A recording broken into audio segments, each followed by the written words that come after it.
Welcome to this React tutorial in which we're going to build a to-do app from absolute scratch. And by doing so, you're going to learn all about the modern React fundamentals, which are components and props and rendering. What is rendering? Folder structure, React hooks like useState and useEffect. We're going to see how to do data fetching and state management. We're actually going to use the React Context API, and we're going to compare that with Redux and toStand. We're going to use Tailwind CSS for the styling, so you'll learn that as well. And we're going to use TypeScript as well. Now, don't worry if you don't know anything about TypeScript. You'll see that TypeScript is pretty easy to pick up. We don't have to do that much in React with TypeScript. And we're even going to add some authentication, which is very easy to do thanks to the sponsor of today, which is Kinde. I'm actually a brand ambassador for Kinde. It's a paid sponsorship, but I had a great time working with them so far. Authentication is really important because in many of your apps, you want to restrict certain features depending on the authentication status of the user, right? So what we want to do here is here we have our to-do app, right? So I can mark these to do as completed. I can even remove them. I can add new ones, right? Wash dishes, press enter, and it adds it to the list. So I have 3 to-dos here. If I want to add another one, if I press enter here, I get a warning that I need to log in order to add this one, right? So here we want to restrict the number of to-dos depending on the authentication status. So I'm going to log in here, and here I get a nice page from Kinde, and it's all super easy to set up. I'll show you step by step how all of this works. And then here I can log in with my GitHub account. And after that, I can see the email with which I'm logged in. And now if I try again, if I say study for exam, perhaps press enter, now you can see I can add the 4th one and more if I want, right? I can also delete them. And by the end, we'll even take a look at how to deploy a React app live to the internet so other people can use it as well. Really, all of the core features of a modern React app are in here. So this is a great place to get started with React. I'm Wesley, by the way, and the project that we're going to do is actually a simplified version of one of my projects in my React and Next.js course, right? So some of you may have already seen this, but in any case, I think it's a great project to do. All right, so if you're ready, let's get started. Okay, so I opened up my code editor, Visual Studio Code, and right now I don't have any folder open. So I'm going to create a new folder here on my desktop, and I'm simply going to call that to-do app. Okay, and then I'm going to open this up in my code editor. On Mac, I can just click and drag this over here. And now this folder is opened in my code editor. Cool. I'm going to make this a little bit bigger. And I'm going to open up the terminal because now we want to scaffold a new React project. So I'm going to go to terminal here and I can say new terminal. So how do we create a new React project? Well, not so long ago, people were using something called Create React App, CRA. But that has been deprecated. As of recording, the modern way of quickly creating a React app is with something called Vite. So what we can do here is we can say npm create Vite, and then we can specify the version we want to use. Now, it's going to be the safest to use as latest. It will just be whatever version is the latest. Now, in this video, I'm going to use a specific version. If you want to follow along exactly with what I'm doing, you may want to use the same version, but it's more risky, right? So I'm going to use 5.2.0. If you want to use the same, I cannot guarantee that it's safe. So it's up to you to decide whether you want to use this or the latest one. Now I'm going to use this one. Okay, now before you press enter, this will give us a bunch of files. By default, it will actually create a new folder in here, but we just created a folder. So I just wanted to put the files directly in here essentially. So I can just specify a period here. And then I'm going to press enter. All right, so then you can see Vite is not only for React. There are other front-end frameworks as well, but we are here for React. So I'm going to pick React here. All right, so then we will go with TypeScript here. Now, don't worry, it's not going to be very advanced TypeScript. You can pick this up as we go. Okay, and then you can see it scaffolds a new project, which just means it's going to give us a bunch of files. So let's actually take a look at what it has given us. So in the world of JavaScript, it's very common to have these configuration files at the root of your project. Right, so here you can see there's a bunch of tools that Vite gives us, an ESLint tool, basically a linter as it's called. Also something here for Git. And let's see, also here something for TypeScript and even Vite itself. There's also a README file. So if you push to GitHub, for example, there's always like a description that's going to be whatever you put in here. And then we also have the HTML file, which is essentially where it all starts. If you open up a website, right? Now we don't have to work in here, but they put it in here. And we also have a package.json. So this is like a description of our project. We can see that our project depends on some other packages, the React package, but also a bunch of dev dependencies. This means that in order for our project to run properly, we need these packages as well. And they are not installed yet, right? So React Feed just gives us the files, but you can see here it says now run npm install. So now we can run npm install, and it will install all the packages here under dependencies. Okay, so after that is finished, I have another file here, package log.json, which just keeps track of the versions of the packages that we just installed. The actual code of the packages that we installed is in node modules. And so typically we don't have to work in these files. Now we also have a public folder. This is where you keep your static assets. So far we just have essentially a bunch of configuration. And the source folder is where you actually work in as a developer most of your time, right? So the source code is the place where it all happens. So what do we have in here? So we have this env file. This is just for TypeScript. We don't have to worry about that. And here we have a main.tsx file. Okay, so this is basically the first interesting file. We don't really have to understand what's going on here. This is also not really a place where you do a lot of work, but let's actually try to understand what it's doing here. So it does something here with get element by ID root. Now that is actually that div that we just saw here in the index.html file. Basically what it's doing is here we have this div with an ID of root. And we also have a script here. And this script is actually linking to this one, right? It's this file. In this file, we are sort of selecting that div. And we're saying that's the root of our React application. So what it's essentially doing here is it's putting our app component, as it's called, in that div, right? So in this div, it's going to put our app component. Where is our app component right now?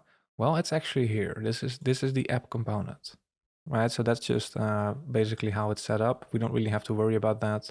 So this is a React component, and it already has some default content here. How does this actually look like in the browser? Well, let's actually run this app and see what we get. How can we actually run our app? Well, that's also here in package.json. You can see here there is a dev script. So we just need to open up our terminal again, and we can just say npm run dev to create a so-called dev server. So you can see here it has spun up our project here on localhost 5173. I'm gonna press command click. And you can see this is now what it has opened up for me in the browser. Right, so if I actually inspect here, you can see here we have our body. Right, the HTML doesn't change. Right, HTML, you've probably seen it before. It has a certain structure. So we have a body, and then we have that div that we were looking at. Now in that div, it has put the actual app component. So all of these other elements here, those are coming from that app component. That's this one. Right, so here you can see we have this. We have a div here, and in there we have an anchor tag. So here we have a div, and in there then we have the anchor tag. Right here we have an h1, and that's what we have here. Right, so it has put all of this inside this div here in the HTML. We don't really have to worry about that. We're gonna worry about what is actually in our components and how our component tree is structured. And this script will just make sure that that component tree is then sort of put inside this root div. That is essentially how it works, okay? But we don't have to worry much about that. So you can see we have a bunch of boilerplate here. So typically one of the first things you're gonna do is remove a bunch of boilerplate. So let's go into this app component and let's just delete this entire thing. Also these empty tags, these are so-called fragments. We'll talk about it in a second. I'm gonna remove all of this, including the parentheses here. And these always look a little bit strange. Why are the parentheses here? This is just so you can return things over multiple lines, right? So if you just want to keep it on the same line, you don't need them. But if I just return a div here, if I just return a div with test, and let's also remove the useState here. We'll talk about that in a second. I'm gonna save here. And then I'm also gonna remove all these imports. I'm gonna save here. So now this app is just going to return this div here. So then if I go back, you can see we just have test. I'm gonna zoom in a little bit so we can see what's going on. And let's see. Okay, so then this is what we have so far. Okay, so that is essentially what we have so far. We just have one component, a React component, which is actually just a JavaScript function, but the name of it is written in capital case, right? But it's just a JavaScript function and it works the same way with returning and parameters. These are actually called props in the world of React. We'll talk about that. Now here we also see that this component has a certain styling, right? So it has a specific CSS file just essentially meant for that component. There's also a global CSS file, you could say. This is sort of meant for the entire app. Now we're going to create a bunch of components and we could create a separate CSS file for each component. But what we're going to do is we're going to use Tailwind CSS.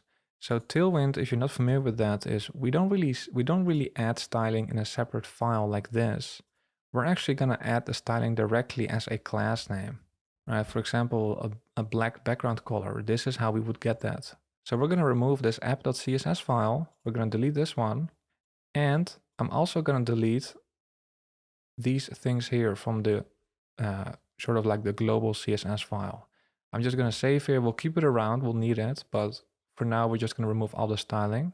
And when I do that, actually, I don't see my text anymore. So sometimes you also want to make sure you don't have any errors. So you want to do right-click, inspect, and you want to take a look at your console sometimes if something is not working as you expect.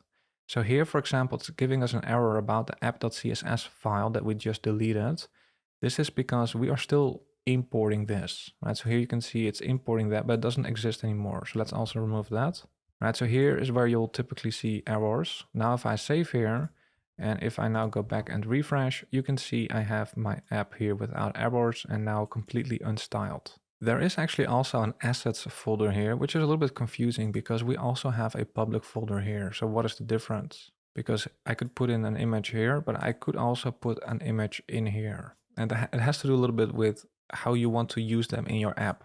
So if you actually want to create an image here, for example, and actually use it as a source where you have some kind of logo.png, you may actually want to add it here as part of the assets. It's not really important to know for now. So now let's actually get started with building our app here. Right, so this is what we want to build, and this is what we have right now. Okay, so this is what we have so far, but we're not finished here with the setup yet. So we want to use Tailwind CSS. So if we take a look at the Tailwind CSS website, they show how to include Tailwind CSS. We already created our project. Now we should just install some packages here. So I'm going to copy these packages and we will open up our terminal one more time. So here I can then paste that line of code and it will install those packages. You can see Tailwind also depends on post CSS and auto prefixer. So those are now also installed. Let's see what the next step is. So then we need to initialize Tailwind CSS. Right, so you can find this by Googling Tailwind CSS feed React, or you can just type out these commands. So I can just paste this here. This will create a Tailwind configuration file. So that's just like all the other tools that we're using, like TypeScript. Right, TypeScript has a configuration file. We're gonna have one for Tailwind now as well. Let's see where it is. It's right here. Okay, so this is our Tailwind configuration file. And then let's see what we need to do. Okay, so then it needs us to change this into, we need to replace that part with that part. Okay. Okay. And then the last thing here is to add these directives to our CSS file. Right, so that's like our global CSS file. I can close this. I'm gonna add that right here. Okay, so a little bit of setup here with Tailwind CSS, but it is worth it. Now, one other thing that I think is also good to know about is Tailwind has an extension here in Visual Studio Code, and I think it's really beneficial as well if you use that one. Yeah, so I use this one. It should be really popular. Yeah, millions of downloads, but this is also something you may want to install.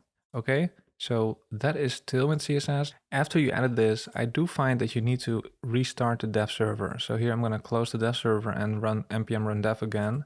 And that should result in what we have here. So I can zoom in or, zoom out, but this is what we have. Here we have our test, right? Now, what is the benefit of using Tailwind CSS? So let's say that this is actually a heading. So let's actually make this an H1. Right, makes more sense. And traditionally, if you now wanted to style this, what you would have to do is you would have to come up with some clever class name, right? So you would say, well, this is going to be some heading. Maybe I just can call it heading, or maybe first heading, right? Or heading dash dash big, right? Some kind of semantic class name. And once you came up with something, then you have to go to another file, right? So typically you would have a CSS file, right? app.css, for example, or just the global file. But let's say you have an app.css, and then in this file you would have to select it, right? So I already forgot what it was, so you have to open this one up again. Oh, it was big heading. So then big heading. And now if I want, I can give it some font size of, let's say, 30 pixels. So that's actually very inefficient. So with Tailwind CSS, what I can do is I don't have to come up with some clever class name. I can just use a Tailwind CSS class name. So if I want to give it a particular font size, I can use text for Excel, which is a Tailwind CSS class name. If I save here, you can see it has become bigger here. And I don't need to come up with some clever class name. All of the class names are coming from Tailwind CSS and has a certain system, certain logic in them. And I also do not have to go to another file. I don't have that context switching, so I can actually delete this. And so now I have all the styling and my markup here, my JSX, we'll talk about it in a second. Basically, it's very similar to HTML. But I have all of that now in the same file, so I don't have to switch to other files. It's all nicely in the same file. No context switching, and I don't have to come up with some creative class name. Right, so that's why Tailwind CSS, I think, has really taken over front-end development in terms of styling. Now, by the way, it may look a little bit different for you because it depends a bit on which fonts you have installed. Okay, so now let's actually install a font because for me, I have some fonts installed on my computer, but when somebody else comes to the website, they may not have that font installed. So we want to include it as part of the HTML, for example. I'm going to use Google Fonts. So we can go here, and then here we can pick a font that we like. Let's see, I've never really been a big fan of this website, to be honest. It's a bit clunky to navigate, in my opinion. Now we're going to use the Inter font. I think this is really nice, solid default font to have. So we can click on this and let's see how this works again. Yeah, so these days it's all variable fonts. So we don't have to pick a weight. We can just say get font. And then here we want get embed code. So this is what we can include in our head of the HTML. So I just copied that and let's go to our HTML file here. I can just add that right here. I'm gonna add it right here. Okay, so this will include the Inter font. While we're at it, let's also change the title here. This is what we see in the tab here. If we take a look here, we just have to do app. Let's actually call it to do app. To do app. Okay. Okay, so now we have that. Okay, so we added the links here, but we do need to set this up for Tailwind as well, right? Because what we're going to do is we're going to do something like font. And we want to set the font for the entire app, right? So here we just have an H1. So actually what we will do, let's actually create a div, which will hold the entire app. We're just gonna put everything in this div. So let me put the H1 in here as well. Right, so we want to have all the text elements, not just the H1. We want everything to have that Inter font. So we're going to set a style for that like this. We're going to call it font sans. Now remember, we're using Tailwind CSS, so Tailwind needs to know which font to use for that. So we need to go to the config file for Tailwind here, Tailwind config. And here I'm going to remove the extent. We're just going to set font family to sans. That's how we call it. We can call it whatever we want. And actually, I'm just going to use Inter here. Right, these suggestions that you're seeing, by the way, when I type here, I'm using GitHub Copilot, right? So if you're a new developer, you may want to take a look at the GitHub Copilot or any other AI Copilot. We live in the age of AI. I highly recommend that you use an AI Copilot because it just improves your productivity by a very substantial amount. So let's actually save here. Yeah, so now you can see it changed a little bit. But now Inter and Tailwind CSS should be set up properly, right? So I have font sans here. I'm using sans here because that's how I call it right here. Okay. All right, so a little bit of setup there, but that's okay. Last thing we want to do here for the setup is also get started with Kinde, because we're going to add an authentication feature here as well. And it's very quick and easy to quickly set this up as well. We need to do it right now on the link in the description, so you have the right URL. So if you click on that, then we can go here, start for free. Kinde actually has a very generous free tier as of recording. So if your app gets 10,500 monthly active users, it's still free. All right, so then here you can create an account, right? So I already have an account, but I recommend that you follow the steps right here. All right, so after logging in, you will see some dashboard like this. Now here, we will already create an application. That's all we need to do here. I actually already created some because I was preparing this video and I was using this for other videos as well. But we want to click on add application here. And here we want to give it a name. So I will call this to do app. And we are creating a front end project here. My fancy word is also SPA, single page application is how people will refer to a React feed app as well. If you're using Next.js, which I recommend that you learn after learning plain React, it's actually a back-end web framework, mostly. It's actually full stack, but it has a lot of back-end weight. What we're doing here in feed is all front-end, as it's called, right? So we don't really we don't have a server. So this is what we want. I'm going to click on save, and here it will show us how to get started. Right, we'll come back to this later once we actually start adding authentication, but make sure you already have this application ready here to go. Okay, so that was a little bit of setup. This is what we want to create. And what we have right now is this, okay? Now, the good news is that we are finished here with all the setup. So always a little bit boring perhaps in a tutorial, but it is necessary. And now we can actually get started with building out our application. So where do we start? Let me close all of this. So I actually propose that we start with just adding the components that we're gonna need. So a component in React is just an independent piece of the overall app. So for example, this delete button here could be a component, right? This piece over here where it shows how many to-dos are completed, you can imagine, you can sense that this is semantically different from, let's say, this login button here, right? These are two different things. And so we can create a component out of this and then also create a component out of this, right? So basically a UI, a user interface, is a composition of components. It's a collection of components. In the real world, you're going to have a designer. A designer will give you a design like this in Figma or some other program. And then you as a front-end developer, you need to actually implement that in code. So what you want to do is you want to take a look at how you can structure it in terms of components, right? So we already have one component, right? Which is the overall app component, but which other components can we already create? Well, let's actually start off with like the main structure. So you can see we actually have this, this text here that is like a big text. If I zoom out a little bit or zoom, you can see that it's sort of hiding between there. I think it's a pretty cool effect. We can create a component for that. And then we have this, well, actually the main part of the app, you could say. And in there we have this like a header, right? And then we have like a sidebar here that could be a component. Here we have a list of to-dos that should probably be a component. And then here at the bottom, actually we have a footer, right? This should probably also be a component. So actually you will have a lot of components typically. So let's actually see how we would do that here. How would we go about doing that? So we're going to create a bunch of components. Now, before we do that, we already have one component.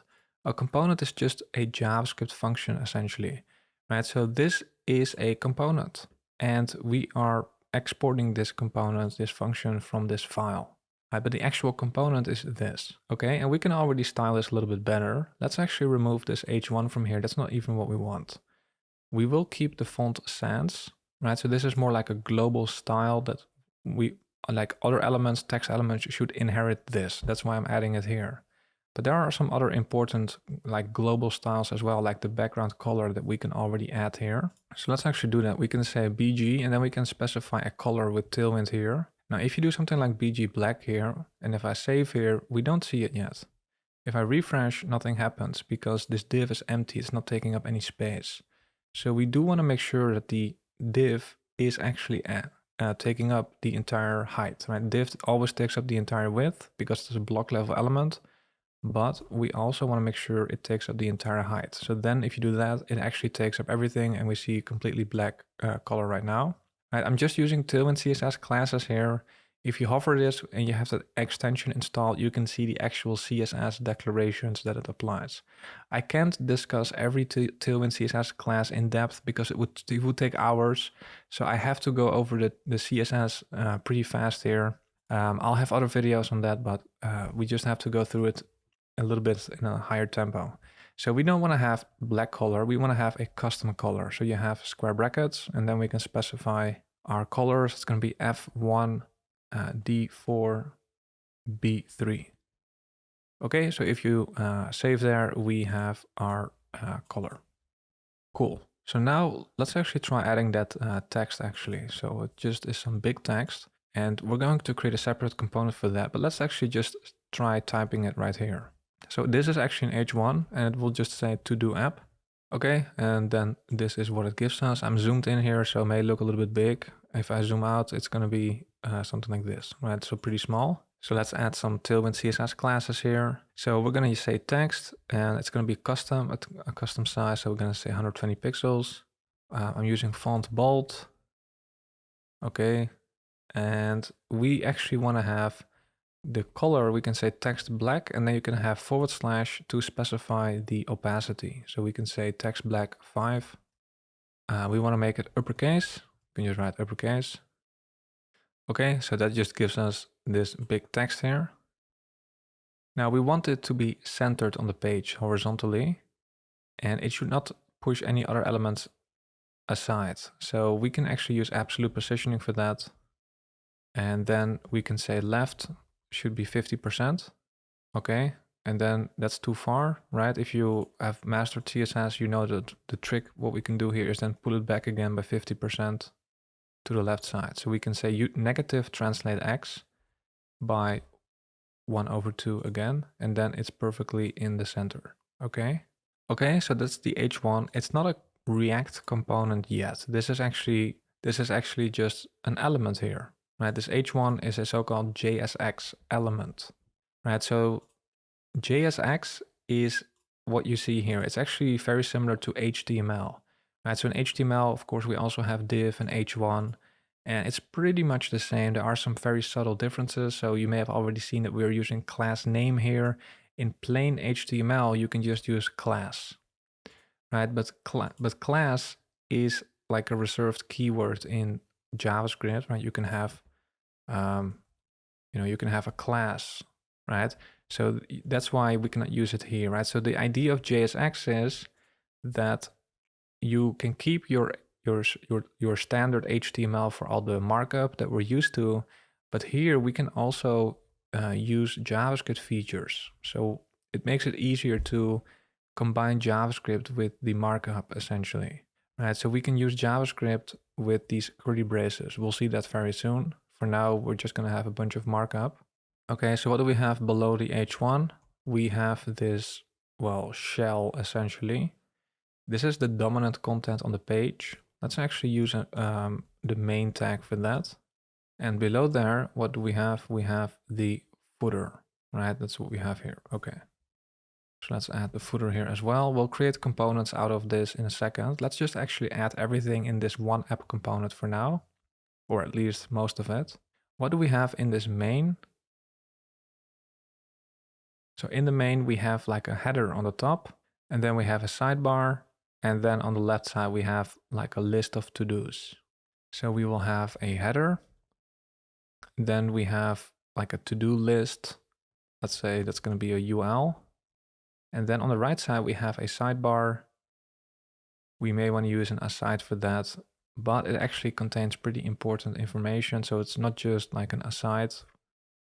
We may just want to use a div for that, or a section perhaps, right? So I don't want to talk too much about semantic HTML, but there are different tags than just a div. Okay, now we will fill that out in a second. Let's actually make sure that we have that shell here on the page as well, like this overall shell. So here for the main, we can give it a width, right? So we'll use 972 pixels of width and a height of 636, right? So some very specific numbers. And then we'll give it a white background color. So just BG white, and that should already result in something we should see here. Yeah, so if I zoom out, you can see now we have this white rectangular shape. We want to center that as well. Now here, we're not going to use absolute positioning. That's only what we used here because this also needs to sit below that app shell. That's why we used it here. Typically, if you want to center something, it's very easy to do with Flexbox. So you need to identify the parent element, which is this div, right? Of the main element, that's the div, the parent element. So we can just say flex. And then if you want to center it horizontally, we can say justify center. And that's what will center it horizontally. Then vertically, we can say item center. Okay, so then sitting in the middle here. Okay, so now we have a bit of a strange issue, which is that the text is sitting right in the center here. Now, it's a little bit tricky to position it vertically, this text, because if your viewport, right, basically the size of the window here for me, if it's a bit less tall than mine, it may look different. So here we actually want to have like a media query so that we can position it precisely depending on how tall the viewport is. So here I actually do want to use a media query. So in this case, I do like to use the index.css file because it just makes it a bit easier to structure that. So we can say at media when the height is at most 950 pixels, so really tall. We can select the H1 and we can say it should sit 5% from the top. Okay, if you do that, you can see it already moves up here. But we actually want to duplicate this a couple times so it will look good across an entire range here. You can actually also copy this from the final code. So the second one here should be 916 pixels and 3.5%. Then this one should be 883 pixels with 2.5%. And then we have 850 pixels with 0%. Okay, last one. That should be 800 pixels with negative 3%. Okay, so a little bit cumbersome here, but that is the real world. Once you have that, we now have this and it should look good across an entire range. Okay, now the issue is of course that it is sitting on top of the main part here. It should sit below there, right? So like a z-index issue. Now actually the way it works is that the element that is actually positioned, so here it has absolute positioning, will actually sit on top. So we just have to add positioning here as well. We can just make it relative and then the main will sit on top. Yeah, so now you can see it's hiding behind that. Now if we look at the example, you can see it's spread out a little bit more. Here it's quite tight. So what we can also add here is tracking, and actually what we want is a wider one. So we can try something like widest, and that should spread it out a little bit more. And actually it should be even more. So we will use a custom value here of 0.2 m. Okay, so then we have this, which should look the same. Okay, so let's continue with this rectangular shape. Let's actually make the corners round. We can just say rounded. And actually specifically, we can make this 8 pixels. And let's also add a box shadow. So it adds a little bit of depth, right? So here it looks pretty good, I think. So we can just say shadow. Now, Tailwind has like default styles out of the box for pretty much everything here. But in the practice, you do often want to have like arbitrary values. So that's why we have a lot of square brackets here. So here, traditionally in CSS, you have like 0, 4 pixels, 4 pixels. So if you want to do something like that, you need to use underscore. So it's 0 for the first value and then underscore 4 pixels and then another underscore 4 pixels. And then here we want to have RGBA. And it's just going to be black, no space. So 0, 0, 0. And then the last one should be 0.08, right? No spaces. And then we have a nice shadow. Okay, and what we want to have as a layout in here is we want to have this header on top. And then below that we have the sidebar and the list. So basically 2 columns and 2 rows, right? So if you would think of it as like a grid, we can actually use CSS grid, and we can create 2 columns, right? And 2 rows, a very small row here for the header, and then a big row here for everything else. Right, so typically actually for layouts, you want to use Flexbox like 95% of the time, but sometimes in this case, for example, you may want to use CSS grid. So the way it works is with CSS grid, it's the same as with Flexbox. You need to identify the parent element. Well, here, these 3 items, their parent element is this main. So here we can say grid, and how many columns do we want? So we say grid calls, and here we have 2. The first one should be a little bit bigger. So it should take up 7 fractions, and the other one should take up 4 fractions, right? I cannot have a whole CSS course in here. I have other videos on that, but this is how it works. So then grid rows. So we have 2 rows. The first one should be like 59 pixels, and the other one should just take up everything else. Okay, so that's the grid. Now these grid items still need to take up some part of that grid. So we can say, hey, this header should sit in that first column or first row. And actually it should span all the columns, right? So here we can say it should start from grid line number 1, and it should all go to grid line number 3. So basically it will span 2 columns. And here for the rows, it should just take up that first row. So just grid line number 1 and going to grid line number 2. Okay, so then we'll give it a background color as well. This should be FBF5ED. Okay, now if we save here, we should already see something, right? So here we can already see that it has a background color. Okay, and now also the sidebar. Let's see, let's just add that section here. So this one, which column should it take up? Well, the second one, right? So it's going to be from grid line number 2 to grid line number 3, and the second row. So we can say row 2/3. Okay, and we'll also give this a custom background color, which should be FFF-CF9. Okay, and then we should see the overall layout. It's very subtle here, but it is there. You can see the background colors, they are visible, but it doesn't really separate itself from the white as much as we would want. So we can actually also add very subtle borders to really get a nice distinction between those areas. So let's give the sidebar border on the left. We can say border L. Now that's gonna add a pretty dark one.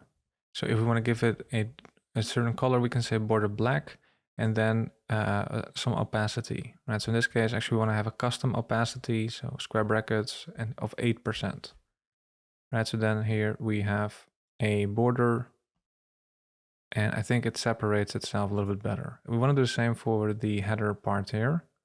So here for the header, I will also say border B, and then border black of 0.08. Okay, and then we have these 2 borders. I think it just separates these areas a little bit better.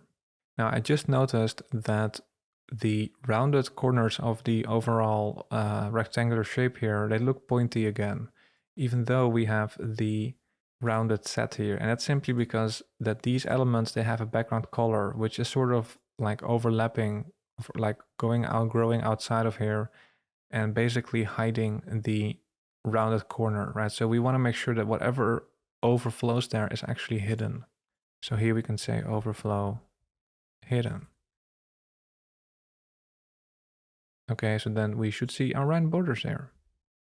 Okay, so our overall layout here starts to look pretty good. Let's make sure we also add the footer here. Let's very quickly do that as well. We just have a copyright statement as well as some version indicator. So here we will have a copyright statement, and there is actually a tag for that in HTML and therefore also in JSX, right? JSX just tries to mimic HTML essentially, with the added benefit that we can use JavaScript features in there, as we'll see in a second. But we have small, and here we can say, well, what do you want to say here? We want to use that copyright symbol. It's a bit hard to type. So we have an HTML entity to help us out with that. We can use ampersand, copy, semicolon. So these HTML entities, they can be useful for certain symbols that are hard to type. They always start with an ampersand and they end with a semicolon. And we can just give some number here. And then we can say copyright by bytegrad. Okay, bytegrad. And then this is what we have. And on the other side, we want to have a version. So we can just say version 1.5. Okay, we actually want to make that bold. So we can actually use bold tags. We can just wrap that in B tags. Okay, then this is what we have. Let's quickly style this as well. We will say footer. We'll say flex, which will make them sit next to each other. And we want to have space between them. So we can say justify between. Yeah, justify between. Now that won't work because the footer itself does not take up much width. So we need to specify the width here. We'll say 972 pixels. Okay. And we also want to make sure they are vertically centered.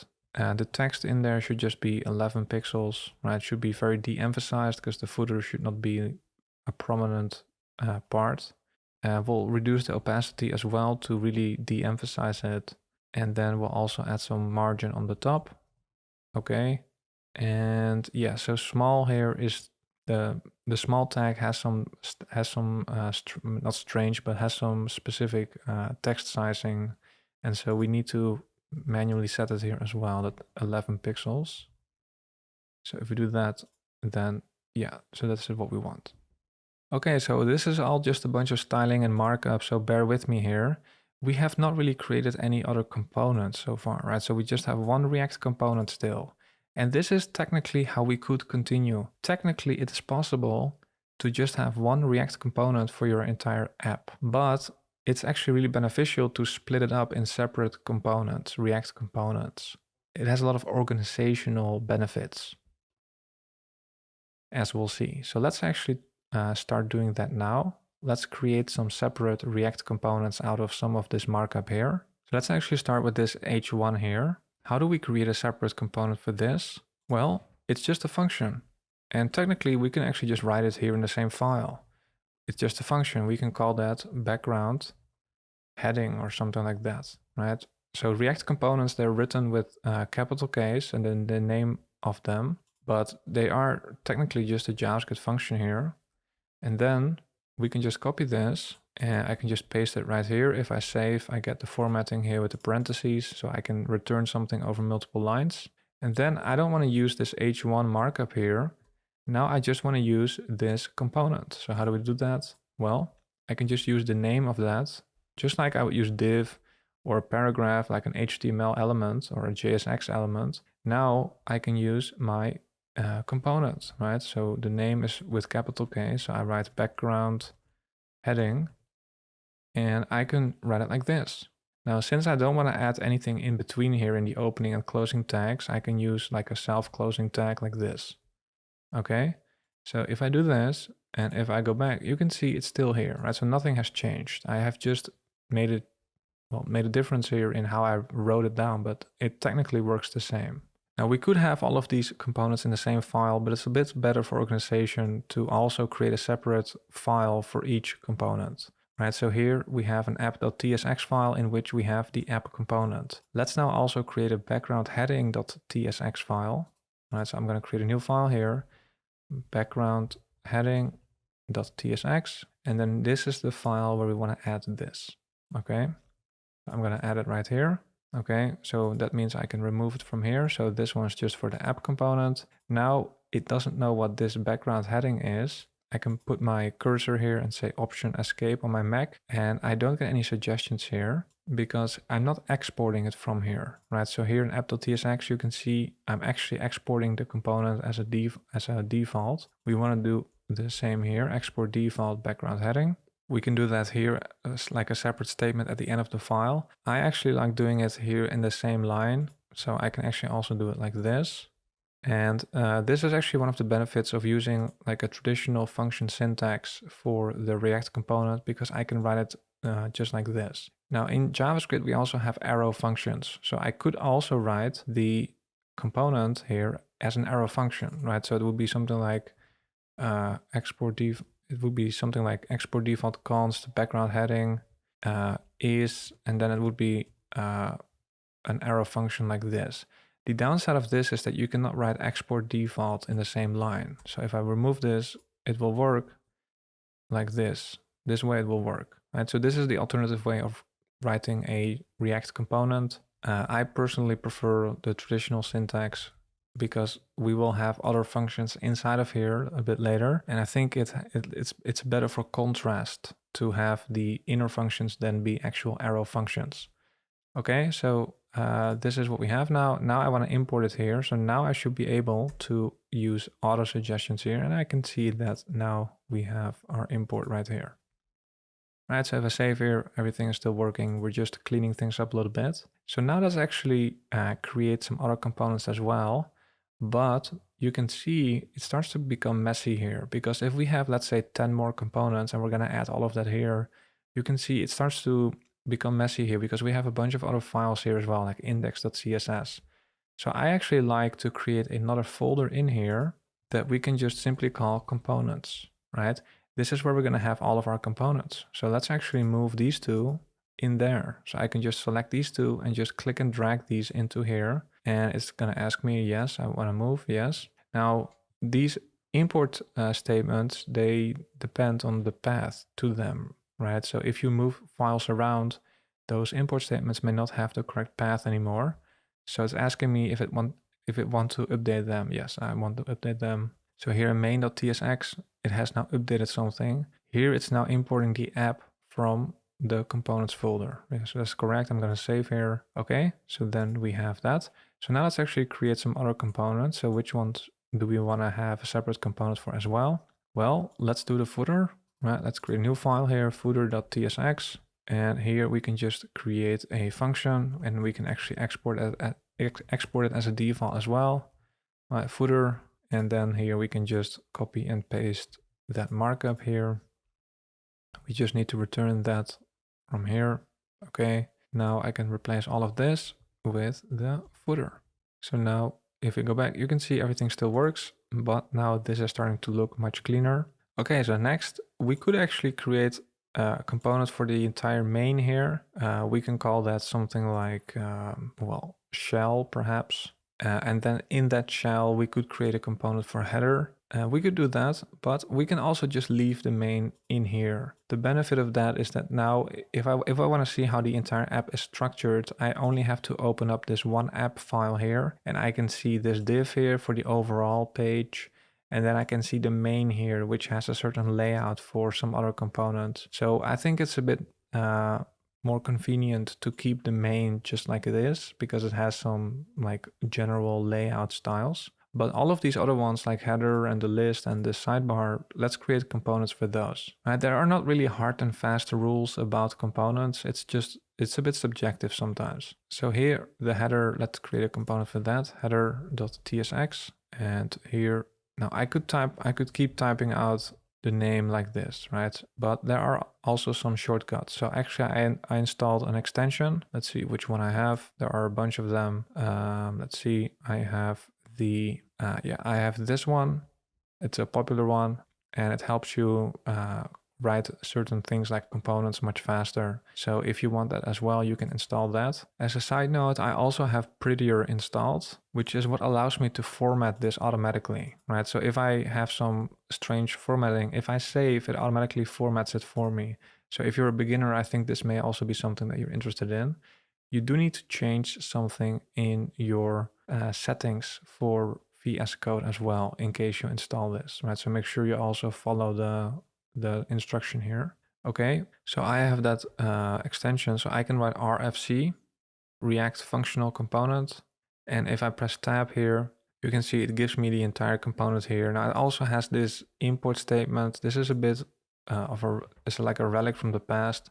I just removed that. We don't need that. Right, so now I have like a quick an easy way of creating a component. So I have a header, which we already have here. Let's actually copy that. And let's just paste that right there. Okay, so now here I can clean things up even more. Just use the header component. Okay, next one is gonna be for the list. Right, so this is gonna be the list of to-dos. Right, so we can call that to-do list. So we'll say to-do list.tsx. Right, it's called TSX, not JSX, because we are using TypeScript here. But so far, as you can see, we have not really used TypeScript. We don't really need it right now. So we can also delete this. Okay, so here we have our to-do list, and for now this is just a UL. Okay, and then we can just replace it like that. Okay, so last one that we need here is sidebar. Sidebar.tsx. I will say RFC. Remove this, and then I can just copy this and replace that. Okay, and then I can go back here and just import it. Okay, so now you can see the app component here is much cleaner, it's much better organized, it's much easier to understand what's going on, right? And as you can see, everything still looks the same, but it's already better organized now. Right, so that's one of the benefits of using components, is it gives you better organizational structure, right? And sometimes a component needs to be reused, as it's called. So maybe, for example, we want to use the to-do list in another place as well. Well, we don't have to copy a whole bunch of markup in order to do that.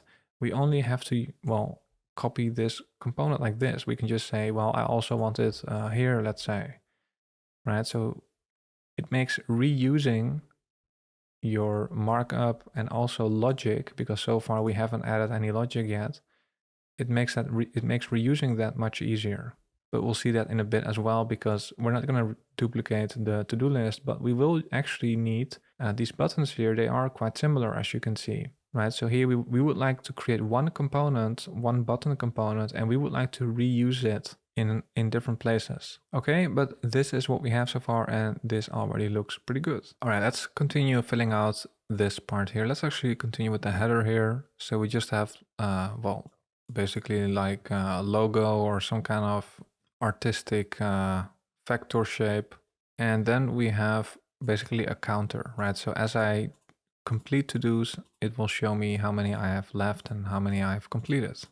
Okay, so let's go to our header. Right, so then in our header, we need to add those things. So I can hold Command, click on there, or on Windows, it's going to be Control click, and it will open up the file. I'm going to double click here.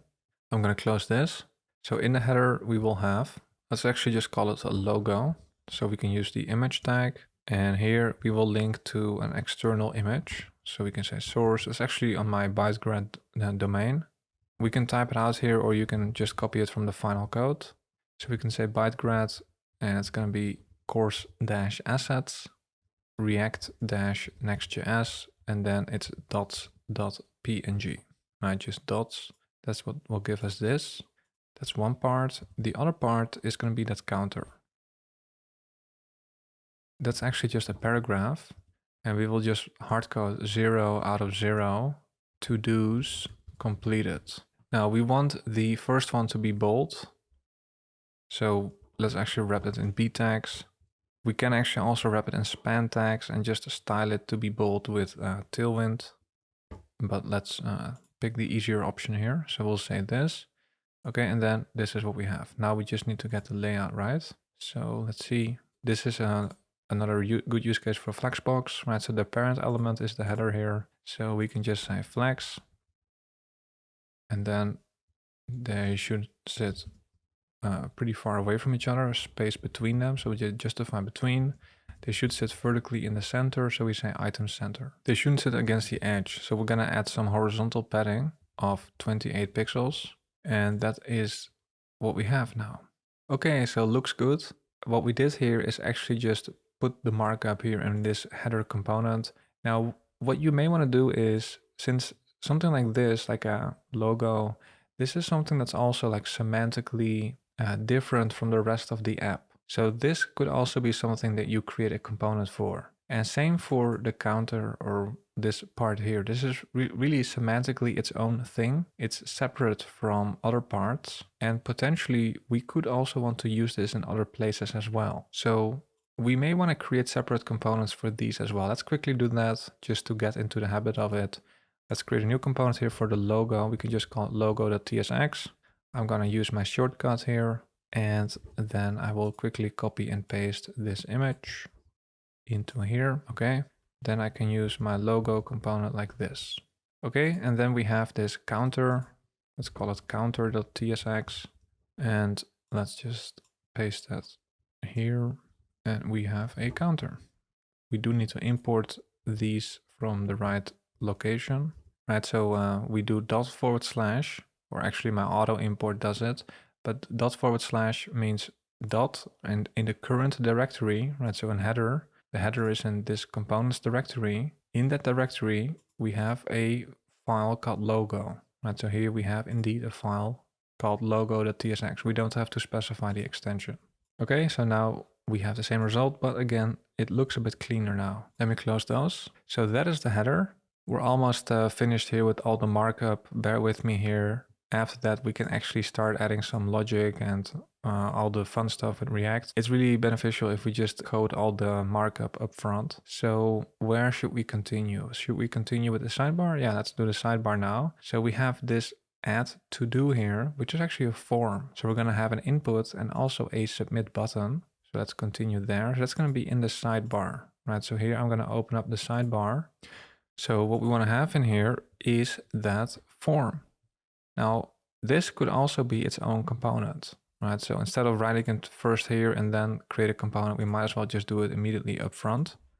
So let's create an add to do form.tsx component, and I will say RFC, and then this is what we want to add in the sidebar, right? So here we can say add to do form. Okay, so then we have this. Now that's not what we want. We want to have something else. This actually needs to be a form, right? So we can use form tag, and we will use an h2. We can call it add a to do. And then we want to have an input. And I'm getting a nice suggestion here. Now, actually, I don't want to use a placeholder, so I'll remove that.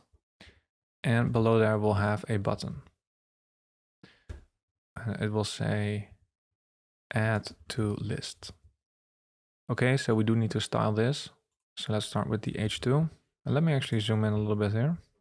We'll say font medium. Text should be 16 pixels. And it actually is already the default, so we can leave that off. The text color, though, needs to be 231D15.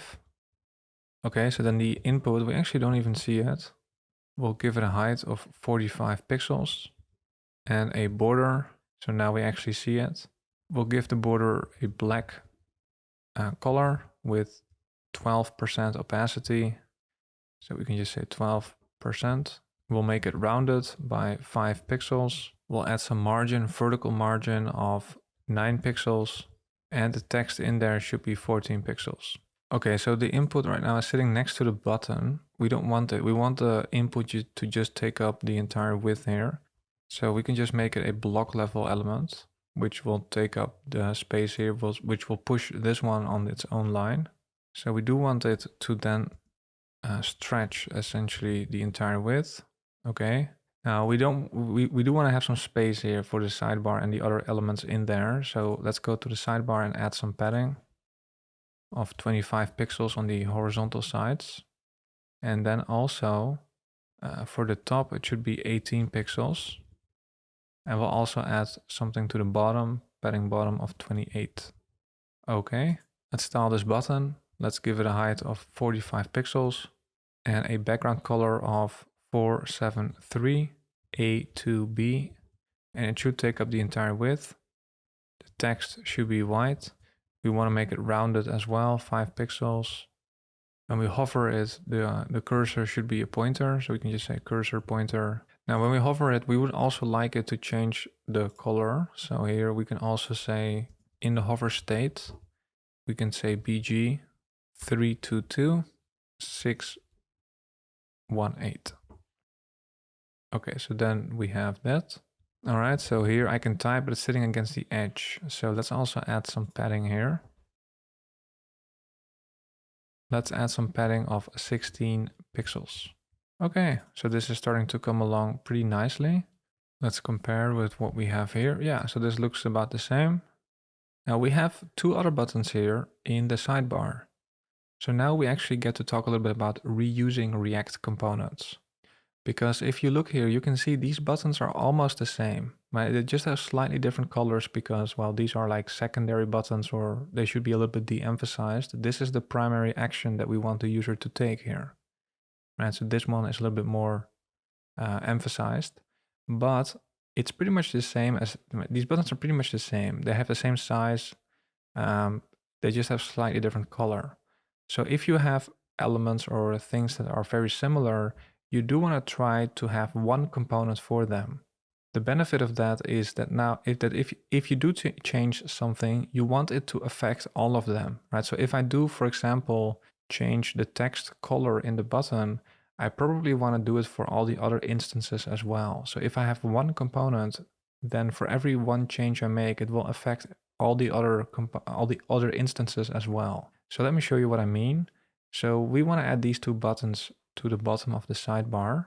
So we're going to create a so-called reusable button component because I want to use the same markup for those two buttons as well. Right, so technically I could just copy this markup and I could go to sidebar here and I could paste this 2 more times, but you can see how messy this looks, right? So we're going to create a dedicated component for this button here. So let's do that. Let's go here and we'll say button.tsx.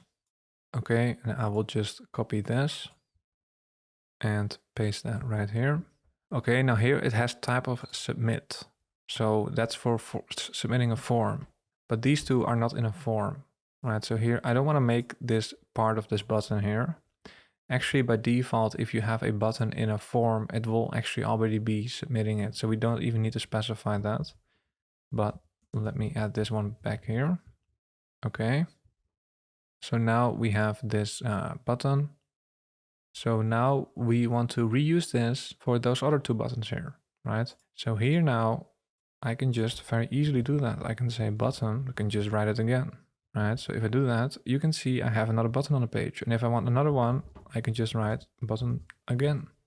Now there is, of course, they should be different in some ways. But let's actually first try putting these two at the bottom of the sidebar. Okay, so how do we do that? Well, that's a layout issue, and well, we could use flexbox again, right? So the parent element here is flex. If you do that, by default, it will all sit horizontally. We want to keep that vertical flow, so we can say flex col.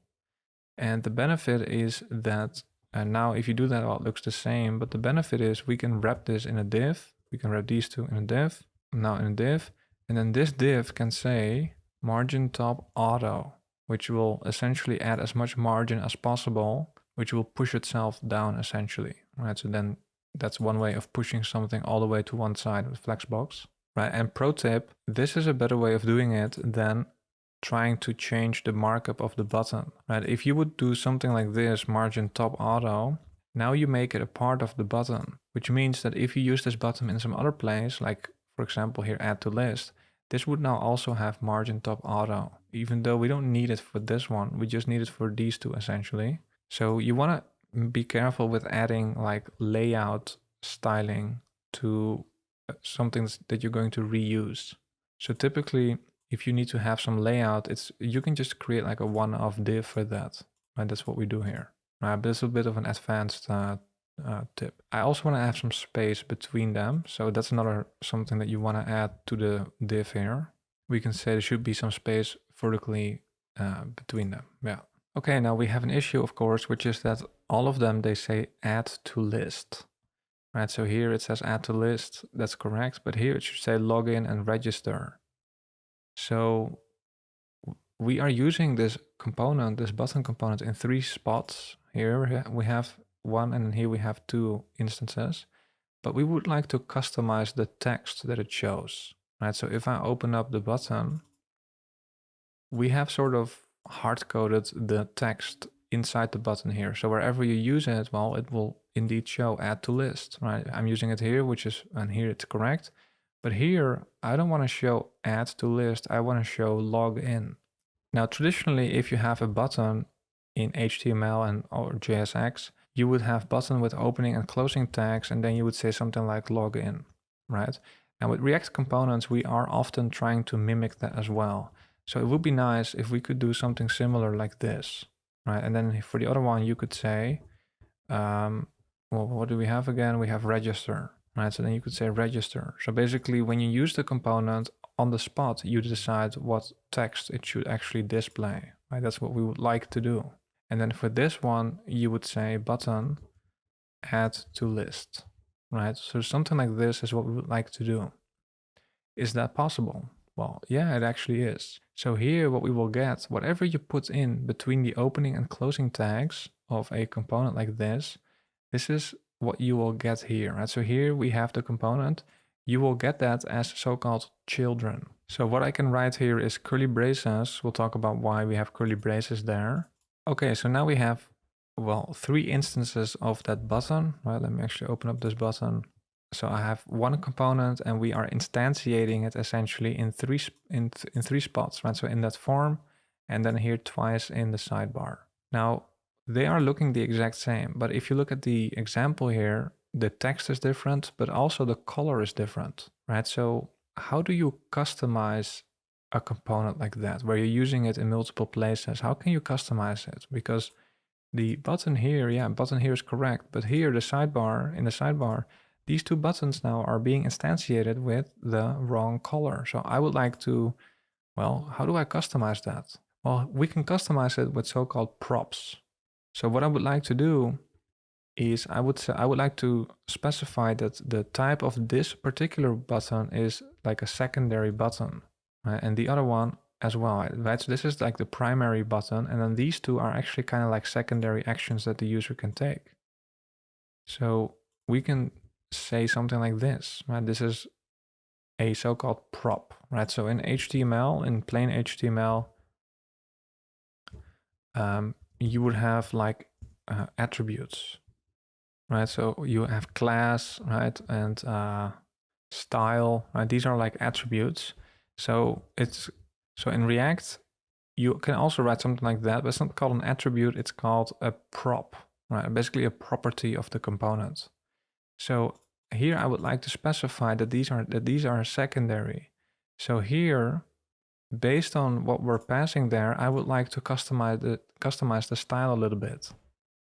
And actually what we want to do is just reduce the opacity a little bit so it looks a little bit more de-emphasized. The props, how do you know if it's being instantiated as a secondary button or, well, primary, right? Primary is just the default. We don't have to specify anything here. We can just treat that as what we have right now as a default. But for example, if it's secondary, I would like to add an opacity class here of, let's say, 80 or 85%. Let's actually make it 85%. If I do that, if I save here, you can see now it's the correct color, but the primary one is also affected, right? All the instances are affected now, but only the ones that have specified button type secondary should be affected. So when you pass a prop like this, you get it in here, just like you would have a normal JavaScript function, you have parameters. And in the world of React, this is called props. So what you get here is props. And let me actually log that.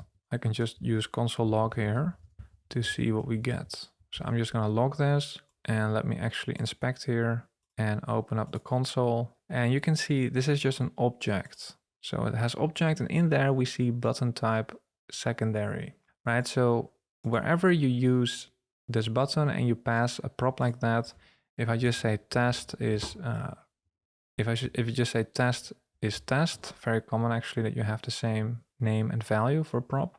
If I save here, you can see here I'm getting an object with button type secondary as well as the test in there, right? So you just get one object here, the props object, and then all the members of that object are what you actually passed here, right? But we just want to pass this. And now based on that, right, so here I can then do something like props.button type if I actually want to see the value. So if I save here, you can see I'm getting secondary here, right? So based on that, I can change the class name here. So opacity should only be added here if props.buttonType is secondary, right? Now it's a bit cumbersome to write props dot. So if props.buttonType is secondary, I want to add the opacity class. Right now it's always added, but it should only be added if it's secondary, right? So here I can use a template literal. So hopefully you mastered JavaScript, because then you know that we can use a template literal, and in there you can have some logic, right, in a string like that. So what you can do here is you can use $ curly braces, and then here you can have some logic, right? So here we could do something like props.button type. If that is strictly equal to secondary, if that is true, we want to add the opacity class of 85%. And otherwise, if it's not the secondary button, we want to keep it that way. We don't want to add anything. Now here I'm using a template literal. That is actually a JavaScript feature. So here in JSX or TSX, if you want to use a JavaScript feature, you have to add curly braces. Right? So this is like a window to the JavaScript world. You can add curly braces, and in there you can write JavaScript code. Right? The curly braces in here are just for the template literal, right? But whenever you want to write some JavaScript code here, you need to use the curly braces, which opens up like a window to the world of JavaScript. Right, but now you can see that here we now have no like opacity 100, essentially just the default, but the other ones, they are now customized, right? So that is pretty good. Let me remove this one. All right, now secondly, what we also want to do is change the text, right? So we also would like to determine, right? So here we have add to list, here we have login and register. That's different text. So we would like to change that as well. And actually, traditionally in HTML, you would have something like button with opening and closing tags. And then here you would say something like login, right? Now, typically with these components, we do often try to mimic that. So it would be nice if we could do something like this as well, right? And actually we can do that. So here we can open this up with an opening and closing tag. We can just say login. And we can do the same with the register button here. So this is how we would like to determine what the text in there should be. So if we go to this add to do form, here it should actually be add to list. So let's actually add it here as well. Right, so now on the spot, as we instantiate the button, you could say we are deciding what the text should be. So then here we should change this, because now it always is add to list. Right, that's not what it should be. So let's remove that. So now they don't have any text. So how do we actually get that text that we specify here when we actually use it? How do we actually, well, put that here? Well, that's also something you get as a prop. This is like a special prop. It's called children, right? So here what we get is props.children. Now here, this is like JavaScript, right? So you use an object and then you try to access a property on an object. That's JavaScript. So here you need to wrap this in curly braces, right? So JSX or TSX, it's like a templating language. Maybe you've used something like this on the server side before, like handlebars or EJS, where you have markup and you can sort of write logic inside of that. But now you can see we have the text that we want, right? So this is how you can use one component, but still customize it in different instances, right? So whatever you get in between the opening and closing tags, that's what you get as props.children, essentially. Now it's maybe a little bit annoying to keep writing props.button type, props.children, and if we have other props, you would keep writing props. So we can actually also write that. We can destructure that up here, right? This is just a JavaScript feature, destructuring. So we can actually destructure that from the props object that we get. We can just grab the button type as well as the children, right? Children is a special one that React automatically gives us if you pass something between opening and closing tags. So then I don't have to specify props.button type. I can just say button type. And then here I can just use that variable named children. And so then here in my markup, it becomes a little bit cleaner. All right, now we can take it even one step further. So here I'm doing destructuring, right? Just a normal JavaScript feature. Make sure you've mastered JavaScript. I'm doing destructuring here. So you have an object and you can sort of like pull something out of there like this. Now I can do it here, but what you often see people do is they do it immediately here in the parameter list. So this looks a bit strange, But you can actually also do it immediately in here. So I can actually also do it like this, and then I can remove this. And now I'm doing it immediately in there, right? So it looks a bit strange perhaps, but if I save here, you can see it works the exact same. This is the most common way that people use props. Now we get red squiggly line here because in the world of TypeScript, if you have a parameter, you need to describe what type it's going to be. And since we haven't done that yet, TypeScript is warning us. That's why we have red squiggly lines here. We will take a look at TypeScript and how to type things a little bit later. Okay, so that was a bunch of markup. I hope you're still with me. Let's actually go to the list now and let's actually try displaying some dummy to-dos. So if you take a look at the example, we have buy groceries, walk the dog. Let me actually zoom in a little bit, do laundry. Okay, so let's actually add that to here as well, just as hard-coded essentially. So let me close these. And let's go to to-do list. Okay, so this is the last component that we really need to add some content and style a little bit. So in a UL, we have list items. So we can say li, and let's actually say buy groceries, the first one. Let's actually just do one. So if I can type groceries, and then here, if I save that, we can see this, but it needs to be styled. So let's see what we need to add here. So this needs to have, actually, let's also add the delete button in here as well before we style this, right? So they also have a delete button here. That's just gonna be a button in here actually. So it's a bit strange to put that next to plain text. Let's actually wrap that text in a span. So you actually have two elements in that li. Right, so a little bit of playing around here with the markup. Right, so in the li we have a span, and now we also want to have a button with like an X, but that's actually just an emoji. Okay, so we can just Google for cross mark emoji, and then here you will find some emoji that we can just copy. Right? I'm copying it from Emojipedia, and I can just paste that right here. Okay. So then we have the two elements that we need. Now we need to style this properly. So let's actually start with the li.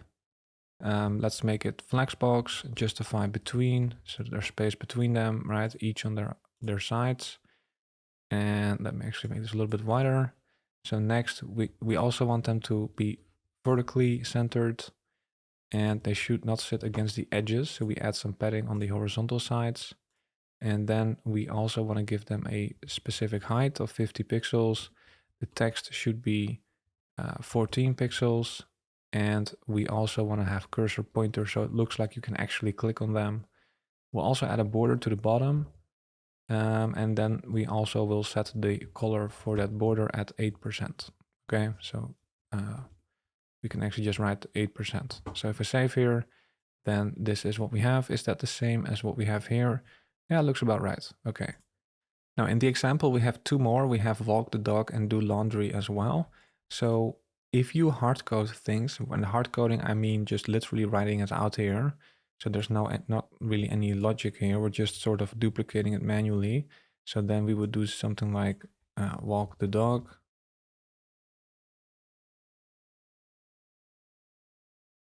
And then here we can do laundry. Right, so then this is what we have. Now, we don't want to hard code things. We want to have a better way of doing that. Because what if the user has hundreds of to-dos, right? So we cannot hard code that here in our markup like this. So one improvement would be to actually just create a JavaScript variable that is going to be holding all the to-dos, right? So we can actually write JavaScript wherever we want. Actually, I could also do it in here.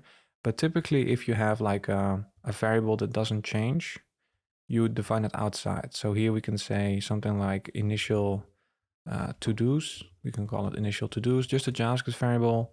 And this will hold our initial data, you could say. Right, so this is just going to be an array with all the to-dos. So here we could have a bunch of strings, right, buy groceries. And I get a great suggestion here from my Copilot. So let me accept this. So here we have the initial to-dos. It's just a list of something. In JavaScript, we use an array for that. And this is where I have the actual data, right? This is, you could call it data. This is all a bunch of markup, right? So now what we want to do is we want to take the data and we want to generate this markup so that we don't have to duplicate it manually like this. But what we want to do is we want to remove, let's actually remove these two. So now we want to go over each one and we want to create this li, right? Then with the respective text in here, that's what we want to do. So this is very common in React, where you have an array or you have a list of something, and for each item in the list, you want to render something on the page, right? So if I save here, now we are left with one, but we want to have one for each here. So here we want to actually map over the data, as it's called. And you can see it's very common. It's so common that my Copilot already knows what I want to do, right? So I may actually just want to accept the suggestion here, but let me actually write it out so we can learn. So if you want to write some JavaScript in here, like in the return statement here in the markup, we have to use curly braces, right? So this curly braces opens up like a window to JavaScript. So then we can take that array, initial to-dos, and we can say for each one, we want to return something, which is going to be an li with the text in there, right? The map is what will return something. There are other array methods like for each, but that doesn't return something, right? So we want to use map, and it will go over each to-do text. Let's actually call it to-do, yeah. And what do we want to do? Well, we want to return something, and we want to return it over multiple lines. So I'm going to use parentheses here. And then what we want to have is actually an li, right? So here we want to have an li for each of those to-dos. If I do it like this, by the way, if I save here, you can see we get 3, but they all have the same text, because what we are returning here for each one here, there's going to be 3, and so it's going to map over each one. And there are 3 in total, but all of them are now hard-coded with buy groceries. That's not what we want. It should be with the actual text that we're mapping over, right? So here, we don't want to hard-code buy groceries. We want to have the actual to-do. So we can, again, use curly braces, and here I can add to-do, right? The one that we're mapping over at that point, right? So make sure you've mastered the JavaScript fundamentals. Arrays and objects, I think, are really important. But it's just mapping over an array, right? So if you've mastered JavaScript, this should not be very intimidating.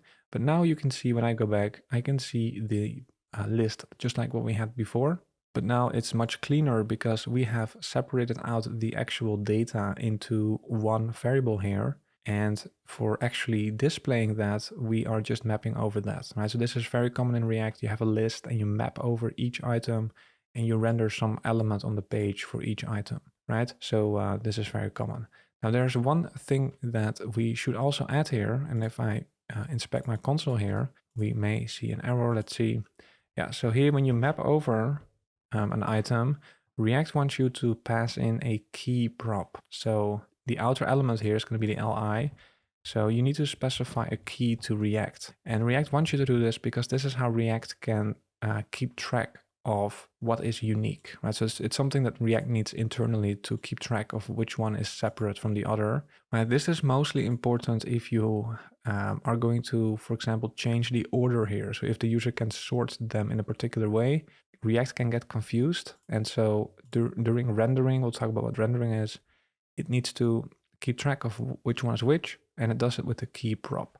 So this needs to be something unique. Now here it's a little bit tricky because I could do this, right? So we can just say that the key is going to be the actual item text. So buy groceries, walk the dog. Now, technically, it is possible that the user is going to have duplicate to-dos, right? So the user could accidentally perhaps add another one, right? Buy groceries. So then you have 2 with the same text. So it's not going to be unique anymore.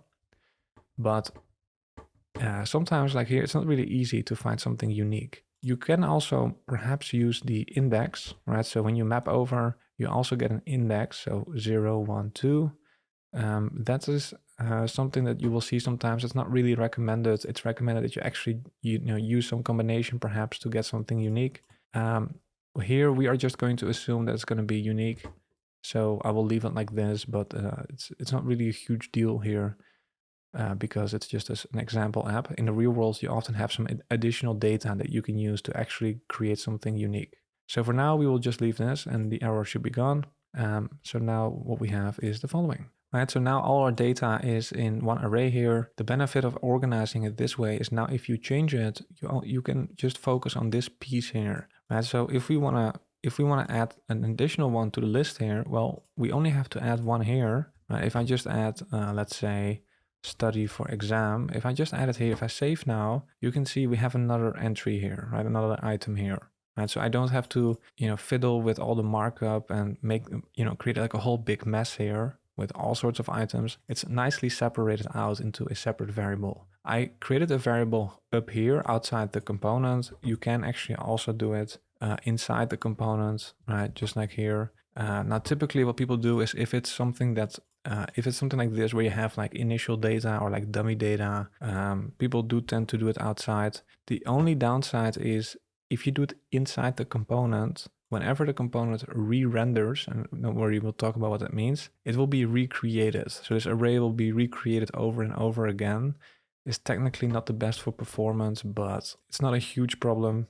Computers and browsers and React, it's all very good. It's all very good in performance these days, right? So I see some beginners, they worry about performance. You don't really have to worry about that unless you are actually doing something really, insane. But in general, you don't really have to worry about performance. So that would be more like a premature optimization to start thinking about that. With a small list like this is not going to be an issue for performance, no matter where you define this, whether it's inside or outside. Now, if you have millions of to-dos or like a huge list, that's when you have to start thinking about performance. Okay, but in this app, that's not really applicable. All right, so last thing I want to do actually is I actually also want to create a separate component for the delete button. Okay, so let's also do that because this is also like a semantically independent thing. It's something that you would expect to see in a React app to be in a separate component. So that is probably the last component that we'll create, don't worry. So we'll call that delete button. People will also call it BTN sometimes. Let's just write it out, TSX. Okay, and then we can copy this button here and let's just quickly create this component. Okay, we'll paste that right here and I can remove this. And then we have a component, which we can then use right here. I just self-closing and make sure we import it.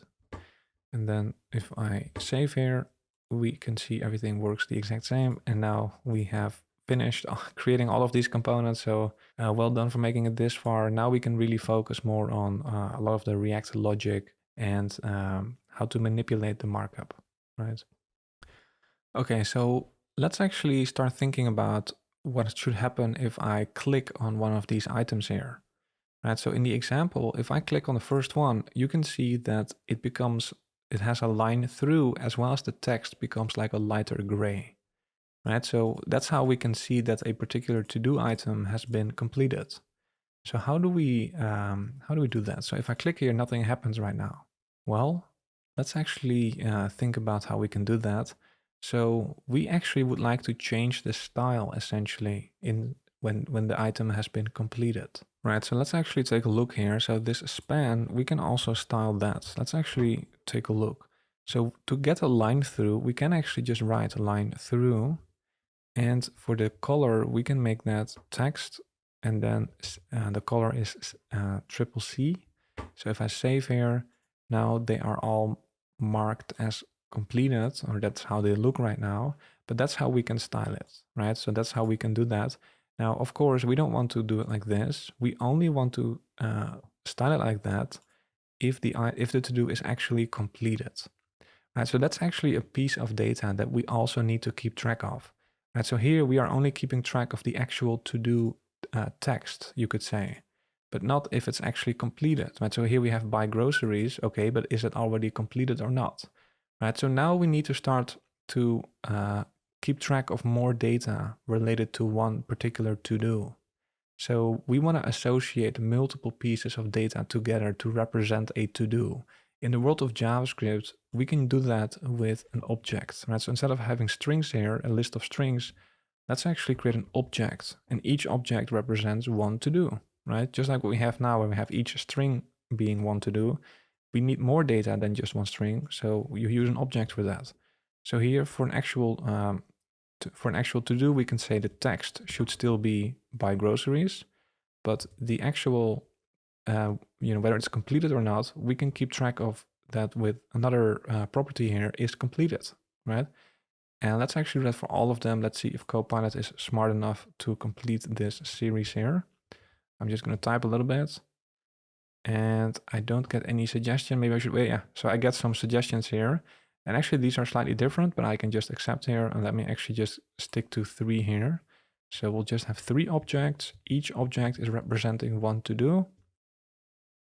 So we have buy groceries, do laundry, and let's say that do laundry is actually completed. Okay, so if I save here, we'll get an error. That's okay. And here we have exercise. Okay, so these are now our to-dos, right? So here we have an array of them. And what are we doing here? Below them, we are mapping over each, it's going to be an object now, right? So here, the to-do here, what we get here will be an object. So here for key, I'm trying to pass an object here. That's not something we should do. We should just pass a string, for example. So we can actually just reuse the text here. So we can just say to-do.text. And what we want to display then on the page, here we are saying to do, but now it's an object. If we want to display the text, well, we need to actually use the property to-do.text, right? So if I save here, now that error is gone, and you can see they are all still styled like this, but at least now they are visible. Actually, by the way, we also see this. This is for spacing. Sometimes my prettier will automatically add that. Yeah, I can actually also remove it and it will look the same. But sometimes you actually need that, so you have to try a little bit. But what we want to change now is, of course, this styling here, because this should depend on the isCompleted property. So here we would like to have some logic in here, and we've already seen that you can use a template literal to manipulate the classes, right? So here we can have some logic, so we can check if the isCompleted is true. That's going to be some JavaScript code, so we do need to wrap the entire thing in curly braces. And then here we can have some logic. So I'm going to use in a template literal, you have to use also curly braces with a $sign, looks a bit clumsy. But here we can say to-do.isCompleted, right? We're just going to use a ternary. If that is true, we want to add these 2 classes, right? So let's move them over into here. Right, so here, if that's true, we will get those. Now, otherwise, else, we don't want to add anything. So we can just have an empty string. Right, so very clumsy here with all of these quotation marks, but this is what we want. So if I now go back, you can see the first and the last one are not completed, so they look like this. But the second one, if you take a look here, has the property set to true. And indeed, it has the proper styling for that. Right, so that's how you can manipulate the styling in a React component. You can just use a template literal, and you can have some logic in there. Right, and now let's say I did my groceries. The only thing we have to do now is just we have one place now, one source of truth, you could say, for how everything should be rendered, which is our data here. And here now I can just set it to true. So if I set it to true and save, you can see it's rendered like this on the page, right? So the way that we organized it now is pretty clean, and the actual logic for how it should be displayed is what we have here. Okay, so far so good. We have all of the data in this array here, and we can manipulate it by just changing the data in here, right? So if I change it to true or set all of them to true, if I save here, indeed the styling is now different. Now, of course, this is not how we would like the app to be, right? So what we want is when I click on here is when it should go to completed, right? If I click on this one, it should go to uncompleted again, let's say, right? So that's called toggling. So when I click on it the first time, it should become completed. When I click on it again, it should just become normal again. And of course, if I click on the delete button here, well, it should be deleted from the list. But right now, if I click, nothing happens. So this is because we just have like a static array here, right? The static array doesn't change and it never changes. It doesn't matter what I do here. So if you have data that you want to keep track of and you want to change it over time, and when it changes, we want to render this again, as it's called. So basically, if I change something here, it should automatically update again. Well, in that case, you want to use the useState hook, right? So this is the first hook that we're going to take a look at. You need to do it in the component here. And here we're going to use useState, right? So we have the array here outside here, but now we're going to use this as the initial data for useState. So let's actually copy the array, and I'm just going to put that in here, right? So the useState will have this as the initial list of to-dos. I will delete this one here. So let me delete that. Okay, now useState, let's actually import it first. So I can put my cursor here and use option delete for me on Mac. And here I will now import it like this, right? So you can also write that, but it will give us two things, right? So here we can then destructure that. Actually always looks a bit strange perhaps, but we've already seen that before, right? So if you have an object, you can sort of destructure something like this, right? It's the same with useState. It will actually give an array and we can destructure that like this. So the first one will be the actual to-dos. So what we pass here, that's what will be to-dos here. And then we also get a so-called setter function. So this allows us to update some part of this. So if we actually want to set something to a different value, that's what we can use. Okay, so now if I go back, I get an issue here because what are we showing on the page? Well, we're trying to map over initial to-dos, but it doesn't exist anymore. That variable has been removed. Right? We now have a different variable. We call it to-dos, simply to-dos. So let's actually replace that with just to-dos. So if I save here, you can see we are back in business. Okay, so now we're starting to use the useState hook. So the way it works is you specify some initial value, and that's what you get here, to-dos. And then you also get a way to update it, right? So a setter function to update this array in this case. Now arrays, and I have a bunch of objects in there, so the data structure here is a little bit complex already. So just to show you how the useState hook actually works, I'm just going to show you something else first. So let's actually go to the counter here. So a counter is just a little bit easier to show you how it actually works. So here we have hard-coded 0 and 0. But let's say we also want to keep track of the number of to-dos in here. So maybe we also have useState here. Let me import that with an initial value of 0. And useState gives you two things, right? It gives you, well, the initial count, let's call it count, and also a way to update it. Let's call that setCount. So now we want to use this variable instead of this number here. There's number 0. We're going to replace that with this JavaScript variable. So we need to use curly braces. If I save here, you can see it still says 0, right? But now if I make the initial value 5 here, it says 5, okay? This is just a silly example just to show you how useState works. But it makes sense that for a count that the initial value is 0. Okay, so the way it works is that as a user interacts with your app, there are events happening, right? So hopefully you paid attention to your JavaScript lessons, right? So there's JavaScript, but there's also the DOM actually. So as I click on this button, for example, there's a click event. If I type in the input, there's a change event, right? So usually when there's an event, you want to, or at least a relevant event, you want to update the state. So for example, if I click, let's just say I click on this text here, right? On this paragraph here. If I click on there, I want to increment the count. Right? A little bit silly, but that's in a nutshell how it works with pretty much any state. So when I click on the paragraph, that's a click event, and I can hook into that. I can say on click with that element.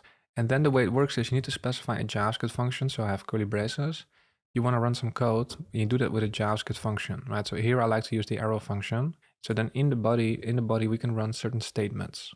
Now what we want to do is we want to increment the state, right? The count is 0 initially. We just want to make it well, whatever it was +1, right? So here, how do we update the state? Well, that's what we have the setter function for, right? So I have setCount. So I can actually just set it to 1.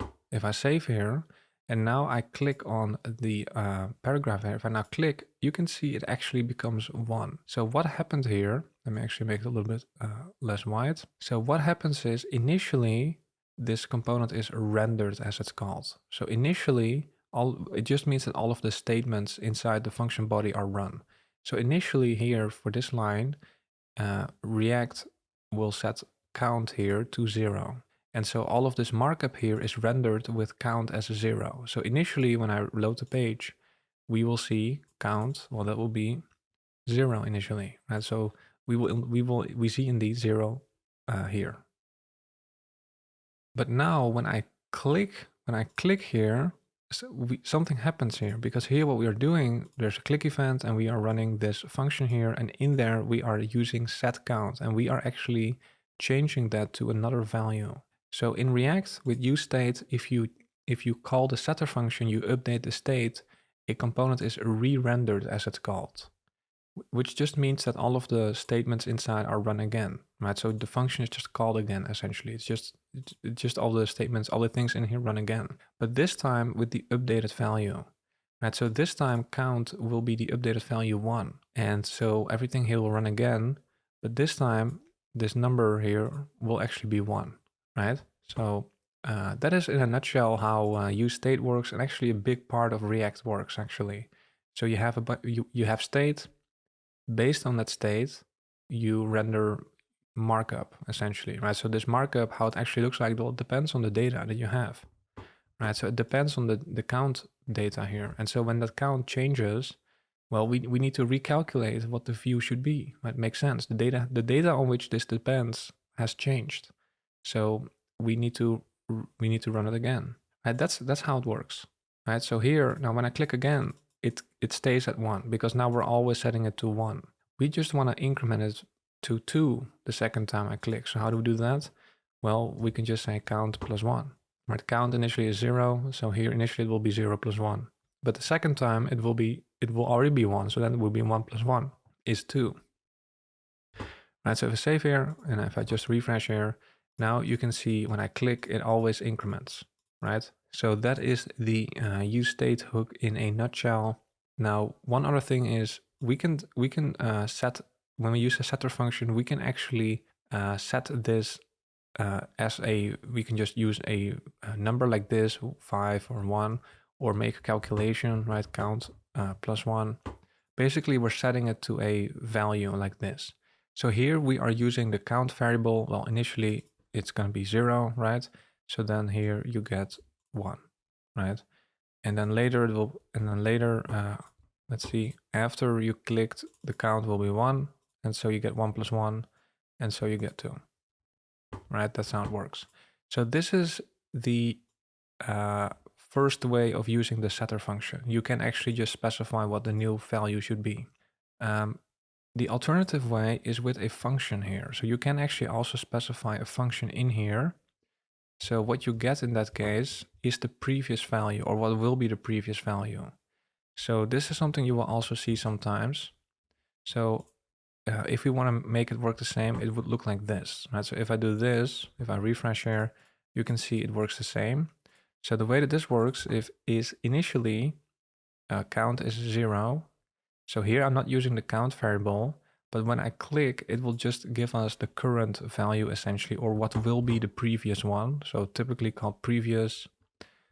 So initially here, the first time I click, this would be 0, right? So you get 0 plus 1, so you're returning 1. So the result will be 1.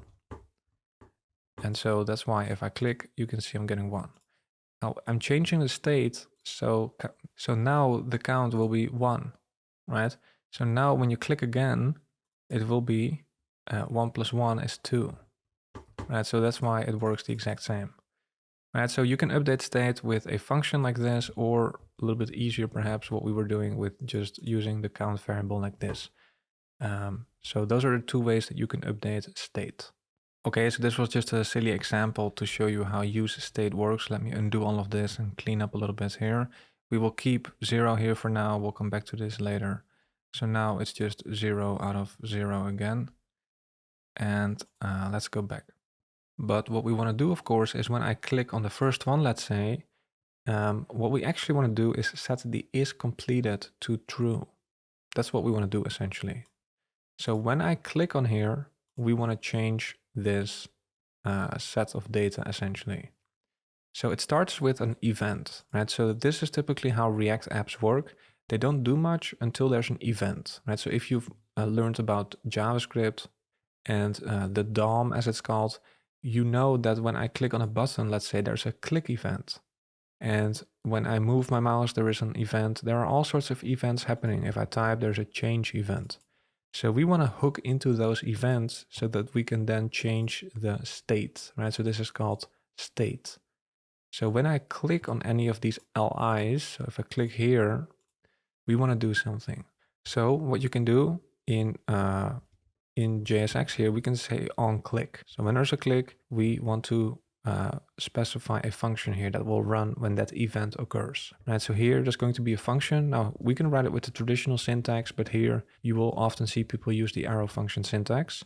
Right, so when that event occurs, we're just going to run a function. Okay, so here in the function body, we decide what we want to do here. So one thing I could do here is just say alert, and I can just say something like to do clicked. Let's actually try that out. Right, so if there's a click, we are just showing an alert. So let's try that out. If I click here, we indeed see an alert. Okay, now that's not what we want. We want to actually update the to-dos here. Right, so we would like to set, let's say, this one to is completed true. How do you do that? Well, that's what you use the second value for set to-dos, allows you to update this. So I can say set to-dos, I can say set to-dos, I can call that as a function, so I can call that, and I need to give what I would like the new to-dos to be. Right, so this is the initial, these are the initial to-dos. Now I need to set it to the updated list of to-dos. Let's actually copy the entire array so that we can change it exactly like we want. So if I paste that in here, I can say the new to-dos should be this array, but with the first one being true, right? I could do something like that, right? So now I'm just setting the first one to true. So if I now try clicking on the first one, you can see we are changing the state to true here. And as a result of that, something happened actually. So the way it works with React is that if you change the state, so something with useState, data basically with useState, if you change this, if you use that setter function, the component will re-render as it's called. So re-rendering just means that the function gets called and all the statements inside the function body will run again. So all the statements inside will run again. And so all of this runs again as well. So it will set, so when we click, this will be the new to-dos, right? So the to-dos here will be set to whatever you give as a new value. So all the statements in the function body will run again, but the to-dos will be the updated value, right? So to-dos will be the updated value. And here you are again mapping over that. So the new list with the new LIs, they will render this on the page with the first one being strike through because we are checking if the to-do is completed, and that is indeed true for that new list of to-dos, right, for the first one. Right, that all happens very fast. So if I refresh actually, and if I try it again, if I click on the first one, you can see it happens very fast. But that is essentially what re-rendering means. So you just basically just use the setter function, and basically all the statements inside the component, inside the function body will run again with the updated value. Right, that's all rendering means, right? Very fancy word. Now it's a bit clumsy to say set to-dos to the following, right? So typically this is not how you would do it. This is a bit clumsy. We can actually also take the to-dos here. So we can actually just say to-dos.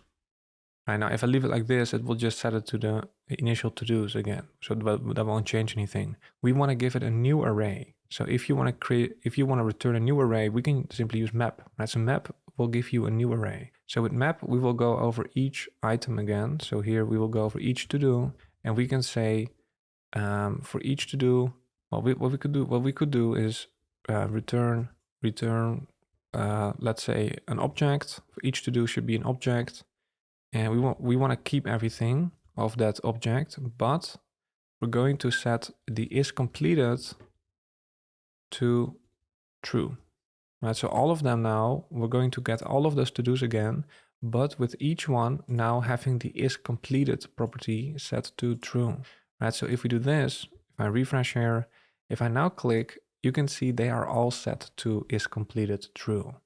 That is also not what we want. We don't want to have all of them set to is completed true, only the one that I actually click. So in this case, when you want to sort of like select or update one specific one, it's easier to keep track of that with an ID. So we can give each to-do an ID, right? So we can say this one has an ID of 1, this one has an ID of 2, right? So we want to make sure that these are actually unique. and this one should have an ID of 3. I just add an ID. And one of the benefits actually in the real world, these ID, typically when you have data that's coming from a database, and database usually has added an ID, that is often also what you want to add to that key that we talked about, right? So the ID is more likely to be unique. So it makes sense that we try to use the ID for the key property here. So let's use that. Now, then we can also use that here. And so here when we click and we update the to-dos, we don't want to set all of them to is completed true, only the one that was actually clicked. So here we map over each one and we can just check if we are mapping over the one that was actually clicked. So here we actually run into a naming issue because here we are also calling it to do.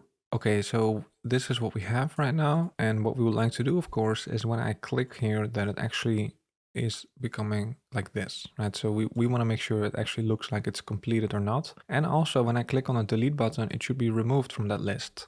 So we can do this now that this data is using useState, we can now make updates to the to-dos with set to-dos here. And when we make an update, it will actually be reflected automatically for us. So let's actually start with deleting actually. It's a little bit easier. So when I click on the delete button, we want to remove that particular to-do from the list. Okay, and actually we actually added this to a separate component.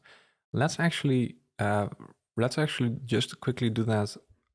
Let's actually copy the button here and just paste it in here and do it directly in this component, and then we'll make it work with the separate component. So let's actually undo that just very quickly here. So here we want to make sure that when we click on something, right, it's a click event. So hopefully you paid attention during your JavaScript lessons. But there's JavaScript and there's the DOM, right? So in the DOM, when I click on something, when I click on a button, there's a click event. If I type in an input, there's a change event, right? So there's all these events happening and we can hook into them. So in this particular case, it's the click event on this button, right, that we want to hook into. So if we want to run some code, when that happens, we can say on click. And so on the click of this element, we want to run a function, right? So this is always how it's structured. When there's an event, you run a function, right? That's JavaScript. So we need to open up the curly braces so we have like a window into the JavaScript world. And then what you actually want to do is what you specify here in a function body, right? So I'm using an arrow function here. We could also use a traditional function, but typically people use arrow functions here. So here, what we want to do is we want to delete the specific item that that's part of that button, or that the button belongs to, right? Now, how can we even change these to-dos? Well, that's what the other variable is for. It's the set to-dos variable. So here we can call that as a function, and set to-dos, we can call that. And here we specify what the new value should be. So what we could do is actually just say, well, they should all be removed, right? So the new value should just be an empty array. Let's actually see what happens if we do that. If I do that, if I save here, well, nothing has changed. But now if I click on this delete button, you can see they are all removed, because what happens is this setter function, as it's called, is being invoked, which changes the state. And the way that useState works is that when you change the state, so when you actually invoke the setter function, all of the component will re-render, as it's called. Re-rendering just means that all the statements inside the function will run again, right? Basically, the function is being called. So all the statements in here are just simply run again because, well, the data has changed. And since we are displaying things on the page based on that data, well, it should be recalculated, right? The data has changed, so we need to run this again so we can get the updated view, right? So we update the state, so all of the things in here run again, but this time the to-dos will be the updated value. So that would be an empty array, the way that we've done it right now, right? So we're gonna go in here and all the statements, but now to-dos will be an empty array. All of the things in here will run again. So here we do to-dos.map, but it's an empty array, so it's not gonna give us any li, right? So that's why we now see nothing. If I refresh, we get the initial to-dos back, but you can see no matter which one I click, they all behave the exact same. Now that's not what we want, of course. We want to make sure that we only delete the item that belongs to this particular button, right? So here we need to keep track of these individual to-dos. How can we do that? Well, typically what you also have is you have an ID. Right? So here we haven't added an ID yet, and it makes sense that we add an ID so that we know the one that was actually clicked, right? So if I click on the first one, it should only be the first one that's removed. But right now, if there's a click event, right? So in here, I don't know which button this belongs to, right? So I don't know which to-do was actually clicked. So I cannot really use that to only delete the appropriate one. So we need to keep track. We need to have an easier way of keeping track of the uniqueness of each to-do here. So typically in the real world, you do want to have IDs. Right? So if your data is coming from a database, typically your database already adds an ID. But here we are just sort of like adding it manually here. So let's actually add an ID ourselves. We'll just use ID 1 and ID 2. And let's also give this an ID of number 3. Okay. We can now also use this ID for the key prop. It's actually much better to use an ID because IDs are typically unique. So instead of the text, let's actually use the ID. This is typically what you use for a key, right? So typically in the real world, you would have your data coming from a database and it will have an ID. So that should not be a problem. Okay, so now we're mapping over each to-do still. So the to-do now has an ID, right? So here when we click on the button, we can say, well, we want to keep all of the to-dos except the one that was clicked on the delete button, right? So here, the new state, the new to-dos should be, well, the previous ones, right? So we can use to-dos. Those are the previous ones. So we have the to-dos. So those are all the to-dos, but we want to remove the one that was clicked here, right? So we have to-dos, but we don't want all of them. We want to filter a specific one out, right? So there's actually a filter method that we can call on that. So filter, we need to pass a function here, but basically what filter will do is it will go over each one in the to-dos, right? So it will go over each one, and we can check if the ID of the one that's gonna check, if the ID is the same as the to-do.id, that one should be removed. So we basically with filter, we only want to continue with the to-dos. I will actually just use T because we already used to-do here. So T, where the ID of that one is not the ID of the to-do that was clicked, right? So a little bit tricky here. You can pause the video and maybe understand, so you can understand exactly how this works. What it comes down to essentially is we want to have all the to-dos, all the array with all the to-dos, but we want to remove one. So we only want to continue with the to-dos whose ID is not the one that was clicked, right? Because the one that was clicked, that one should be removed, right? So here I cannot use to do because we already have to do here. So we have a naming clash. So I just call it T. It will go over each one in the array. That's going to go the first one. So that will have an ID of 1, right? So here T.id will be 1. Is that the same as the to-do.id, which is the ID that was clicked, right? So here this button is connected to that one. Okay, so basically, it's a little bit tricky actually, in all honesty. So if this is a little bit, if you don't fully feel comfortable here, I think that's actually pretty normal, right? So you have to get used to manipulating arrays a little bit. But let's just actually try it out. So if I now click on the first one, you can see it's just the first one that gets removed. If I click on the exercise here, you can see that one is being removed, and now this one can be removed as well. All right, let me just refresh here. Right, so we are now manipulating the state by clicking, right, and updating the state with the setter function.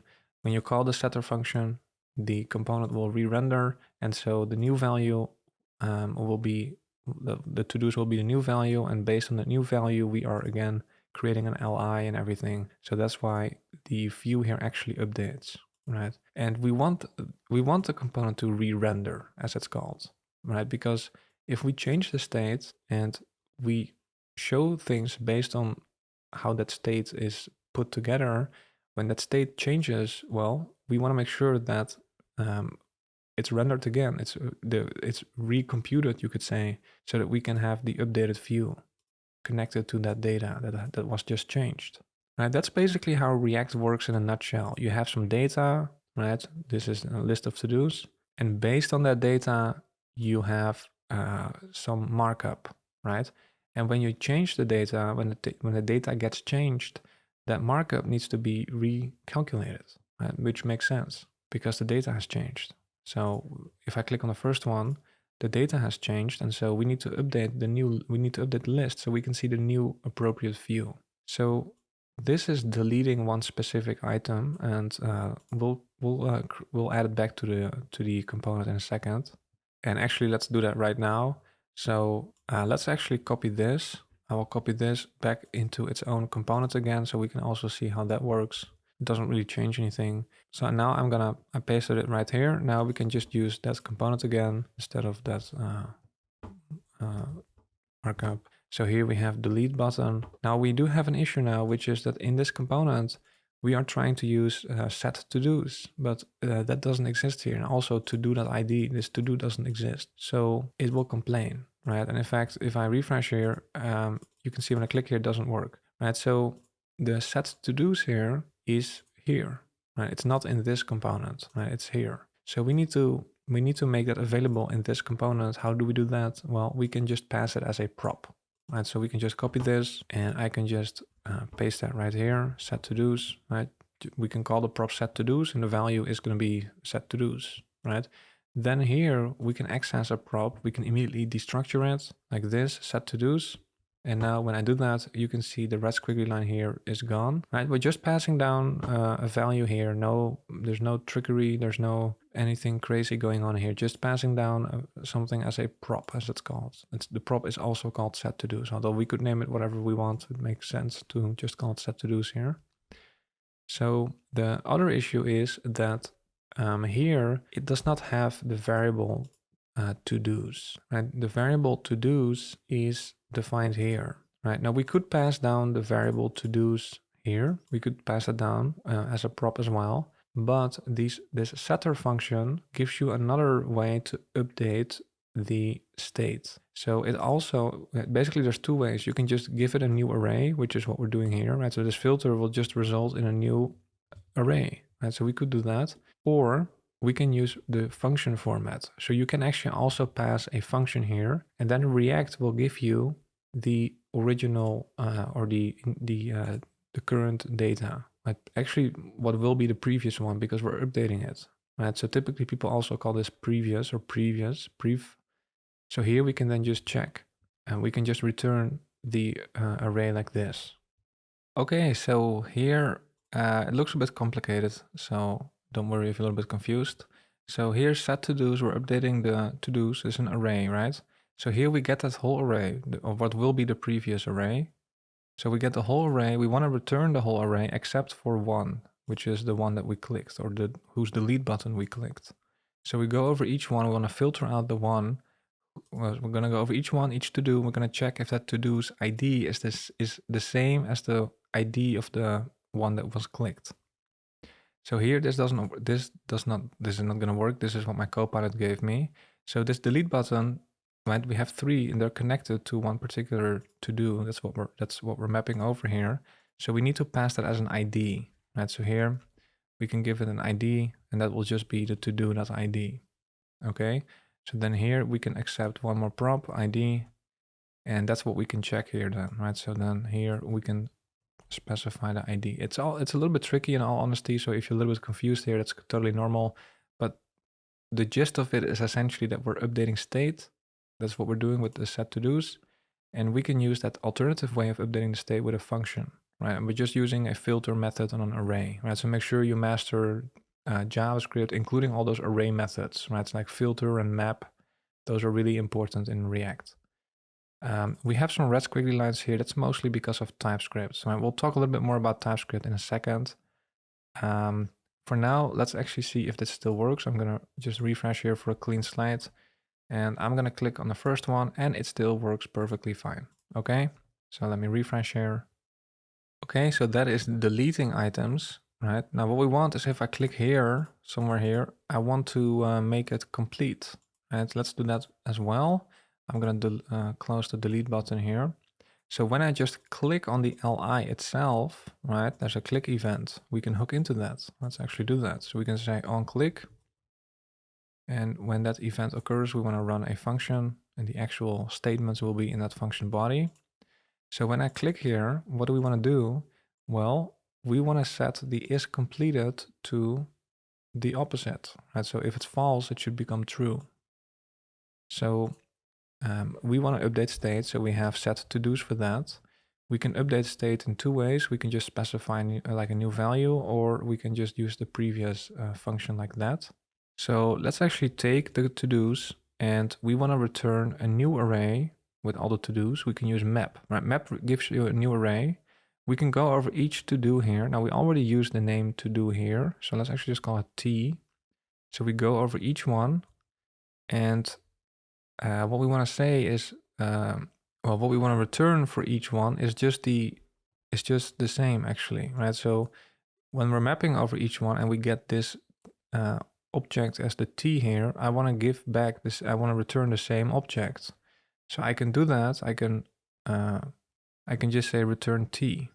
Right now, nothing will change. We're always just returning the same object that we got, right? And that should be the case because only the one that was actually clicked should have something changed, right? So if I click on the first one, only this one, this object should be changed, right? So here, if we're mapping over the one that was clicked, we want to do something here. Actually, I got a great suggestion here from my Copilot, right? So this is really where the AI Copilots are really helpful. They help you out with, these little algorithms or like trickier parts of coding. You don't really have to know much in order to make this work because these suggestions are pretty good. But basically what's going to happen is we're going to go over each one. We're going to check if the ID that we're currently mapping over is the same as the one that was clicked. If that is true, we want to return an object. Basically, we're spreading the original object. Basically, we're getting all the same values except for the is completed. We're going to toggle this as it's called. So if it's already true, we're going to negate it to false. If it's already false, we're going to negate it back to true. Right, so you can pause the video and read up about these array methods maybe and make sure you understand everything. Or let's just continue here and let's actually try, and if this works, you can see now when I click, it is toggled as it's called, right? So that is indeed what we want here, right? And if I refresh, you will get the initial to-dos again. Now, by the way, here we are writing all of this in line here. So you have an event and then all of the logic related to handling that event is in here. Now this can clutter up the JSX, the markup here a little bit. So what you may also want to do is instead of writing that inline, we may want to extract this out into a separate, well, what's called an event handler function, right? So I'm going to copy this, and actually I'm going to copy the entire function here, right? So instead of doing this, I'm going to copy this and actually delete it. And what we can do is we can just create a separate function up here. We can create a separate function here up here, which we can simply call something like handle click. Right, let's use an arrow function for that, handle click, and then I can paste that function here. Okay, the benefit now is that we can see up top here in the component the actual logic related to handling an event, right? So this is typically called handle click because here you have, well, the prop here is called on and then the name of the event. That's a click event in this case. And then here you handle it, right? So then you have handle and then the name of the event, handle click. So this is extracting a function out to clean up the markup here. I think it looks a bit cleaner and you have a nice overview of everything that's happening in terms of dealing with events right up here at the top of the component. So that's something you may want to do. I just wanted to show you that very quickly. Now I will just go back to what we had before, but we will actually come back to this a little bit later and we'll do it a little bit in a different way, but I think that's good to know about for now. Okay, now very tricky. If I click on the delete button here, it gets toggled actually, and it's not deleted anymore. Why is that the case? Well, this is actually just something that has to do with how the HTML is structured and how the DOM works, right? So if I actually just inspect the DOM here, you can see we have the LI. So here we have the button, right? So you can see the HTML is very straightforward.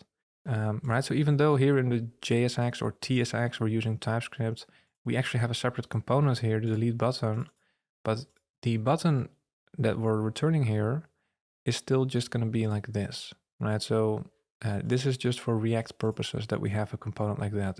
In the actual resulting HTML, we still have a HTML button next to the span here, right? So that's what we have here.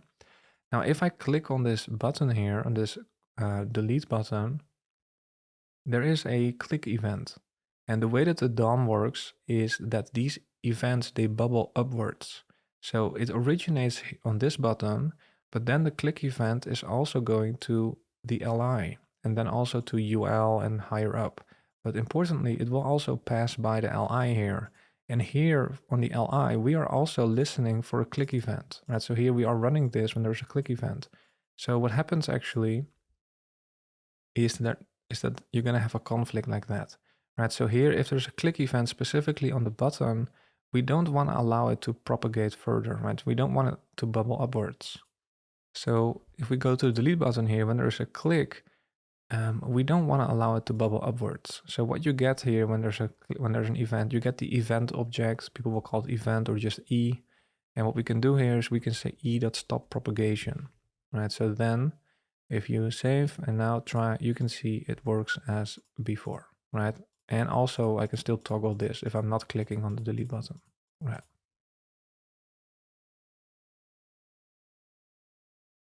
Okay, so now we have a way to toggle the to-dos and delete them, right? And let me refresh here.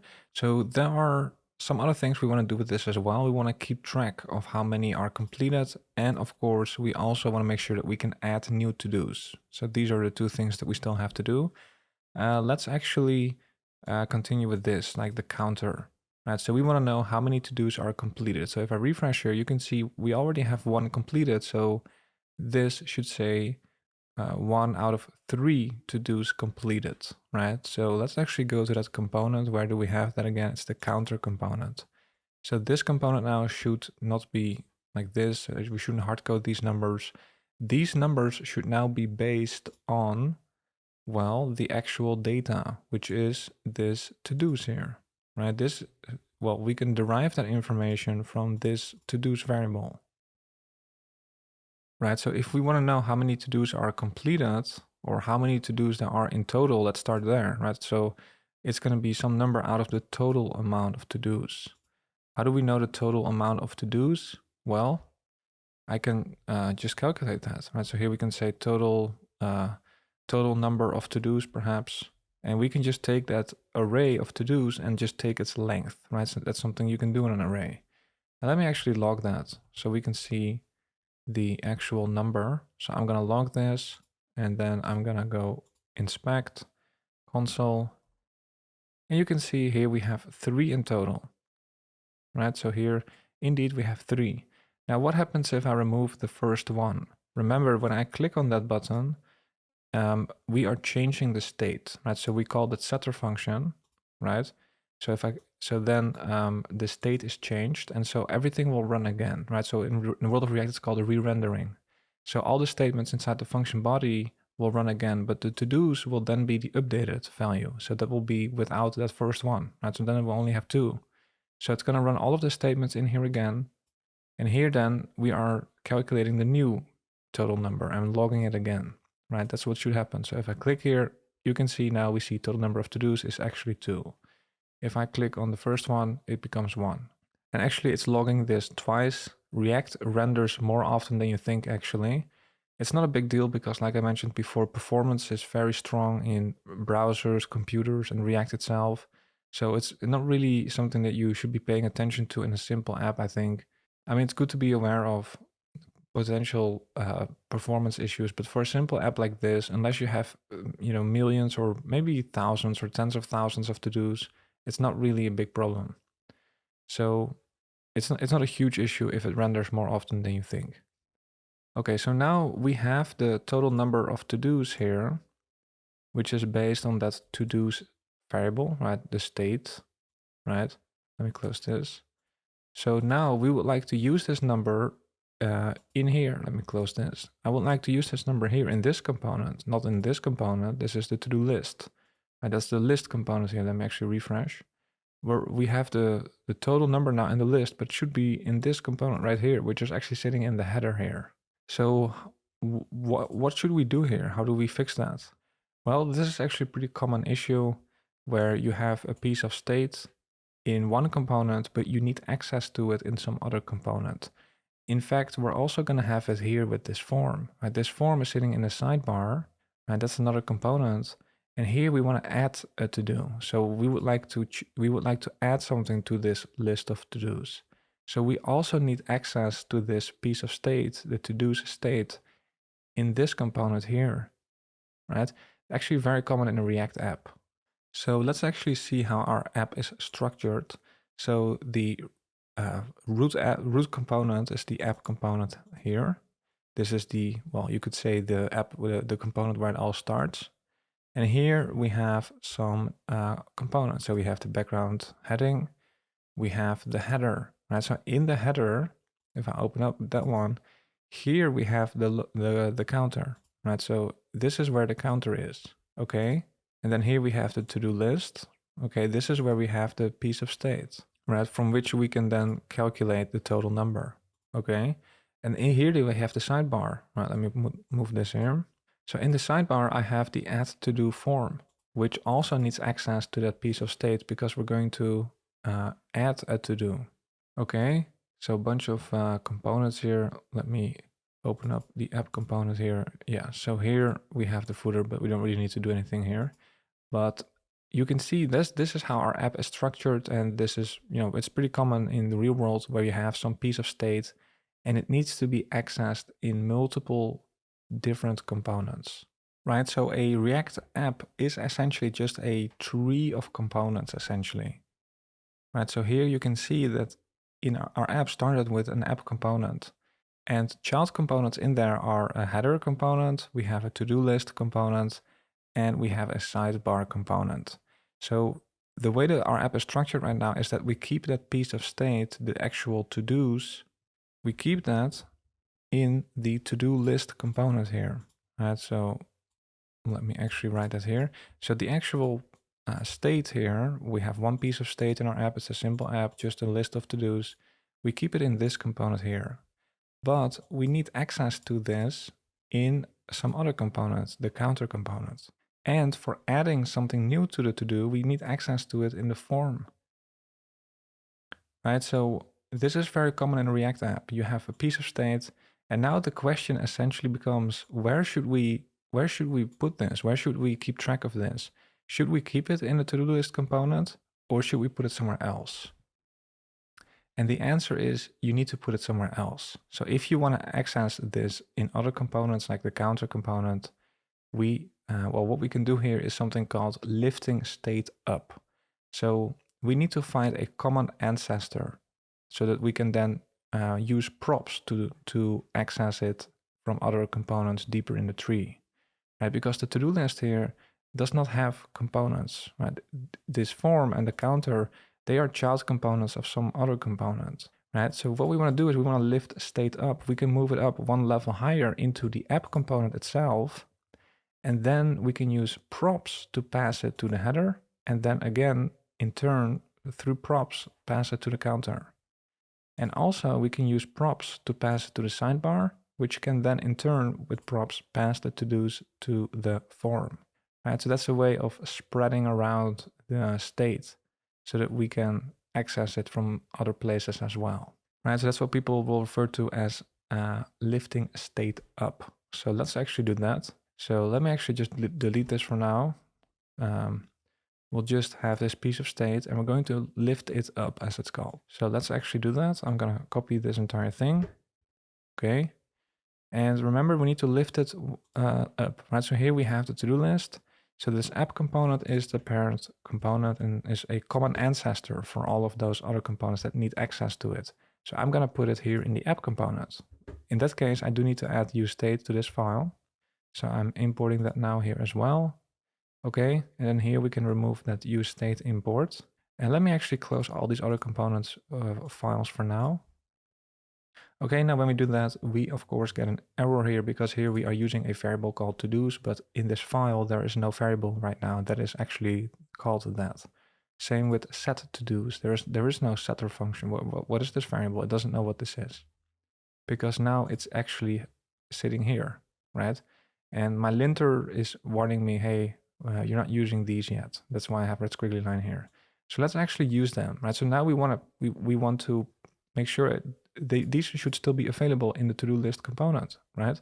So how do we still have them available? Well, we've seen it before. We can pass props, right? So here we have the to-do list components, and if it should still have access to those to-dos, we can just pass it as a prop, right? So here I can just say to-dos is to-dos, right? And here then I can destructure that immediately, right, to get the to-dos. And now you can see the red squiggly line here is gone.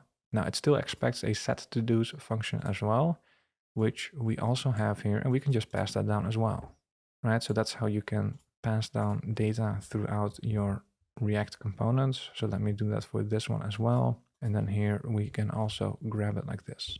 Okay, so now when I save here, you can see the error is gone and everything works as before actually, right? So I can still do everything here. But now the benefit is that we are not keeping track of it here anymore. We are now keeping track of this data, of this state at a higher level. So now we can also pass it to, for example, the header. So let's actually pass all of these props to the header as well, right? So we're going to pass all of them to the header. I'm going to close this. I'm going to open up, command click on the header here, and I'm going to accept these props. I'm going to grab them from here. I get a suggestion from my Copilot, and then I can again pass them as props to the counter component. So we can actually show the correct one, show the correct data. I can just do it one more time. So what we're doing here is actually called prop drilling. So we're drilling down these props, essentially, this data, we're drilling it down through props. So then here in counter, we can accept them as well, to-dos. And actually, we don't need set to-dos. So actually, we don't even need to pass the setter function, right? We only need to-dos here. We don't need to update the to-dos. We don't need to set the to-dos from here. We just want to know how many there are in total and how many there are already completed. So here we can actually remove the setter function. We don't need to pass it here. So that's actually good news, right? A little bit less prop drilling. Prop drilling can get a little bit messy, right? The header only needs to-dos, right? And the only reason it needs that is so it can then in turn pass it down to the counter component. Okay, very traditional, thing to do in a React app is you drill down props, or what's called prop drilling, right? So we're drilling down this data through props, prop drilling.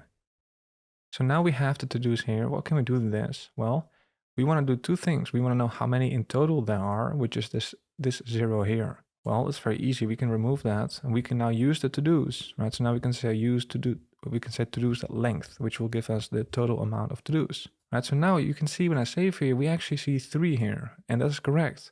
And now let's see if it actually properly updates as well. If I delete the first one, you can see it updates here as well, right? So that's really powerful. That's also why React has become so popular.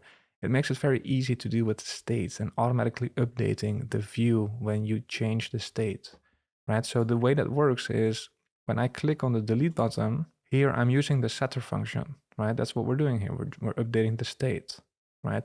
And it's getting that from the props, okay? But what's happened here is that this piece of state is changing when you delete one. And in React, if you change state or you set state, it will re-render the component, right? So this app component will re-render, which means everything in there will run again.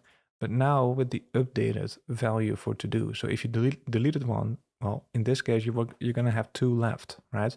So all of this will run again with 2 to-dos. So all of this will run again, which also means that the child components here will re-render as well, right? So when a component re-renders, the child components will actually re-render as well.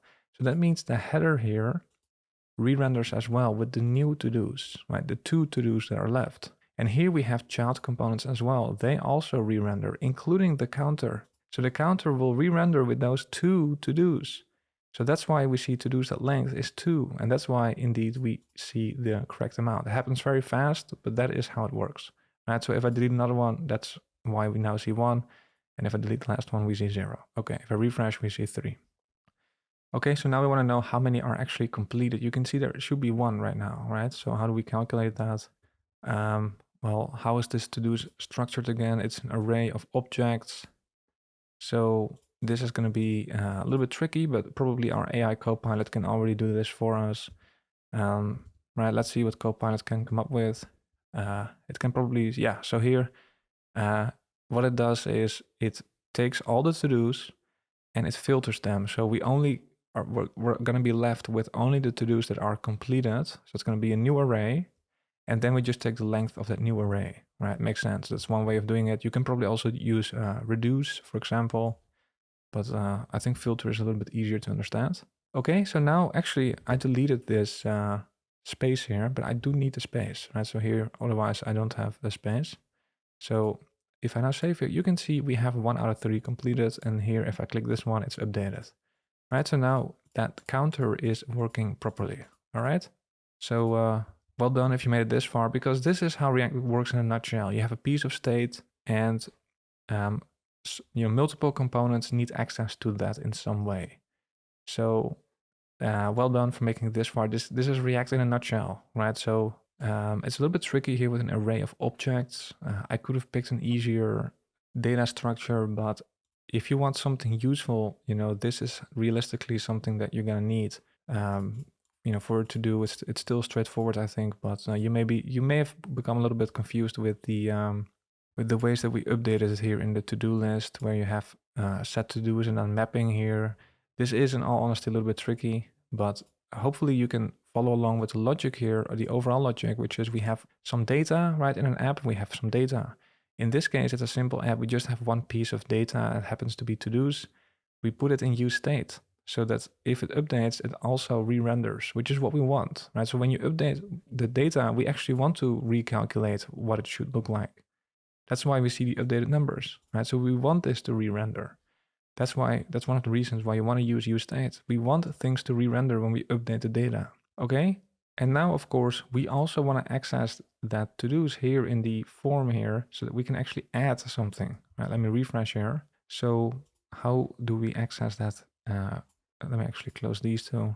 So here in the form is sitting in the sidebar, right? So let's actually copy this and make sure we pass down these two variables to the sidebar as well, right? So here it will just accept those props, set to-dos.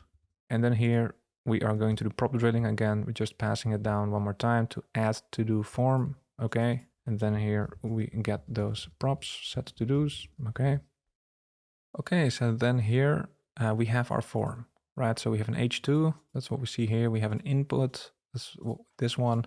And we have a button. A button, if you have it in a form by default, it will submit the form when you click it. Okay, so what we want to do here is when the user submits something, let's say study for exam, when they submit the form, we actually want to add it here, right? So right now what I do, we haven't implemented that. So what happens now if I click here, there is actually some default behavior. You can see there's actually a question mark being added to the URL here. So this is a bit old school, but forms, they have like they have like some default behavior essentially. You can see the page also refreshed and therefore the input was cleared again. So when the form gets submitted by clicking on the button in there is actually a submit event on the form.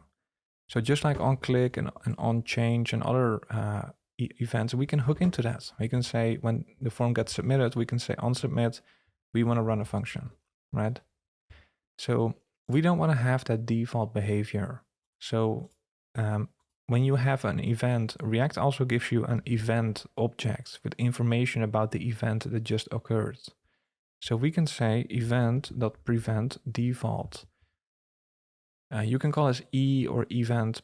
People will sometimes also just call it E. Actually, probably a little bit more common. So let's call it E.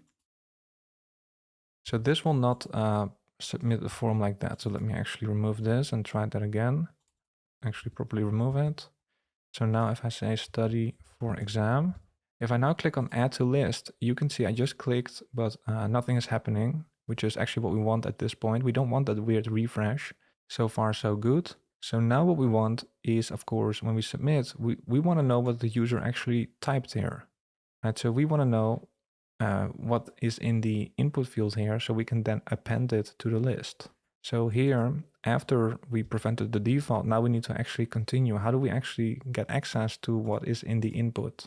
Well, an easier way is actually to make this input a so-called controlled input. So you can see that the text in the input This is also data. It is essentially state as well, but it is managed internally by the browser. So we are not, this is just some default behavior essentially as well.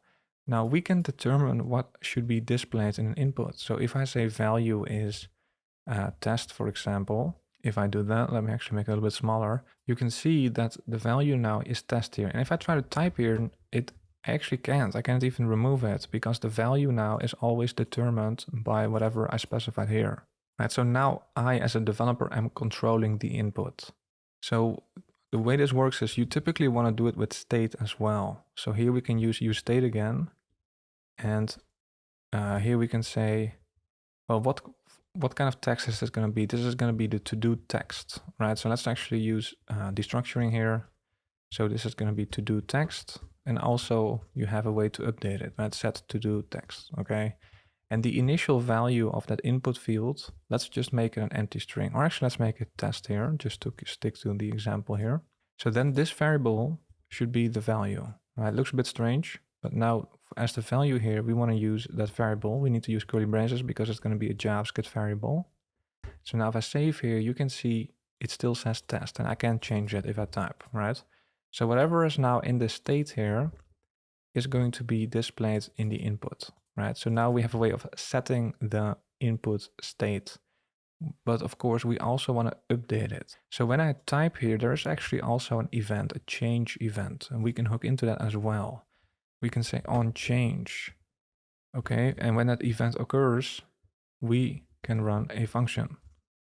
Right, so what we want to do is when I actually type something, that's when we want to update the state, right? So initially, let's actually make it an empty string. So initially there is of course no text, and now you can see I'm typing, but there's nothing added here because the state is always an empty string.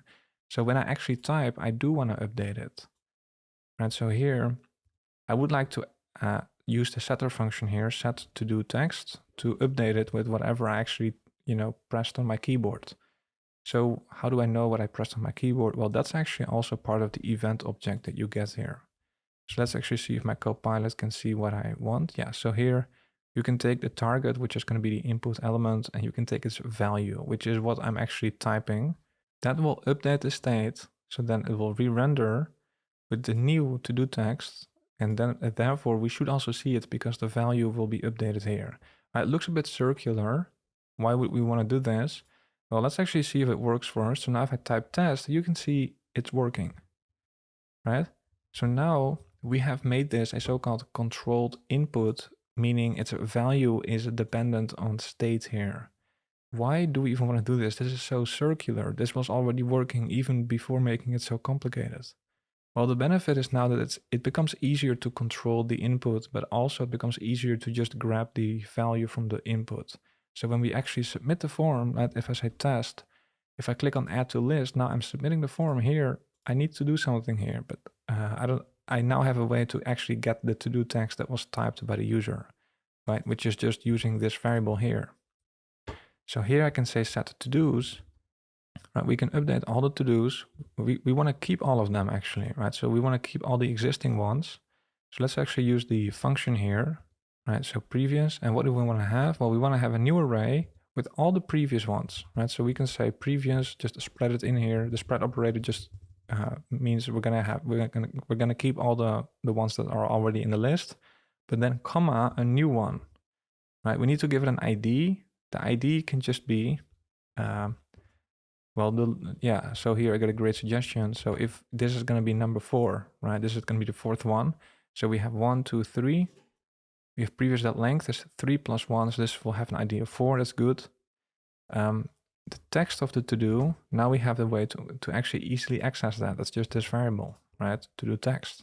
And then is completed, well, initially, of course, by default, it should be false, okay? So a little bit of work here. If we save now, let's actually try adding this. I'm gonna click again, and you can see it gets added to the list, right? Test 2, and now I can add all of these to-dos to the list if I want. Okay, so that is working now as well. And these are essentially all the actions that we want to take on the to-dos. Last thing we want to do here as well is probably clear the input, right? So if I actually submit a to-do, study for exam. I may have a bunch of to-dos, right? So I quickly want to go over them. Study for exam, I press enter, the form gets submitted. The to-do gets added to the list, but now I want to add another one. So it would be nicer if the input automatically cleared as I submit the form. And so after we update the to-dos, we want to set the input back to an empty string actually. Right, so now the benefit of having a controlled input is that it's very easy as well. We can just use the setter function and just use an empty string. So if I save here, and now if I just refresh here and try again, study for exam, I press enter, boom. Clean room, press enter, boom. Learn coding, boom. Right, so now this is a better experience, I think. We can delete these, or maybe we finish something and we can delete. But now you can see this is now starting to look more like a realistic to-do app. So well done if you made it this far. We have now looked at really the very basics of React. It looks a bit messy because it is messy with this prop drilling where we have our piece of data is in one component and we need to access that in other components. So you do a bunch of prop drilling. We'll fix that in a second actually.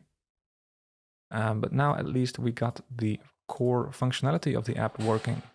Okay, so the next thing I would like to do is actually remove the initial to-dos. Right, so here we are always starting with 3 to-dos, but if we go to the state here, I think it makes more sense that we actually start off an empty array. The user initially does not have any to-dos.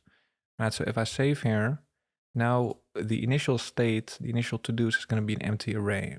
So if I go back, it's now empty. And I can still add something, of course. Buy groceries, I can still add everything. Now when it's empty, when there is like an empty part of your app, you may also want to have like an empty state element that displays something like to get started, add your first to-do. Right? So like an empty state message. So we can actually go to the to-do list for that.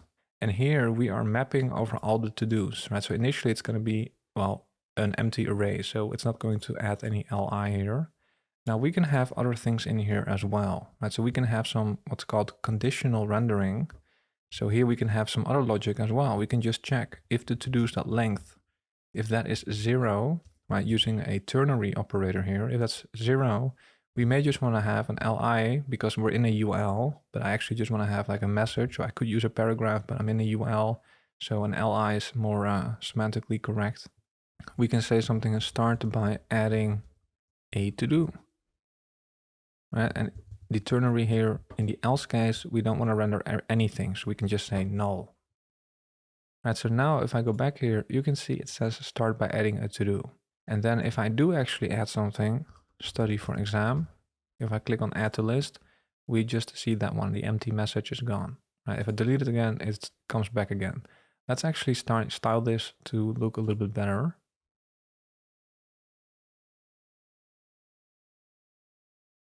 So this li, it should just take up everything. And we're going to center it both horizontally as well as vertically. Right, so this is what I have now, and then it's sitting in the center. We can also make it bold, maybe a little bit bolder. We can say font semi-bold, and then this is what we have. Okay, so just a simple message. Now here I'm using conditional rendering. So here I'm using a so-called ternary operator in JavaScript, where you check for some condition. And then if it's true, the first part here is like the success case. And then else, if it's not true, we use null here. Now this is a bit annoying where you have to type else null. I mean, it's not super annoying, but it's a bit longer than the alternative. The alternative is to use short circuiting. Right, so in that case, I can remove this else null part. And here we can just have 2 ampersands. So now here I have 2 ampersands, which is just in JavaScript, well, and the logical and operator.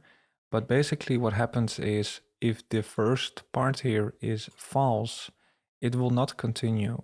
If the first part is true, it will just return whatever you pass as the second part, right? That's short circuiting essentially in JavaScript. So if I do this, it also works, right? So these are the 2 main ways that people will do conditional rendering in React. So either with a ternary or with the short circuiting and logical AND operator. All right, now let's say we have a nice app here and we want to make some money. We want to monetize the app. And there are many ways we can do this. But let's say that a free user, or maybe a guest user, a user that's not logged in, can only submit 3 to-dos. Right? So if I add 3 to-dos here, study for exam, walk dog, buy groceries. And now if I add another one, I would like to see a warning here, basically telling the user to sign up, which we will also implement in a second. So how do we do that? Well, we are submitting the form. So let's go back to that form that we have. Let's go to the form. We have add to do form right here. So here it looks a little bit complicated. Let's see. So here when a form gets submitted, we prevent the default. Okay, that's good. We still want to do that. And then here we set the to-dos. So we take the existing to-dos and we just add one to there. Now, before we do that, we want to check if the user is actually logged in case there are already 3 to-dos, right? So here we want to have some logic before we actually do that. So we can just have an if statement here, right? So here we can check if to-dos.length, if that is already 3 or greater than 3, right? The user needs to be logged in. So here we can say alert log in to add more than 3 to-dos, something like this. Right now, else if the to-dos is below 3, we can still have the set to-dos for now. Right, so we will implement the actual authentication in a second. Right, so here for now we will just have an if-else statement, and after that we still want to reset the form, let's say.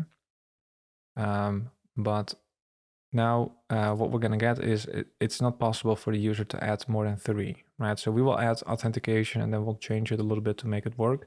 But now if I try to add another one, if I say test, if I click on add to list, I get an alert here that we need to log in. Right, so this is like a built-in alert component, I guess, from the browser. We can't really style that. We can also do it in a different way. We don't have to use alert, but this is an easier way. And then when I click OK, it actually removes the to-do. Maybe that's not so nice. So if there is an alert, we can maybe also just return here. So it will not continue to the last part here. So then we can keep the text in the to-do, right? So if I say test, I get a warning. If I click OK, I still have my text here. Okay, so let's actually keep it like this. And we'll implement the actual authentication in a second as well. But before we do that, I quickly want to give you some best practices. So the way it works with state right now, so if I go to the app component here, so we have a piece of state, right? We have the list of to-dos and we have ways to update it, right? So that's what we're doing here. We're trying to add a to-do, right? So here on submitting, we have all this logic here for adding a to-do. We also have logic to update those to-dos, that piece of state, in another component here in the to-do list, right? So here, if I click on an item, we toggle it, right? And if we click on the delete button, which is actually another component in here, right? This is this component. Here we have some logic for deleting a to-do. So the app that we have right now is a little bit messy because all the ways we have the piece of state here, but all the ways of updating it, essentially, all the logic for actually updating the to-dos, right? Basically wherever we use set to-dos, it is scattered throughout our app in different components. So for example, if I have my state here, my to-dos, if I want to know how we are adding a new to-do to this piece of state, well, how would I find that? I would have to open up a bunch of files and hunt down all the instances where I'm actually using a set to-dos. It would be nicer if I have all the logic for adding a to-do, for example, right? All this logic here, and where we actually check whether there are already 3. It would be nicer if we have that logic here, because then you have one overview of the actual to-dos and all the ways of updating those to-dos. And that is actually more common to see.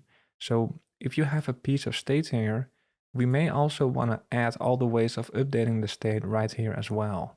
Right, so let me show you what I mean by that. So what we can do, for example, is we can just have a function here. So we can just have a function called add to do, and that can just have all the logic available for adding a to do. So let's actually do that. So let's copy all of this. We can keep these two here, but this is all the logic for adding a to do. I'm gonna copy this and I'm gonna paste that right here. Okay, so now we do need to know what the new to do, what the text should be. Right, so here this function, when you call it, you do need to specify what the text should be. All right, now we have a bunch of red squiggly lines here. That's simply because of TypeScript. We'll work on that very soon. This should work though. So this is a function using an arrow function syntax here, but it shows you how to add a to-do. Okay, so all of the logic now for adding a to-do is now close to the actual to-do's state. So I think that's nice.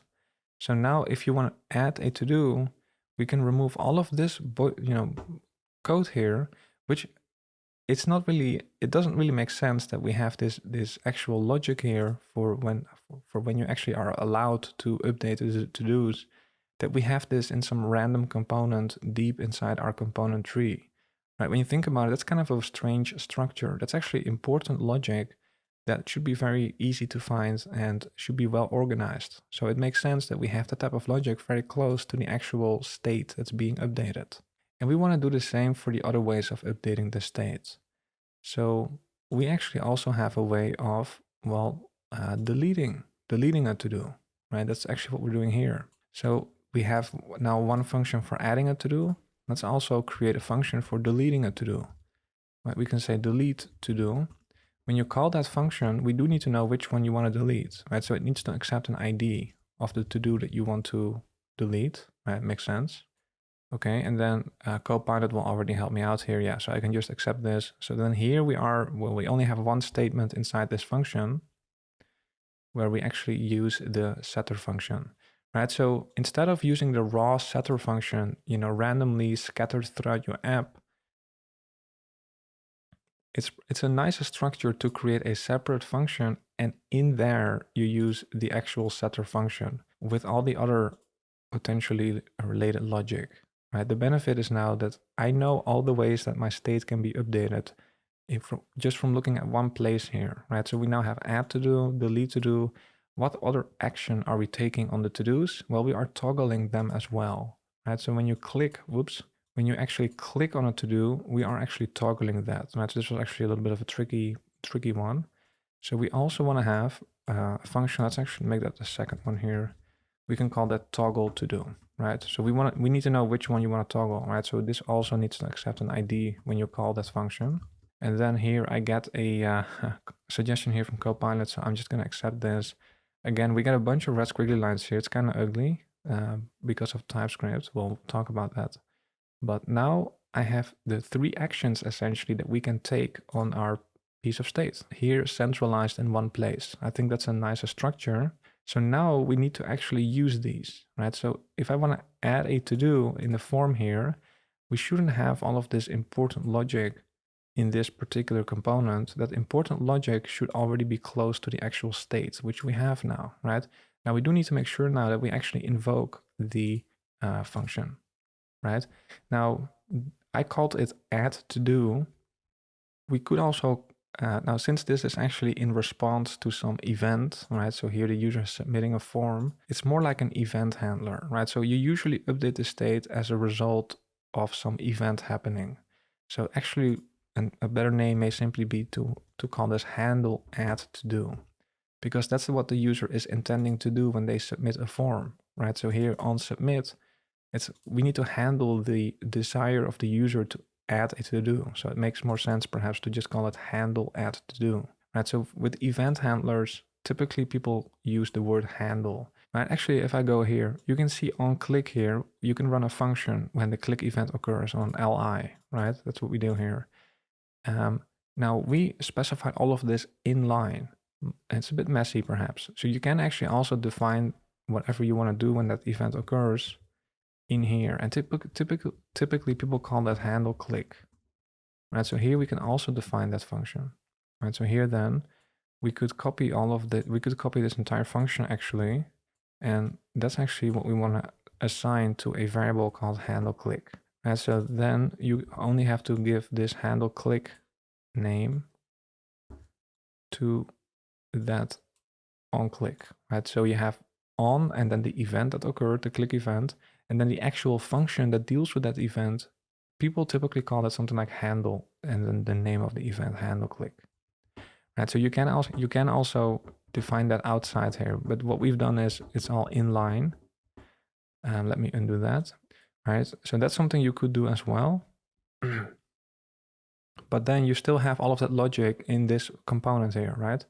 So I think it's better to put that function up here. And let's actually also stick to that name though, so then we can stick to that same logic for handling a particular event. Now, we could call it handle submit, but we may actually also want to use the same logic in some other places. Right, so here we are going to use this in the add to do form when we submit the form, right? But we may want to add it somewhere else as well. Maybe we have other places in our app where the user can submit to do's. So it's nice that you now have one function that we can potentially invoke in other places as well. Okay, so that's enough talking for me. Let's just quickly rename this handle toggle to do and handle delete to do. Okay, it's not the end of the world if you give it a different name. But now, of course, when we submit the form, I want to use that function. I want to use handle add to do. And remember, it does need to know which text the new to do should have, right? So it expects to do text. So we do need to pass the actual to do text here. Let me actually just copy paste that. Okay.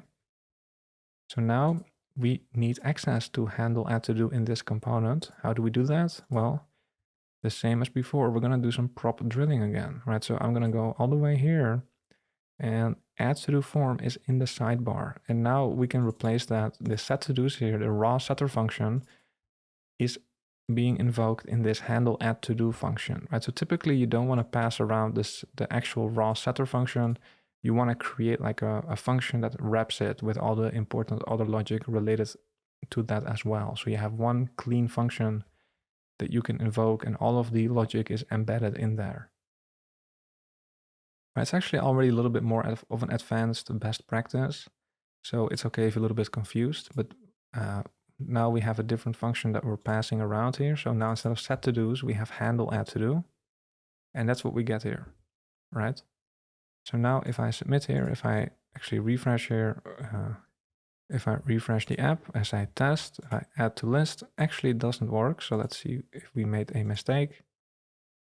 So I call handle add to do with the text. Here we get that as the input, and then we say set to do's, keep all of them, and then here we may have an issue. Meant to be the comma, is that it? No. So here I don't know what's wrong, so I'm going to open up my terminal of my console here, and I see an error here. Handle add to do is not a function. So we made a small mistake in prop drilling here. So I should first accept it in the sidebar, right? So this is already one of the problems with prop drilling, is we have these components in between, right? So I'm just passing it to the sidebar here. So the sidebar should first get the handle add to do, and then I can pass it to add to do form, right? So the prop drilling is annoying. Okay, let me refresh here and let me try again, test. If I now add here, you can see everything here still works. Okay, so let's do it for the other functions as well. So now we have handle add to do. Here we have handle toggle to do. Right, so when you click on some to do in the list, we can now pass that to the to do list. I'm going to close these two. Here we can now accept that one, and let's see. So here we have all of that logic related to toggling a to do. It doesn't make sense that we have that in some random component. It makes sense that we have that very close to the actual to do's state itself. So that's what we want to run when there is a click event. We can actually just replace all of this. Now it needs to know which to do to toggle, right? So when you call the function, we do need to specify which one. And actually we can just say to do.id, which we can get from there. Okay, so now if I have a to do, and actually I get an error here. So I'm going to inspect here. Let's see what we did wrong. let's see, set to-dos is not defined. So to-do list, we are using set to-dos somewhere. Yeah, that's what we're using here to pass that to the delete button. The delete button should not have the setter function, right? So we can actually remove that. Okay, I'm gonna remove it. If I refresh, okay, so now if I say test, if I click on it, I'm toggling the to-do. Okay, that's working. Now we need to do the same for, let's take a look. Last one here, deleting a to-do, right? So now we're gonna pass handle delete to-do to, well, the delete button. The delete button is also in the to-do list. So we also need to pass the prop here. Handle delete to-do. We can call the prop whatever we want, but I think it makes more sense to use the same name. Here we can then accept that in the parameter list here, props handle delete to do, and then we just pass that here to the delete button as well. And then here we can accept that instead of set to do's, we can just replace all of this logic. This component doesn't need to worry about the actual implementation logic. It just needs to know that it needs to call a function, and what the function will actually do is not the concern of this component. That's not really what this component should be worried about. This component just needs to worry about rendering an actual like a cross on the screen, as well as invoking the function that will actually do the work with all of the related logic. Right, so we just passed the ID as well. Okay, so now if I try to delete this, that still works, right? So everything here is still working. Right, study for exam, walk dog, buy groceries.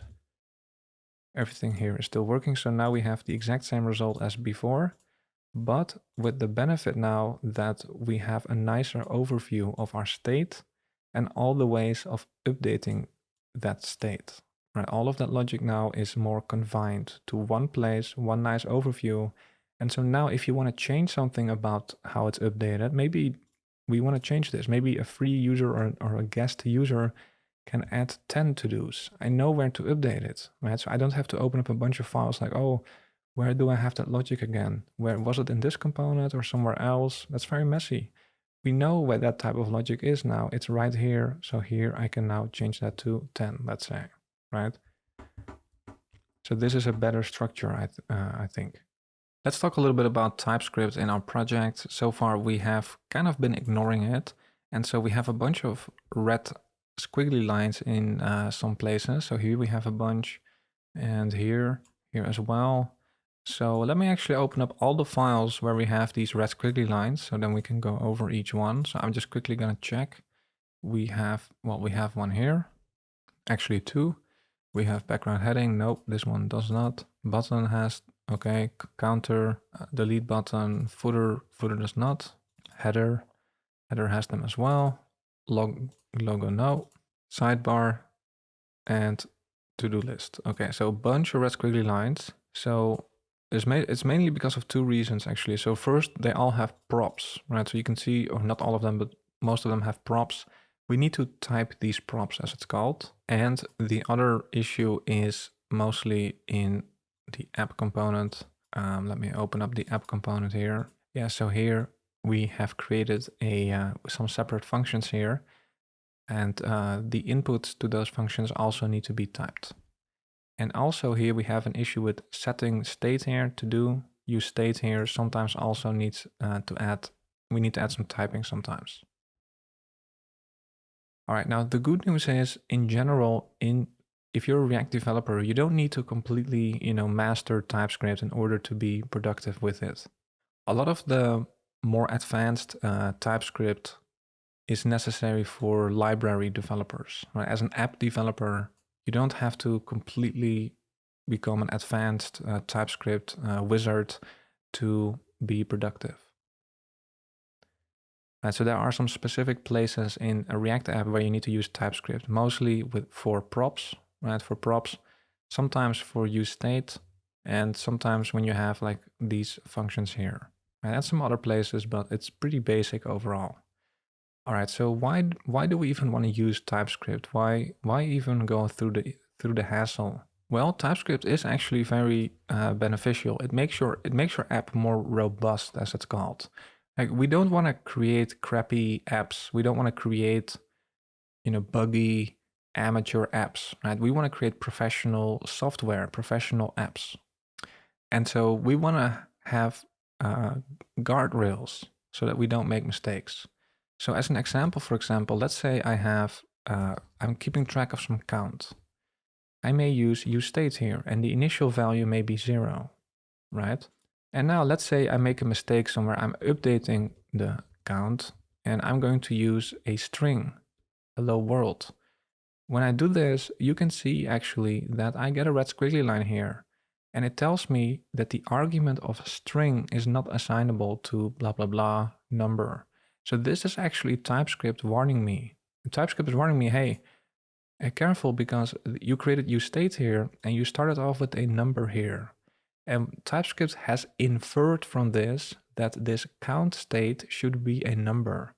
You can see when I hover count here, you can see count is of type, that's what this means, of type number.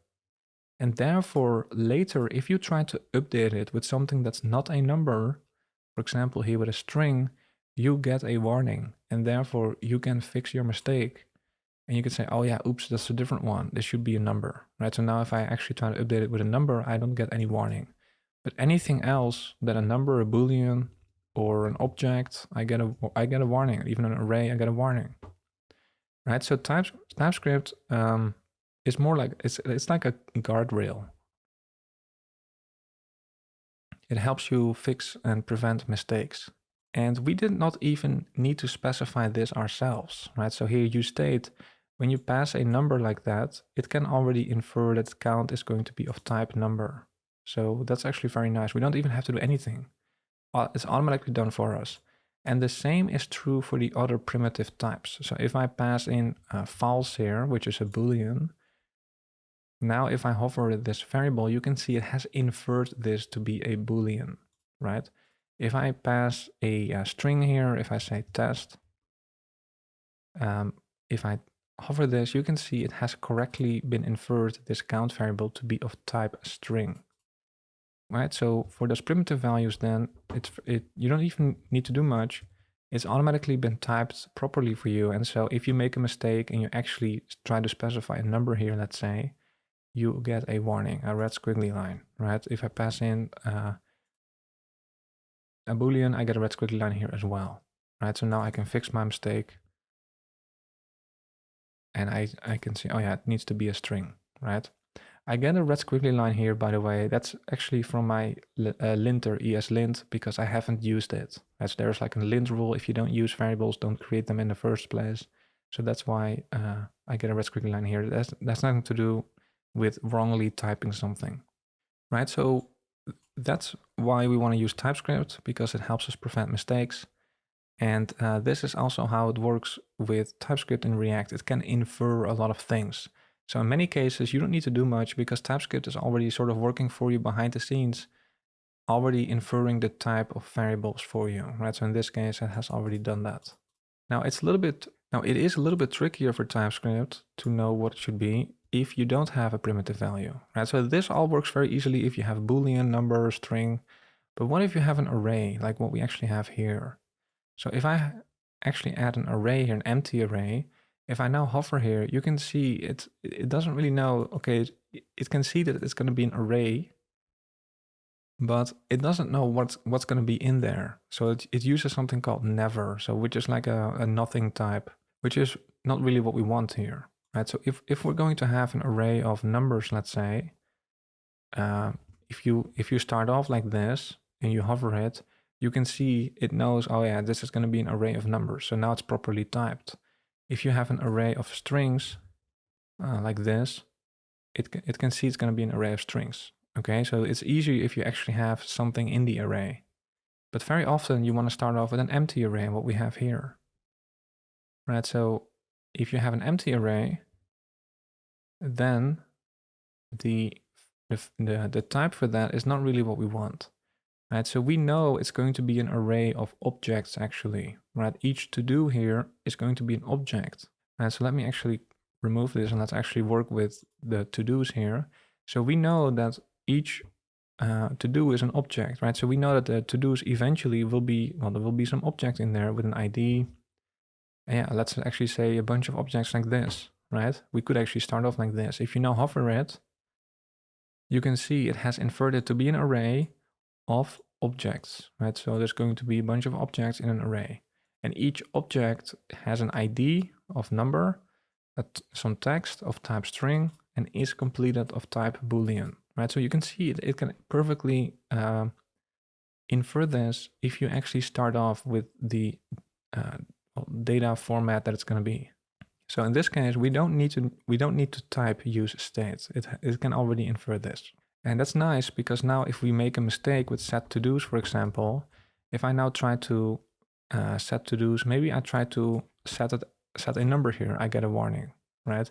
If I try to set this, if I actually try to use an object here, you can see I'm getting a warning, right? So we want to make sure that things are properly typed so that we get warnings if we make a mistake. That's the whole point of TypeScript. The other benefit of TypeScript is that when it is properly typed, you also get IntelliSense, right? So here, if to-dos is properly typed, right? To-dos is properly typed. So then if you map over that, for example, and you go over each to-do in the array, maybe we want to do something with that to-do. So if I want to access some property in an object and I don't know what I have available, I can do period. And here I get 3 suggestions. I can use an ID, and to-do has an ID, it has is completed, and it has text, right? And the reason it knows that is because when we instantiate or when we start with this to-dos, it has already inferred that each object in that array has those 3 things. So later, when you actually try using it, TypeScript can give you those suggestions, right? So that's like the second major benefit of TypeScript.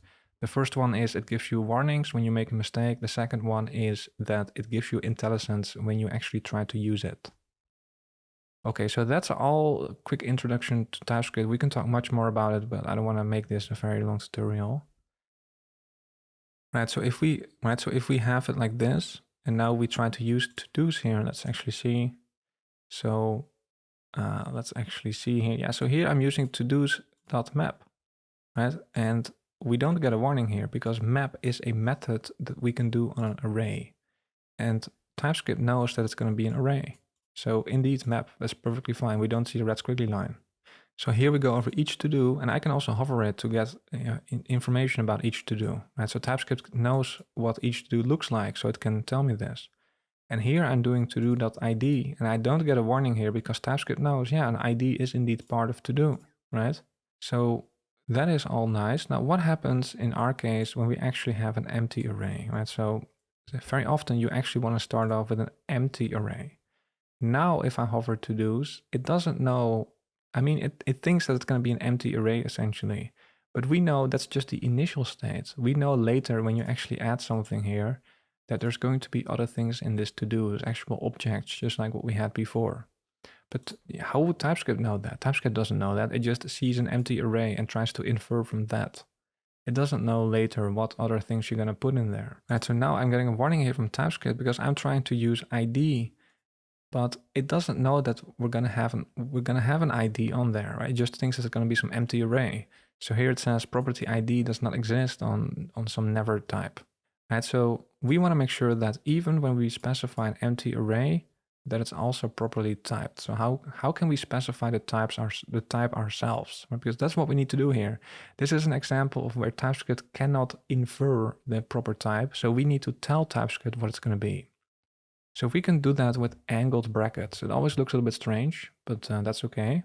We can tell TypeScript, hey, this is going to be an array of to-dos. We can call that to-do, and it's going to be an array of that, right? So we're going to have a type called to-do. We can define that up here. We can say type to-do. So each to-do is going to be an object, right? So here we're going to use type to-do, and we're going to specify to TypeScript what this type is. So if it's going to be an object, well, we can just write it with curly braces as well.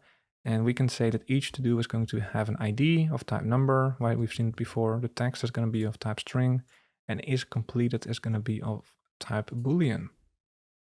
Right, so now if we do this is a single to-do, but the state is going to be an array of that, right? That's why we have that. Now we are manually specifying to TypeScript what to-dos is going to be. So now when I hover to-dos, you can see it's not never, it's something called to-do, which we specified up here. So now if I go back to that todo.id, you can see all those red squiggly lines are gone. It knows that ID is a valid property on that to-do object. Right, so that is the first TypeScript issue that we had here. Let's take a look at the other ones. So here we also have a red squiggly line to do text. So another rule with TypeScript is if you have an input, you need to type that as well, because when you have a parameter, when you actually call that function, right, let's say I call that function here somewhere, and I need to pass an input, but here to do text, it needs to become a string, right? So we would like to get a warning if I actually try to pass a number, and now you can see I'm not getting a warning here, but we should get a warning because to do text should not be a number, right? So the reason that there's a problem right now is because we haven't properly typed this yet, what the input should be. So we can simply do that with a colon. We can say this needs to be a string, right? So here to do text needs to be a string, and so when you call that function, you can see now I'm getting a warning, and TypeScript is saying, hey, you specified to me that the input should be a string and you're passing a number, so please fix it. Okay, handle to do learn react. So now you can see I don't get any warning anymore. Now it knows it's a string. If I pass anything else, I get a warning. Right, so as long as we make sure that the types are properly specified, we get a bunch of safety essentially. So here as well, what is ID going to be? Well, ID should be a number, right? So we can just say, well, ID should be a number. Okay, let's see here, handle to do ID should be a number here as well, of course, right? Okay, so that is basically it, I think, for this component. So here we now have fixed all the mistakes. Okay, all right, so let's close this one here. Okay, so here we have the add to do form, and we have a bunch of red squiggly lines. Let's see, we have it here for the props. So remember, a function in JavaScript, if it has a parameter, we just saw that you need to type the input. So let me actually just quickly show you again. Right, so here we had a function. It's an arrow function, but doesn't matter which format you use. We have an input, a parameter, and we need to type that. And it's the same here, right? A React component is just a JavaScript function, and it has a parameter here, the props, and we need to type that as well. Right, so we need to type this. Now, before we do that, I just noticed that this component is actually still getting to-dos here, but we don't need to. We don't need to pass the to-dos to this component, because all of the logic for adding a to-do has now been put in another function somewhere else, right? So before we had a bunch of logic here where we actually needed to-dos, but now we have put all of that logic close to where the actual state is of the to-dos for better organizational purposes. And one benefit is actually now that we don't have to pass as much data down through props. So we can actually remove the to-dos. We're not using that here.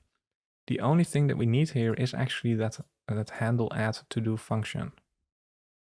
Right, so that's the input here.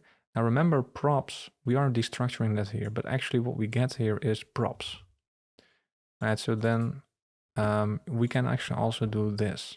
Right, if you remember that, it's a bit tricky, but basically we need to specify the parameter of a function. Right, the React component is just a function, and just like what we did here, where you have an ID that's a parameter, you need to type that. So an ID is going to be of type number. Here, props is also something we need to specify here. So here, props is going to be an object, right? Props is always an object, and in there, you're going to have everything that you pass to that component. So where do we have that component? It's sitting in the sidebar here.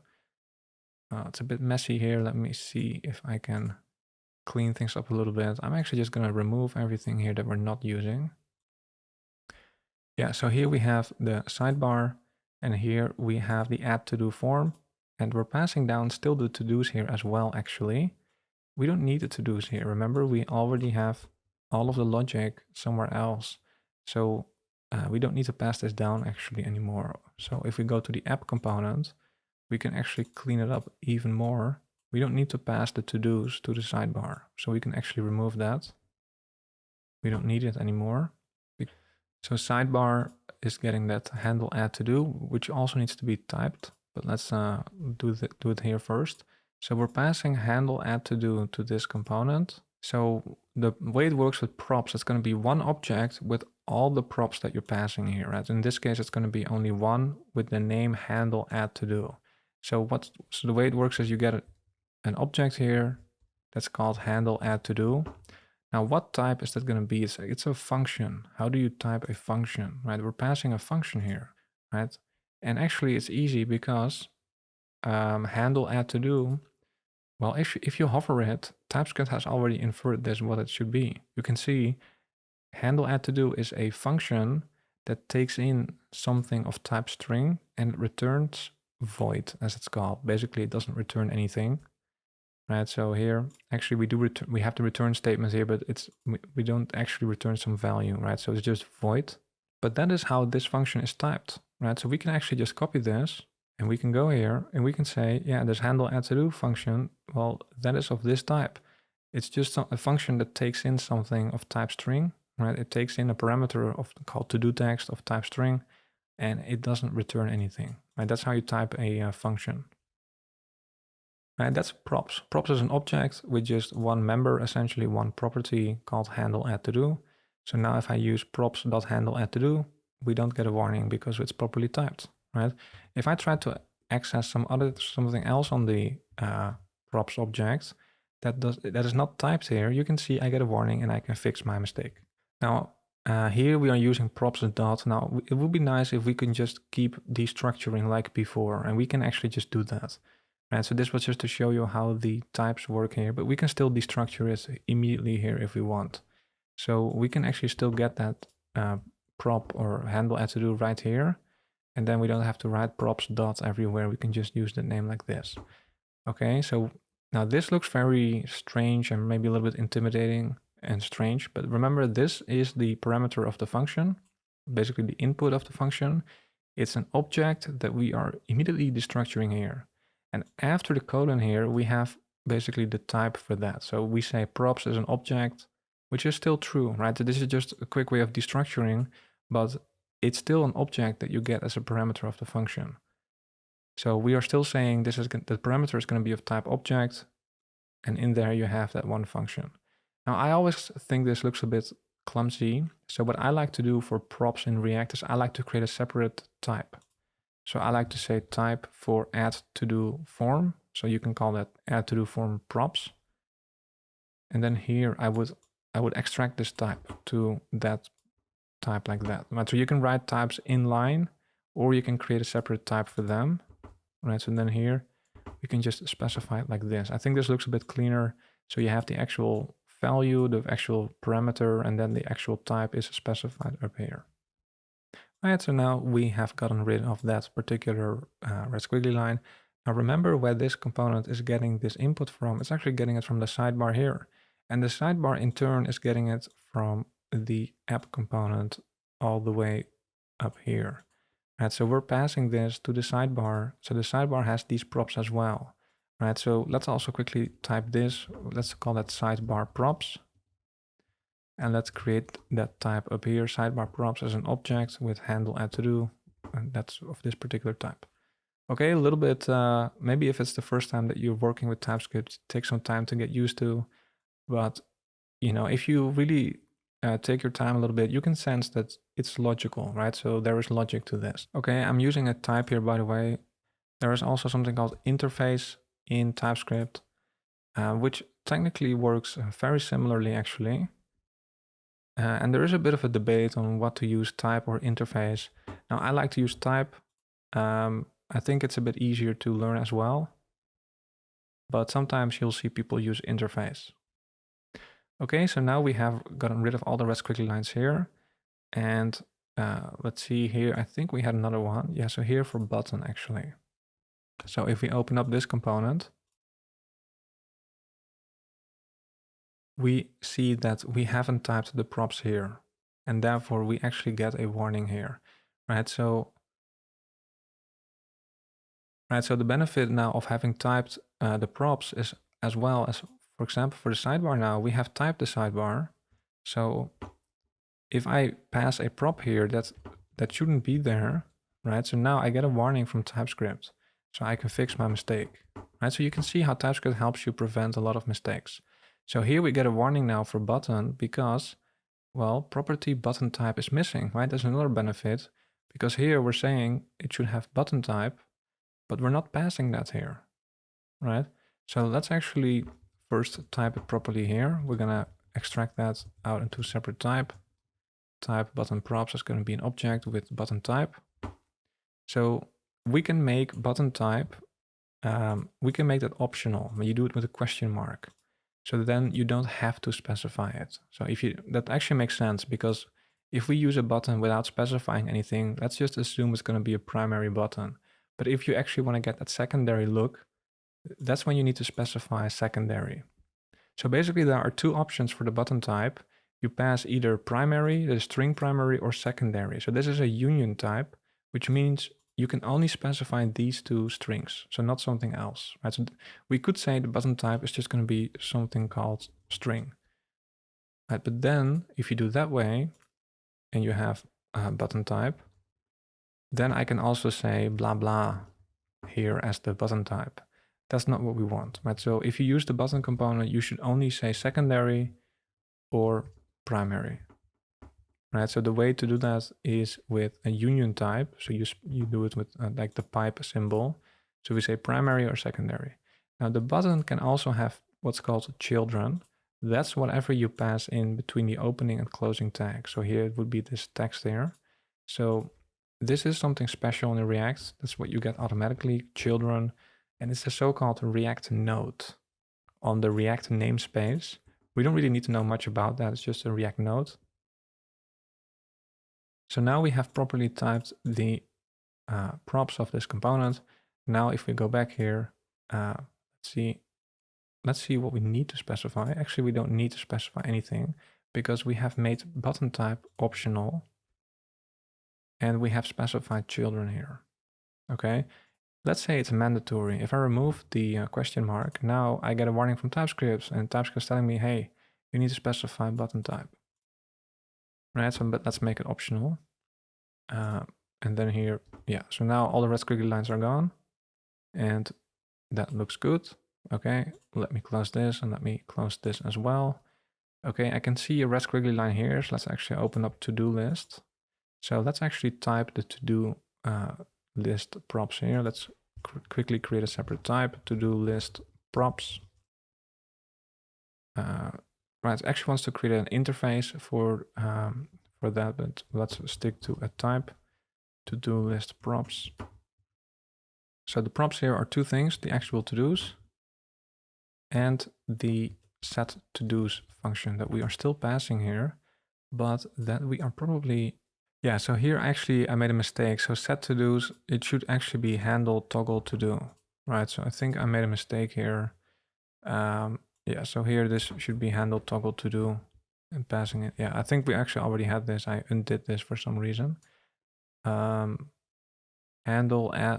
toggle to do, and I need to pass the delete handle delete to do as well. So let me pass that right here. So then here below here I can pass that here as well. Delete button.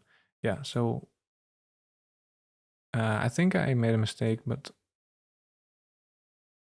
I think this should fix that.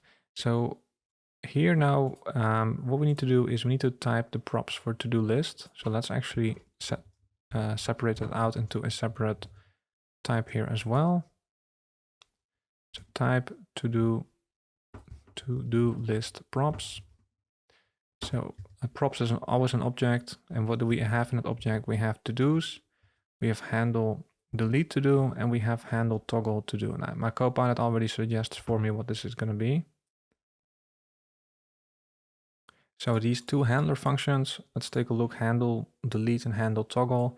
If you want to know the actual type, you can just hover a variable and you will see the type that TypeScript has invert. And indeed, this is of that particular type. So that looks good. So now to-dos, what type is that? Well, we actually have a type for to-do here already. And it would be nice if we can reuse this type, right? So we don't want to duplicate this type here as well, because then if it changes, you need to update it in two places. And typically you want to have one source of truth. So it would be nice if we can use this type in other places as well. And we can do that. We can just export. we can just say export, and then here we can say to-dos is going to be of that particular type. It's actually an array of them. And we do need to make sure that we import it from here. Right, so this is a way of reusing types. Now, if I change something about the to-do, right, maybe it should have, maybe actually the ID is going to become a string, right? Now I only have to change it in one place, and now wherever I use it, here, and other places will automatically be affected by that. So that's a good thing. So now we have properly typed the props for to-do list, okay. And now you can see a bunch of red squiggly lines here are gone, because now to-dos, it knows what to-dos is. So if you hover to-do, it's of type to-do. So if you try to access .id on there, that's perfectly fine, because it knows that it has an ID on there. Okay, it has typed this, we have typed this handler function as well. So when we type in, when we pass in a number, it's perfectly fine because it knows that this function accepts a number. Right, so this cleans things up quite a bit. And I think we are pretty much finished here. Let's go to delete button. Yeah, so here we still need to type this as well. So delete button props. This is just how I like to type my props. Some people will do it inline, but I think that looks very messy. So delete button props. So let's see what my Copilot can come up with. And this looks very good. Okay, so I will just accept that. And now I think we have typed most of this here. Let me quickly open up to-do list here. And let's see what we have here. Yeah, so this all looks good. And let me double check. Add to-do form. That looks good. Button looks good. Counter. Yeah, so counter still needs to be typed as well. So counter is getting all of the to-dos just so it can then calculate here. So this is something that we may actually want to change as well. So here, if I open up the app, we have the actual state here.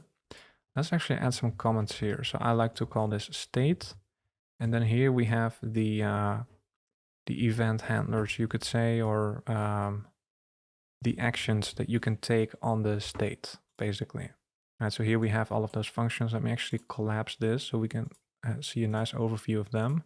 And let me actually remove this space. Right, so here we have state, here we have our event handlers. Now, there is also the concept of derived state. So that's actually what we're doing here for the counter, right? So here, to know the actual number here, it's basically a derivative of the actual state, right? So if we want to know how many there are in total, we can just take the state, the to-dos, and just take its length, right? So here, if you want to know the total amount, instead of passing the entire state down to the component here and then doing the calculations here, it makes more sense to also have those calculations be done very close to the original state, so that we have everything related to that state in one place. It makes it better for managing state, right? State management. It's a cleaner structure to keep everything close to each other. So here I like to add another section here that we can call derived state. Right, so this is, for example, total amount or total number of to-do, something like that. Right, so we can just take the to-dos and just take its length. We don't need to create another useState for that, right? So you may be inclined, beginners are very inclined to use useState for everything. You may think, oh, we need to keep track of that. And so we're going to create another useState for the total number. This is not necessary because this is derived from this variable here, right? So as this state is changed, the component will re-render, and so all the statements in here will run again. So then we can just calculate it again as well, right? So as long as the to-dos is correct, everything that derives from there will also be correct, right? So here we just take the length. And then what else we want to know is how many are completed, right? So here we can say a number of completed to-dos, and my Copilot already knows we take the to-dos, right? And we just filter the to-dos that are completed, and we take the result of that, we can take the length. right? So here, people will call this derived state. And the benefit of doing it here is that you have a nicer overview of everything that's related to the state. And also, if you want to use this in other components, you can do that, right? Whereas if you do it like this, where you have the calculation be done in the component somewhere in the component tree, if you now want to reuse this, you have to do the calculation in some other place as well. And generally speaking, you don't want to do heavy computation stuff in random components throughout your app, right? You want to be very, very deliberate with where you have your state and the things that derive from there and how you can update the state, right? We'll talk a little bit more about state management in a second.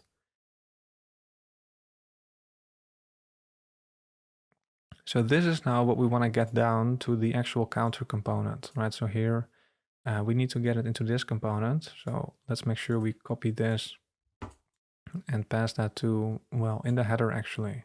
So the header, we need to now pass, we do need to pass 2 things instead of 1, but that's okay.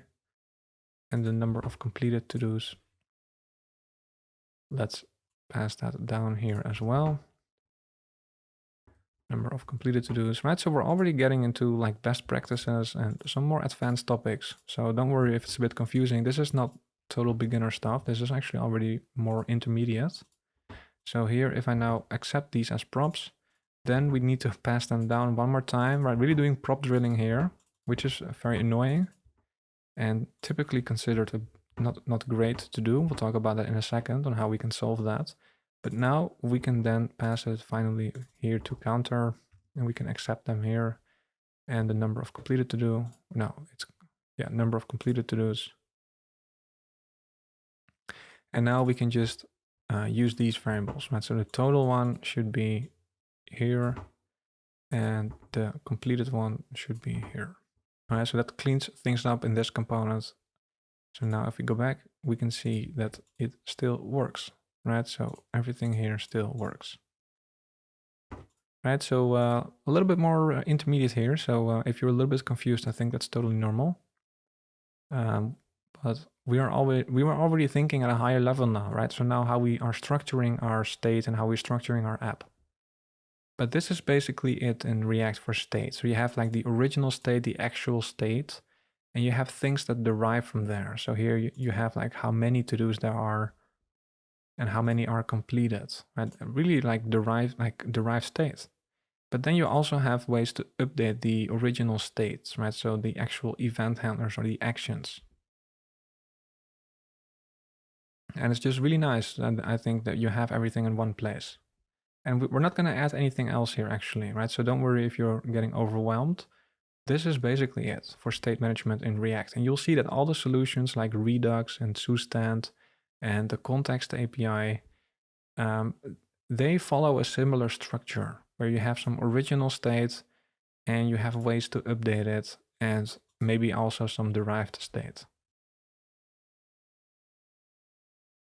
Okay, now we do need to type this. So let's say counter props. Let's type that up here, counter props. We have total number of to-dos, which is a number, and this is also a number. But then we also need to type that here. So let's also quickly do it in the header. Header props.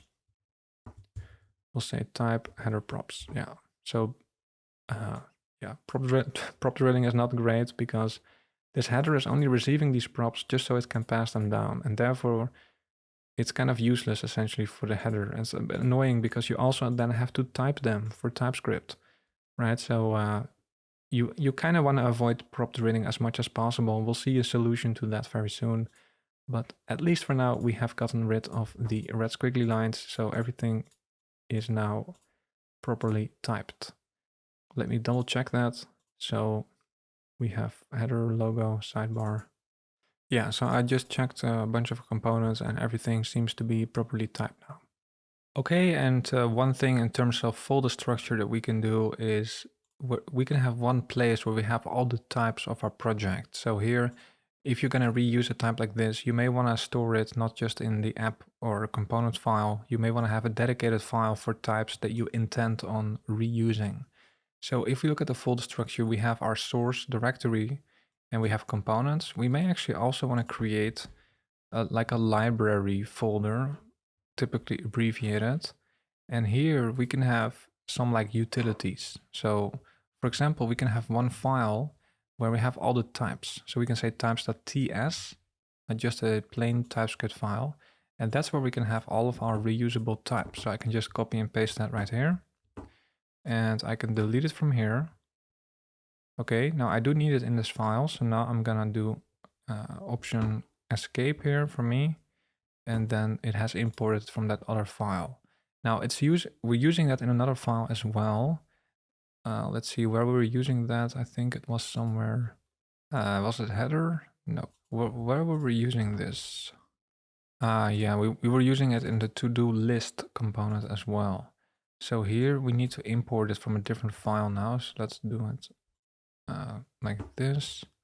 Yeah, so now if you have other types, you can just add it to this one file. So you have a nice overview of all the types in your project. Right, it also cleans up the actual component file as well.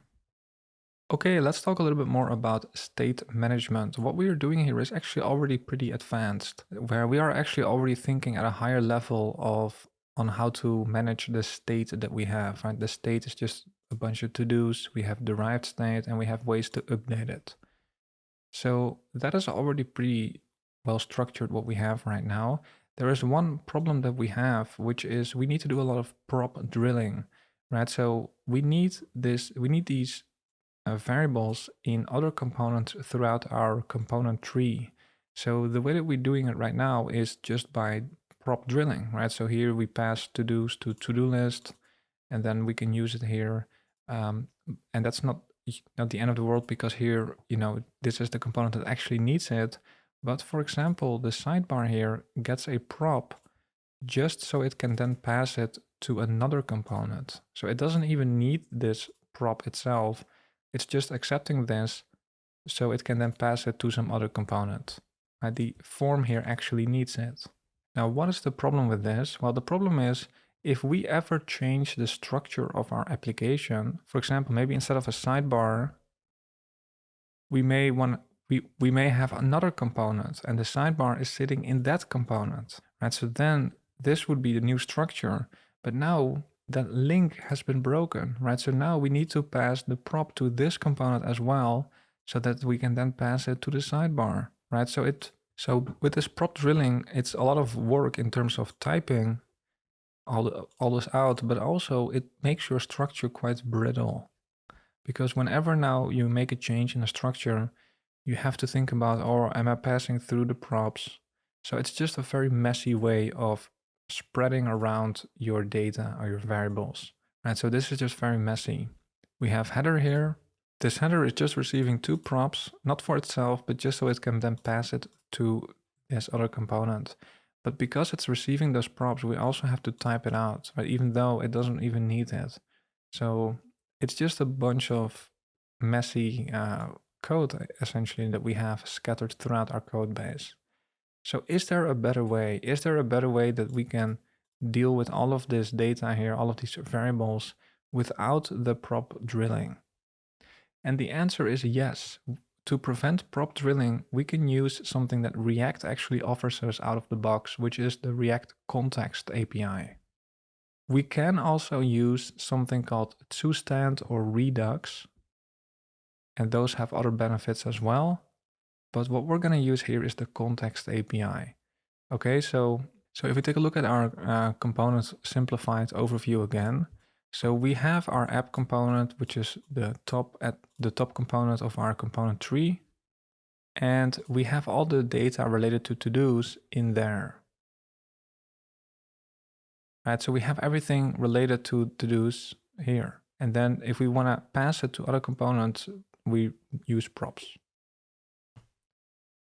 Right, so from here, we can then pass it through props to the component that actually needs it. But you can see by doing it that way, you clutter up a lot of in-between components. and there's a lot of additional typing, and it's just very messy and it's very brittle, right? Because what if we add like another component in between here? We then also have to pass it through there, etc. Right? So there is a better way, which is that we can create sort of like a special component,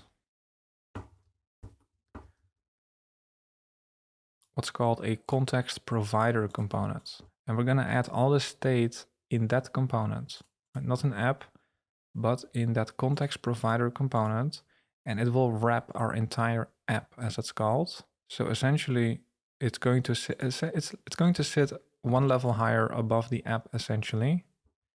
But the benefit of this one is then if you need it in the counter, for example, you don't have to go through the app and header, and then you can actually go through, you can go there directly. And the same if you need it in, let's say, the form. I don't have to go through app and sidebar. No, you can just go through there directly. Okay, it looks a bit messy in this diagram here, but the point is with a context API, I don't have to do prop drilling. I can just sort of use it directly inside the component. Okay, so the context API may look a little bit intimidating, but that's essentially what we're gonna do. Okay, so don't be worried. So we need to create that component somewhere. We could do it in here, but typically people do like to create a separate folder for this as well. So we can say contexts, because we can have multiple contexts in a big app, right? This one is going to be for the to-dos state, but we could have other state as well, right? But this is a simple app. We just have one piece of state. And let's call this the to-dos context provider .tsx. And here we're going to create a component just like what we've done before. It just has like a name that may look a bit strange, but it's just a name. Okay. And remember, here's where we're going to have all of the state. So we're going to copy all of this, including the derived state and the event handlers. We're going to remove it from the app. We're going to add all of that here now. Now it opens up these functions. Let me collapse these again so they don't take up so much space. We do need to import the useState hook as well as this type. So we have some red squiggly lines here because we are not using these variables anywhere else. So you get a warning for that, but we'll get to that in a second. So now we have removed it from the app. We can also remove it from here then. And also the useState, we can remove it from here as well. Okay, so now we will have a bunch of red squiggly lines here because these components are expecting props. And now we're not passing that here, or we are passing it, but these variables here do not exist here, right? So those are now all here.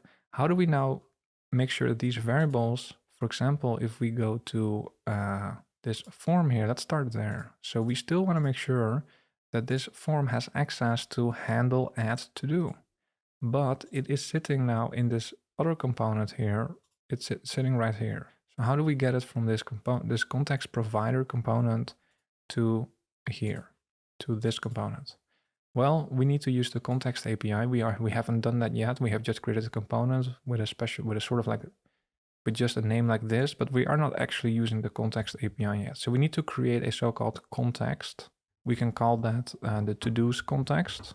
And React gives us a special function called create a context. That makes sense. You have to create one. We will give, it's a bit like an initial value. It's a little bit different. We'll get to that in a second. But now we have created our context. Okay, now we need to use that variable now for what we return here. Okay, so we're not going to, render a div. We're going to use a so-called provider here, right? So here, once you created that context, that's what we are going to return here. So we use .provider. Okay, and then with this, you can determine what you actually want to spread around your app, right? So that's what you use the context API for. It's just a better way of spreading around values throughout your app without all the prop drilling. So here we can say, well, what do we want to spread around? Well, all of these variables, right? So we can put all of that in an object. So we're going to have double curly braces. The first one is for, well, because we want to open up a world to TypeScript, to JavaScript, and then the actual object. So it gives me a suggestion to essentially put all of the variables in here, and that's all right with me, except the setter function, right? We do not have the setter function in here because that's already used in those handler functions, right? So now we're saying essentially to the context API, hey, these are the variables that we want to spread around our app. And by the way, it's using shorthand notation here, right? So if you have in an object in JavaScript, if you have the same name and value, you can write it like this, or the shorthand, just write it like this. Okay. So the way it works is we have all the data, right? I'm calling it to-dos here, but we have one big object related to to-dos. We need to make it part of our component tree. We have now only created a file with a component in there. It's not part of our component tree yet, right? So it's just sitting here. It's not really part of our component tree yet. So what you do is you need to think about where you want to access these values, and that part of the component tree needs to be wrapped with this provider component. That's essentially how it works. So we actually want to access these values throughout the entire app. So we want to wrap the entire app. We might as well go to this main.tsx file. And here we have app here. We also have strict mode. It's not really important. But we want to wrap the entire app with the context provider. Okay, so the name of this component is Todos Context Provider. And we're just going to put the app in there, right? It looks a bit strange, but you should just see how this works once, and then it's more clear, right? So here, our entire app will now have access to the value that we specify here. That's how it works. Now, remember, if you have something between opening and closing tags, that's going to be your children, right? So here, you get a special prop, children. We've seen it before. We can destructure that children, and we will just put that in between here so that the entire app has access to the value here. That's essentially what we're doing. Okay, let's also quickly type this, the props here at least, so we can get rid of this squiggly line. I like to use the name of the component and then props. And I will just quickly type that up here. Provider props. Children is going to be React Node. Okay. Okay, now we have some red squiggly lines here as well for the type of the value. We'll get back to that a little bit later as well. But now what we've done is we have made the context provider part of our app component tree. So now if we want to access the value, we can now do that very easily. So for example, in the form, if we want to access that object in the value here, if we want to access anything from here, we can now go to that form. Now here, I want to use handle add to do in this component, right? Previously, I was getting that through props, but we're not going to use props anymore. We don't need to, because now we can get it some other way, which is with the context API. So there's a hook for this, right? So it's basically 3 steps with the context API. You need to create the context in the first place, right? You're creating it. Then you need to make it part of your React component tree. So you specify essentially which part of the app needs to get access to the value. Well, we want it to be the entire app. And I do need to import it here actually. So make sure you actually import it so you don't have a red squiggly line here. So that's step 2. You need to sort of provide this value, right? Providing the value by wrapping the part of the app that needs access to it in this component. Okay, and step 3 is actually consuming the context. So then where you need it, I can go here and I can say use context. I need to import this from React. Okay, I want to use a context. Now in this app, we only have one context. So React wants to know which context you want to use. Well, it's this one actually. So we need to export it from this file. So we want to use the Todos context here, Todos context. Make sure you import that, and then that's what we get here. And actually we can, and what this will give you is the actual value, right? That value is just this big object with all the variables. And so we want to get, well, in this case, we want to get the handle add to do, which is right here, as part of that value, right? We can actually destructure it immediately here. So let's actually destructure it immediately like this. And now you can see that red squiggly line here is gone because now it has access to that variable again, right? A little bit tricky here. And we can actually get rid of the props type now as well, right? Another benefit, we don't have to type the props here because we're not going to get any props. We have another way of getting the value. Okay, now we get a bunch of errors actually because we are removing and changing some things. So it does not have access to some variables anymore. So let's see, it says does not have access to total number of to-dos is not defined. Okay, so if we go to the app actually, the reason we get an error is, yeah, so here we removed all of these props of all of these variables that we were passing as props. We removed those. So here now we have all of these errors. So we can remove this now. We're not gonna pass data around our app through props. We can delete all of this because now we are using the context API, which is actually a much cleaner solution. And now we get red squiggly lines here because we have typed those props. So it's telling us, hey, you're missing some props here. But if I open this up, we can actually just remove this now. All right, so header, let's actually remove it.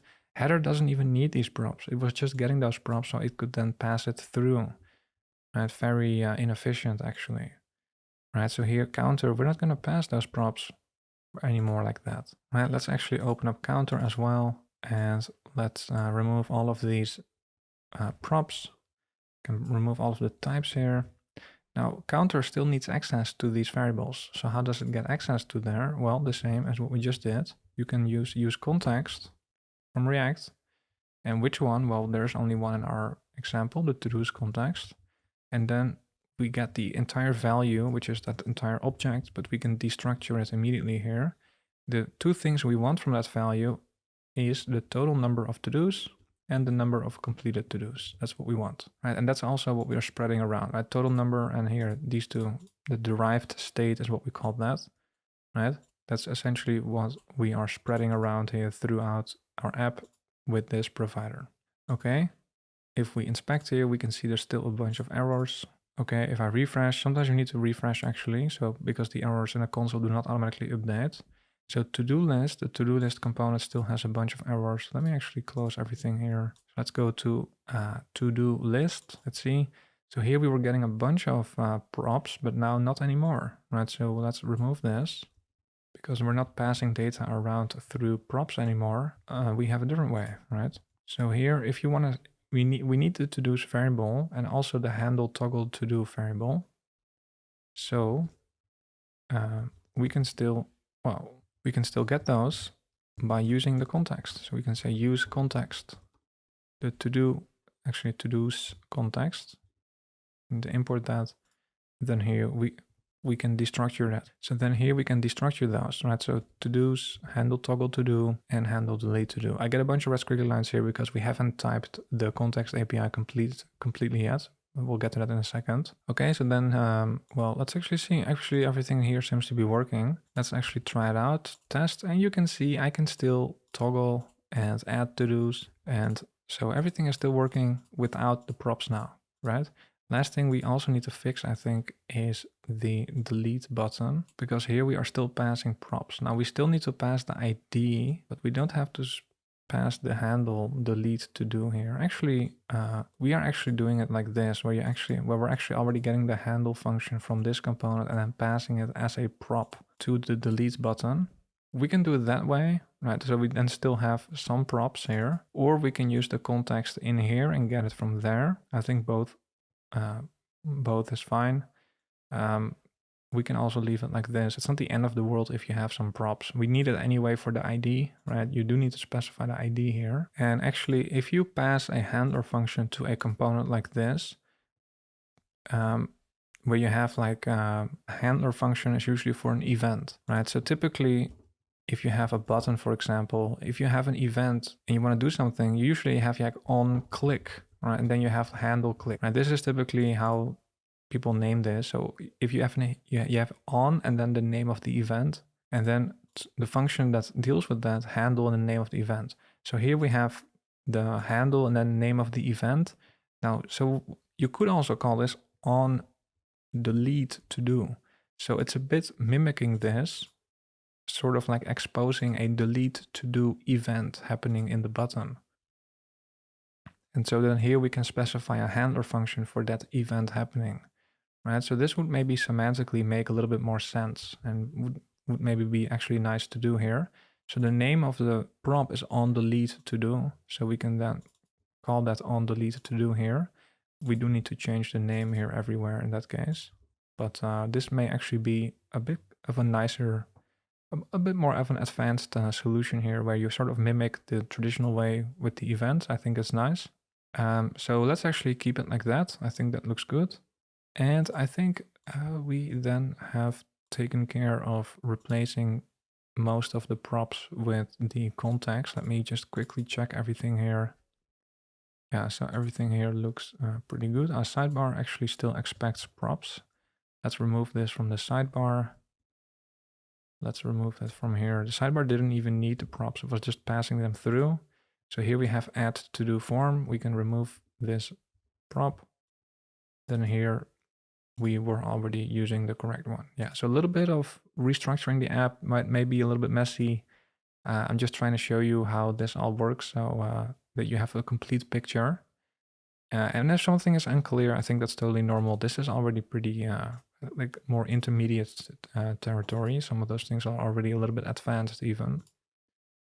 But everything else here looks good. Let me double check the counter here as well. Yeah.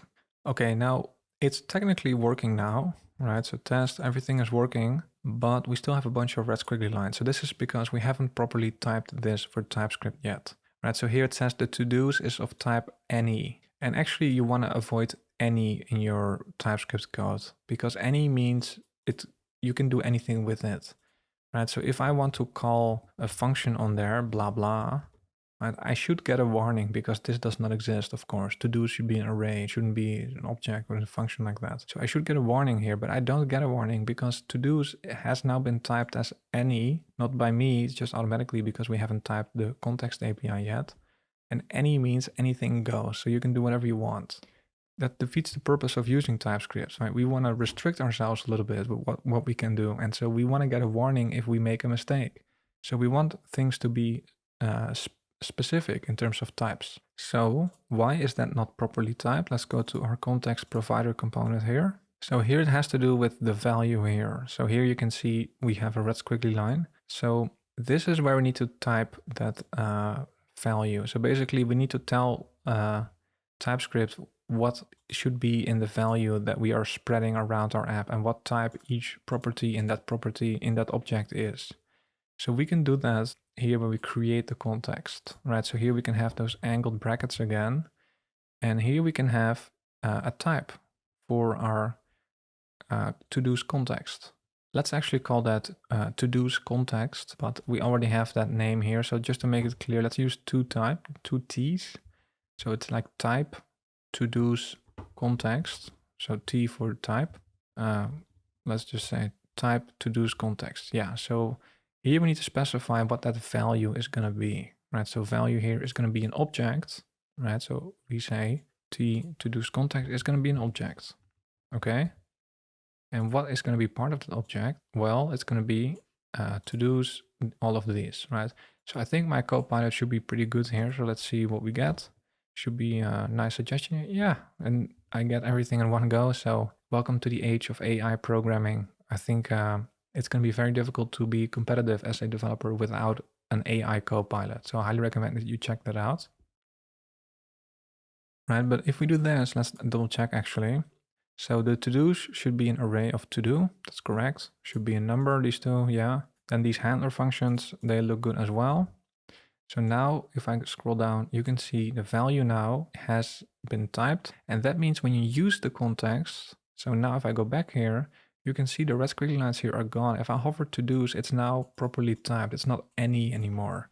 So if I try to do something that really should not be possible, I get a warning and I can fix my mistake, right? And you get autocomplete, right? So if you actually want to do something here, I get autocomplete here because it knows it's an array. So I get all these array methods. But also if you then get each to do, if you hover to do, it knows what type it is. So if you try to access some property, we know the properties that are available, right? So you get intelligence. So the to-do context is now typed, right? So we don't have those red squiggly lines anymore. It's now number type. Okay. Now it does result in another issue, which is this null here. So this value here is what you get when you forget to wrap the app with this component. So this happens sometimes as you forget to do this step. Right, so the context API is 3 steps. You have to create it, then you have to provide it, and then you can consume it. But if you forget that providing step, right, if I comment this out, if I save here, when you use the context API, when you use it with that use context hook, let's say to-do list, so here what you will get is actually null. Right, so here if I just log the result, if I just log context here, use context, so let me actually log this. Context. If I now try to use context, we will actually get an issue here. If I refresh here, let's see what we get. Yeah, so we actually already get an issue because we tried to destructure something for something that's going to be null. So use context will actually result in null essentially. Right? So I can't even show you that, unfortunately, because it will already throw an error because of this. Right? So what you get here is null. You cannot destructure something from null. Right? So you can destructure something from an object. So the reason we get null is because we forgot the second step, which is we need to specify which part of the app needs access to that context. Right? And if you forget to do that, you get this value, whatever you specify here. So we can specify this as null. So now I have added this back to our app. If I now refresh, the error is gone. Okay, so we have now created the context, provided this, and now you can use it and also destructure. Now, what is the problem then with the red squiggly line here? Well, here we tell TypeScript, hey, this context is going to be of this type, which is an object, right? But here, what we are passing in is something else. We're passing in null. So TypeScript is telling us, hey, you told me it's going to be some object with all of this stuff here, but you're giving me null here, right? So here, what we can also say is the type, if we actually add that second step, the provider, if we properly add that, it's going to be this. If we forget to do that, we're going to get null. So the actual type of the context could be the actual object or null if we forget to do it. And so technically it could be null if we forget to add that second step.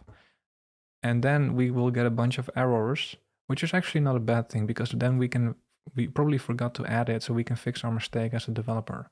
A little bit tricky here with the context API. It's more of an intermediate topic, so don't worry if you're confused. But basically the context API in most cases now is going to be this, unless we forgot to add that provider. In that case, it's going to be null, right? So it could be those two. Cool. So now we have gotten rid of all of these red squiggly lines. And do we have any other issue? Yeah, so now we have one more issue. You know, TypeScript can be a little bit cumbersome in the beginning, but it's not so bad once you've seen it a couple times here. So use context. Now we are saying it can be this object, right? When you use the context API, that's what we do here. We're telling TypeScript it's going to be either this object, right, or null, right? Now, if it's the object, well, we're not going to have any issue, but we just said that it could also be null. So sometimes this use context could give us null, right? It could be possible, and you cannot destructure from null. That's why we now get an error, right? So here it says property handle delete do does not exist on type, the actual context, or null. What it means is essentially when it's null, it does not exist, and that's true, right? So here we cannot guarantee 100% that it's always going to be an object with these values. It could also be null, 0.1% of the time, and you need to guard against that as well. So here you need to first check. Essentially, we can say, let me actually comment this out. So we first need to just get the context, the to-do context like this.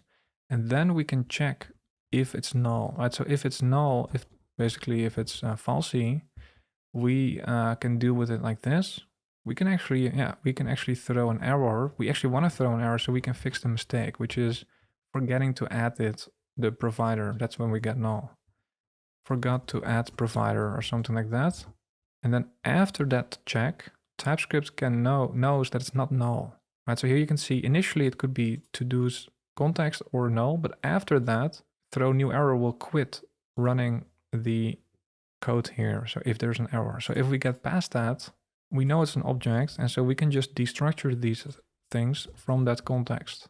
Right? So after that if check, if you hover context, we know for sure it's not going to be null. Right? If it's null, we go into if block, and we throw an error and the app will crash. But if we get past that, we know it's not null. So then it is actually an object. Right, so this is what you need to do for TypeScript. So now, whenever you use the context, use context, if we go to the counter here, for example, we will run into the same issue because we try to destructure, but it could be null here. So what people typically do with the use context hook is they create a custom hook so that we can already put that if check in there. So then when you use it, you don't have to use that if check everywhere. So let me show you what I mean by that. We're going to create a custom hook, as it's called. Sounds very fancy, but we've already seen useState and now use context. We can also create our own, like a utility function, but then with a hook, essentially. So let's go into our library folder here, and we can just call that hooks, hooks.ts.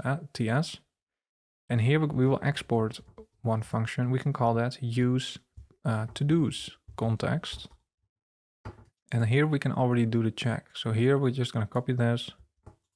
I'm going to paste that in here. We need to import these two. And we then can return the context. Okay. So if we call this function, we will get back the context essentially. Okay. So now when you want to use that context, you should just use this function. So this is called a custom hook. So essentially it's just a normal JavaScript function, but we are using a React hook in there. The React hooks, they start with use, and they have certain rules. For example, you cannot use a hook inside an if block, right? So there are certain rules about React hooks. Usually you don't really run into those, but if you use it inside another function, that function also needs to oblige by those rules. So we want to use the use word in front of here as well to indicate that this is this is also a hook, a custom hook that we create ourselves. And already a little bit advanced here, but now we can just use this hook in order to use the context. So we can remove all of this and just call this one hook. We can just call this one hook, and we can remove all of this, and we do need to import that. But then we can remove all of that stuff because now we have abstracted that away to one special function, essentially one hook. Right, we're dealing with that null check here. And if there is actually an error, we will throw it. But otherwise, we're just going to return the context, which by that time is for sure going to be an object. So then whenever we want to use that, we just have to use that one hook. We don't have to do the actual null check in all those components. So let's replace all of those instances where we use the hook with the new hook that we have now. So let's see, where are we using that? I think here in the counter. Yeah, so here we can now replace all of this. If I can type, yeah, so I can import it here. Right, so this is already, I would say, a more advanced pattern. I actually did a separate video on this some time ago, and a lot of people liked it. That this cleans things up a little bit with the context API and TypeScript. Right, so now we can just call this hook. We don't need to carry around some other variable like Todos Context as well. So we just have one hook now, one function essentially.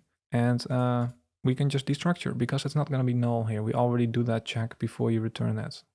So that's nice. Let's see what else. We have button, add to do form. Yeah, so here, last one. We can also here just use that function or a hook. Yeah, then we can remove this from here. Okay, so hope you're still with me. A little bit of refactoring, right? Basically just rewriting things in order to get a better structure. But let's double check to see if everything is working. Yeah, everything is still working. I do the dishes, buy groceries, study for exam. And actually I'm trying to add the fourth one, but we have restricted the functionality here. So only logged in users or maybe paying users, we can add payments if we want, can use the premium features, which is in this case adding more than 3 to-dos. Okay, so we just refactored our app to use the context API. So basically just rewriting things. The React context API, the first time you see it is pretty intimidating, I think, because there's a bunch of stuff going on here, also with the types. And You have to just see it a couple times. There's no way around it. And then we did something special here where we have a special function now. Since it's using a hook inside, we also add use in front of here, and we call this a custom hook because it's using a React hook in here. It's essentially just a utility function, right? So if you're already a little bit more experienced with programming, you may have a utility function for maybe like convert currency, right? So maybe a user can, maybe a developer is using a particular calculation in the app very often. And so you abstract away the logic related to that in some special function, utility function. For example, if you want to convert USD to euros or something like that, you would pass in the USD amount and you would get back the amount in euros. If you do this very often in your app, you may want to use, you want to create a function like this, so you have all the logic related to that in one function, right? That's a utility function or helper function. It's similar with this here, which is for every time we use the context, we want to check if it's null so that we can destructure after that. Now, since we are using a React hook in there, it's common to call this a custom hook, and we have use in the name, but it's very similar to just a utility function. Okay, so that is it for now with regard to the context API. Okay, so we're pretty much finished here. We do need to do authentication. And there is actually one other thing I also want to show you, which is data fetching in React, which is a very common thing to do. Most apps will need to do some data fetching. And we're going to use the useEffect hook for that. So I want to show you that as well. So for example, in our app here, when I load the page here, you can see we are just starting off from a blank slate. But you can imagine that if the user is logged in, for example, maybe they have already stored some to-dos in our database from before. So then we would like to fetch those to-dos from our server, right? We don't need to know what a server is, but basically there's going to be some box of electronics somewhere in the world, and we need to make a network request to there so that we can get the to-dos for that user, okay?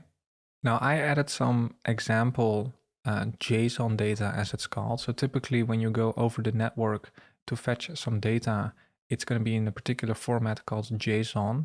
So if you go to bytegrid.com/course-assets/API/to-dos, if you make a network request, right? So here I'm making the network request just in the URL bar like that and pressing enter, you're making a network request. Actually, the browser will do it for you.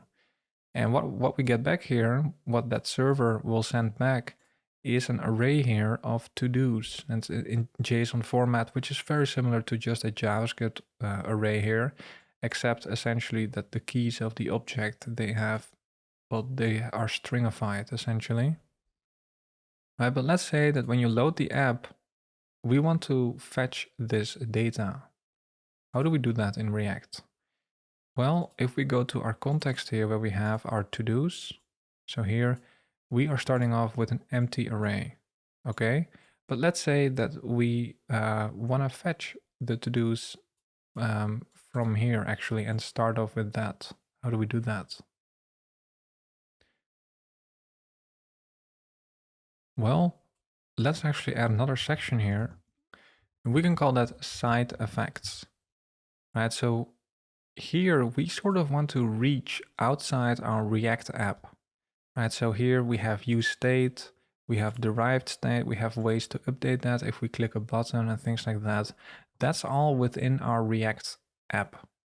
But sometimes we need to reach out of our React app into, for example, a server somewhere on the internet. Or maybe, for example, local storage, right? So browsers allow us to store data in something called local storage, right? So this is also something outside our React app. So if we want to hook into something outside our React app, we typically call that a side effect, and we use the useEffect hook for that. This is a more complicated hook, so don't worry if it's going to be a bit tricky. We need to import this, so I imported this from React as well. And what we need to specify here is a function. So I'm going to write an arrow function here, and also how often we want to run that function. So in this case, we only want to fetch these to-dos the first time we load this page. So here we can have an empty array, which just means only once when the component first mounts. Okay, so this function will be run when we load the page. Now, what do we want to do in that function? Well, we actually want to get that data. So in the browser, if you want to make a network request, we can use the fetch API.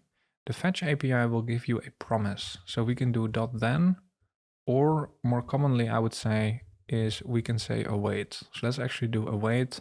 Now, if you use await, you do need to make the parent function essentially, or you need to add async. Now in useEffect, you cannot add async like this, and this won't work.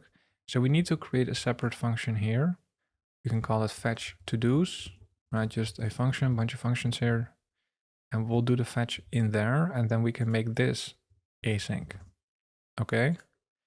Right, so here is where we're gonna have the actual fetch call. What's the address again? Well, I can copy this and paste that right here.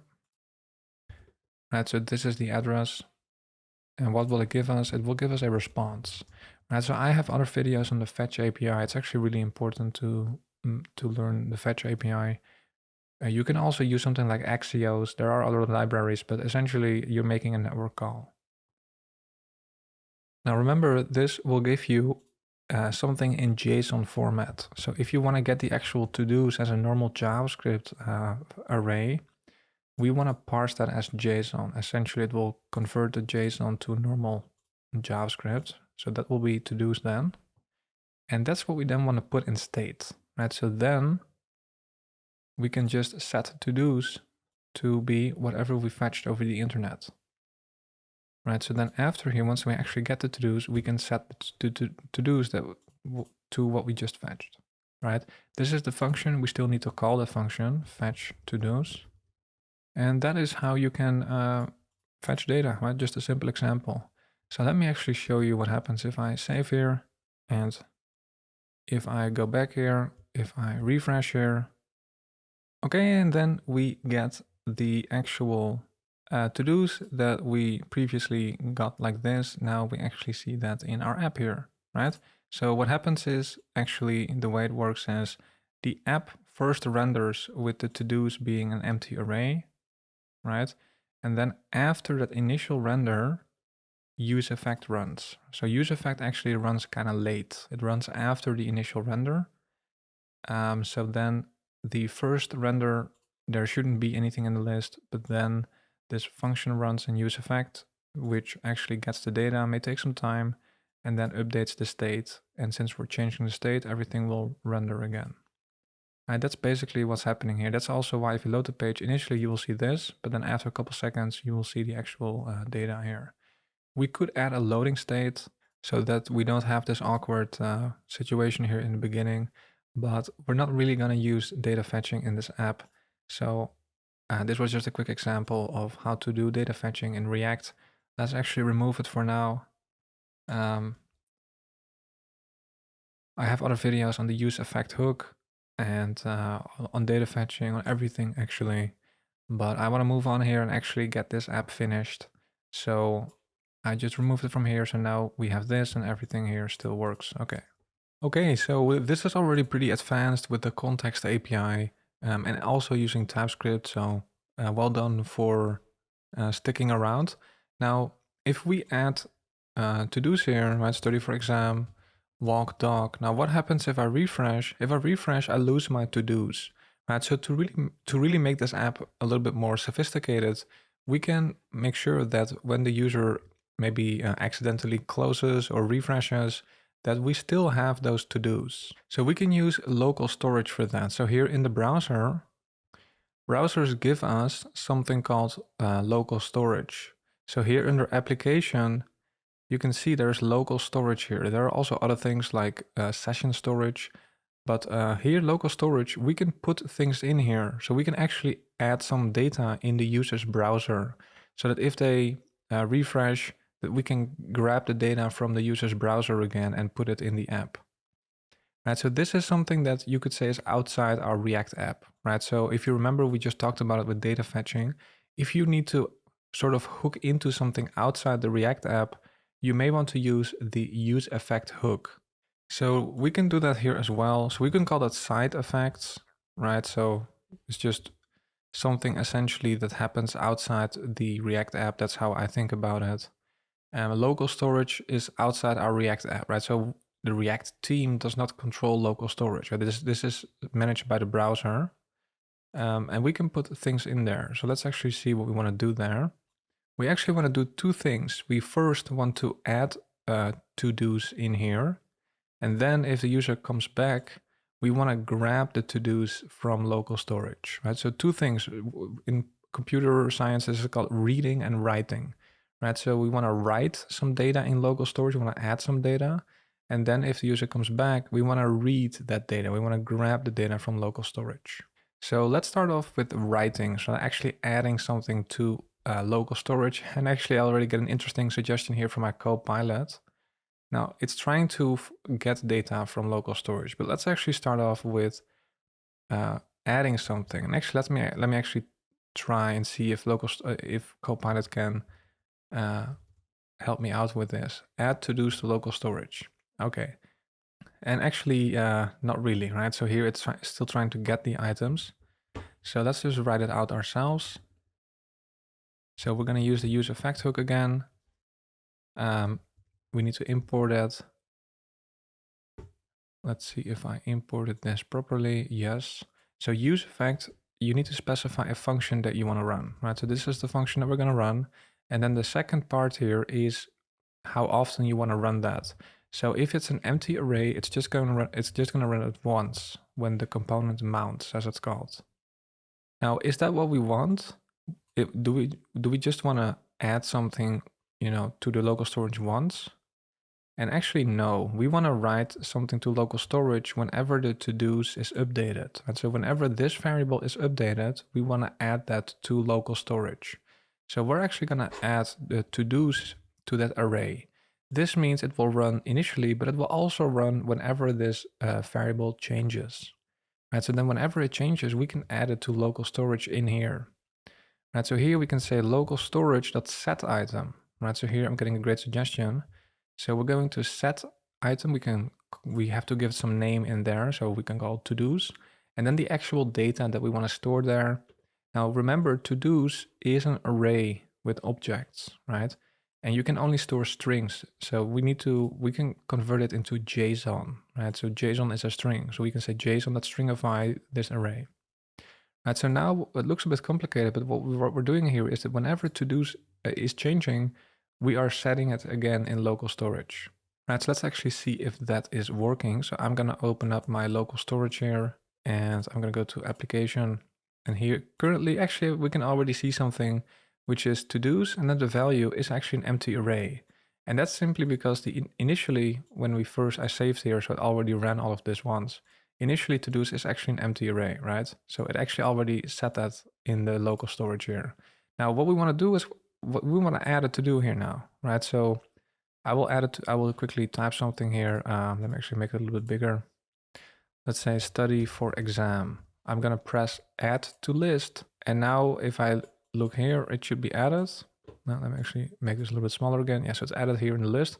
But now also we can see that it has been updated here in local storage as well. So you can see that we have an array, and then in there we have that to-do object, right? And it's in JSON format. So what happens here is that when I submitted the form, in the form we are calling this handle add to-do function, right? This function is updating the to-do's state, right? That's what's happening here. So that is what's being changed here. To-do's is being changed, and since that is being changed, well, we added this to the dependency array, as it's called, in the useEffect hook. And because this has changed, it will run the function here again, right? And what are we doing in there? Well, we are setting the to-dos again, right? So now we are writing the data to local storage. We're adding something to local storage. Now, if I refresh here, you can see we still lose the data. So if I refresh, we actually want to read it back in. So how do we do that? Well, it's very similar. We can have another useEffect. We can say useEffect. And this time you can see my Copilot now actually gets it correctly. this time we actually want to run it only once when we first load, right? So we can have an empty dependency array.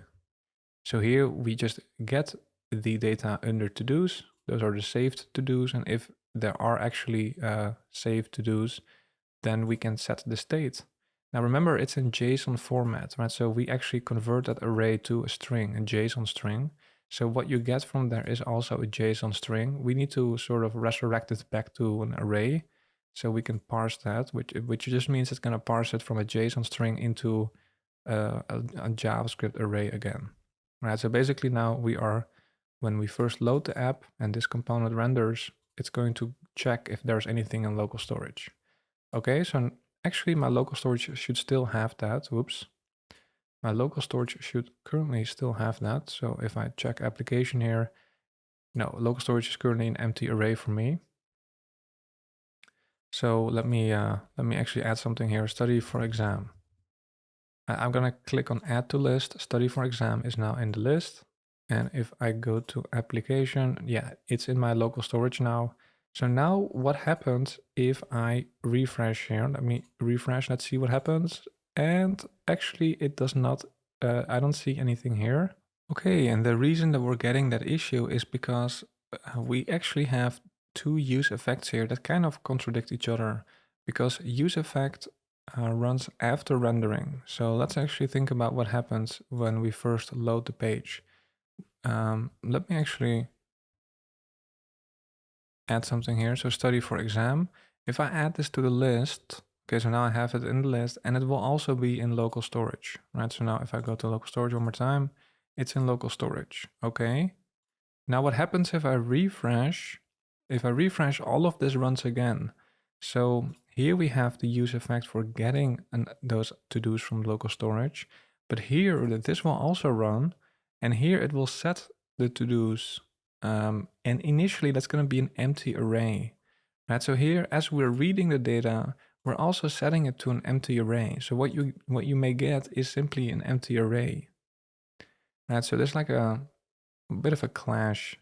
So ideally, we want to read before we're actually setting the to-dos again, right? So what we're doing here is actually not even necessary for reading actually. So if you just want to read data from local storage, we can actually do it outside useEffect as well, right? So what we can actually do is I can remove this and I can actually already do it actually right here in the component, right? So when the component first renders, meaning all of the statements in the function body will run, we can just write local storage.get item. So we can already get the to-dos immediately, right? And after that initial render, that's when useEffect runs, right? So useEffect runs after the render. So after this has already returned something, that's when the useEffect will run. But by then we have already read the to-dos from the local storage. So then it may set it to to-dos here, but that's already the correct one. So that's not an issue, right? So we can remove this useEffect. You don't always need useEffect, right? Sometimes you can actually just, well, write the code in the component function body like this. So here we get the save to-dos from local storage, and that is simply what we want to initialize the state with, right? We just want to, not with an empty array, whatever is coming from local storage, that's what we want to start with here. If there's already something in local storage, we want to start with that, right? Now, actually, the way I write it here is not what we want to do. So when you initialize useState, we can say an empty array, but some value, but you can also specify a function here, right? So this is not as common. This is a bit exotic, but here you can specify a function. It will run only once, and here we can return something that will initialize the state with, right? So here we can do all of that in here actually. So here, if there are saved to-dos, we will return that as an array. And else, if there is nothing in local storage, we can still return an empty array and start from there. So this looks a bit strange. This array here, or this function here to initialize useState, this is a bit advanced. A lot of people don't know about it. It's just an alternative way of starting off with the state, right? So you need to have some value that you start the state with. So we specified an array earlier, but we know that initially there might actually be some data in local storage. So that's what we're grabbing here. The syntax here is not great, admittedly, so we may actually also want to write this somewhere else. We can actually create a function outside of here. We can say something like get initial to-dos. Right, just create a function here. We can assign this to that variable. Okay, now all the logic is up there, and we could just specify that name of the function here. So it looks a bit cleaner, I think. Yeah, so I think that this looks a bit cleaner. Okay, so this is already a little bit advanced. The point here is now that we are getting the data from local storage before we are setting it. Okay, so all of this looks a bit complicated. Let's actually see if that actually works though. So here, if we say study for exam, I click on add to list. Okay, so far so good. Now I'm gonna refresh, and you can see I'm refreshing and I still have my to-do right here. If I mark it as completed, all of that still works as well. Right, so let me actually add some other ones. Walk dog, say hello to neighbor. Okay, so I have 3 here. If I refresh, you can see I have my data here. I don't have to worry about losing my data, right? So now this is actually getting pretty sophisticated. And don't worry if all of this looks complicated with the context API, this very strange function here with useState. To be honest, a lot of, I would say even more experienced developers in React would also struggle with this function here in useState. Right? So it's just a way of getting data once. Why do we only want to get it once? Because if you reach out to local storage, that could actually become a performance issue if you do it very often. So by specifying a function, you only do that once. And not every re-render, it's only the initial render. Okay. And useEffect will run whenever to-dos changes, so that's properly updated. And so here is actually where it's a good use case for useEffect. But for the other one, we don't need useEffect, right? We can just use local storage as a variable. We can just access that variable outside useEffect as well. We can just write it wherever we want. We don't need to run this after every render, right? So useEffect is something you want to run when you have something that should run after the component has rendered, because you need to synchronize something external with what you're doing in the React app, right? So here we have the to-dos from our React app, and we need to put that in local storage. We need to synchronize local storage with our to-dos here. So that's what you use useEffect for, right? So people typically struggle a bit with this hook, but it's just basically we have a React app and we have something outside React, local storage, and we need to synchronize those two things together. We need to, the data in one of those places needs to be the same as the data in the other place, essentially. Okay, but you'll see this hook more often throughout your journey, so there will be more examples that you'll come across. Okay, so for now, this is already pretty sophisticated, and we are really starting to create a pretty cutting edge to-do app here. Okay, so right now, if I add to-dos, study for exam, walk dog, now I have 3 to-dos. If I now do one more, if I just say test and I try to submit one more, I get this alert here, which we set up some time ago, because let's say only pro users can add more than 3, right? So we're trying to monetize our app. Maybe this is something that we want to restrict for free users, right? Only paid users can add more than 3. So if you want to restrict your app, or you want to monetize it, you're going to need some kind of authentication system. So we already have these 2 buttons in place, login and register. So the user needs to be logged in order to access that feature. Right, so in the beginning of the project, we set up Kind. So let's go back to our Kind dashboard. And I recommend, if you didn't create an account yet, that you use the link, the URL in the description, so that you have the correct URL for signing up. So if you are in the dashboard, then we already created an application, right? So if you didn't do that yet, once you're logged in, you can go to add application, and here you can give it a name, and we already did that. But if you didn't do that yet, you can give it some name. Now we are creating a React SPA app, single page application, It's completely front end, so that's what you want to pick. And then you can click save and it will create some app here, what they call an application, so that we can set things up. I have some other apps here as well, but this is the one that we have for this tutorial. So I'm gonna click on to do this one, view details. So here we can say which framework it is. It's gonna be React, and they have React documentation here. So this is really nice documentation actually about React. It shows you how to protect routes in React, very common. So that's really cool. But what we want to click on here is quick start. Okay, I will change this, yes. So it will help you get started even quicker. I will not even need the docs for now. So what we want to pick here, quick start, is we want to pick React, right? React. Okay, so then here we can set it up. So here we can go to existing code base. We already have an app running, right?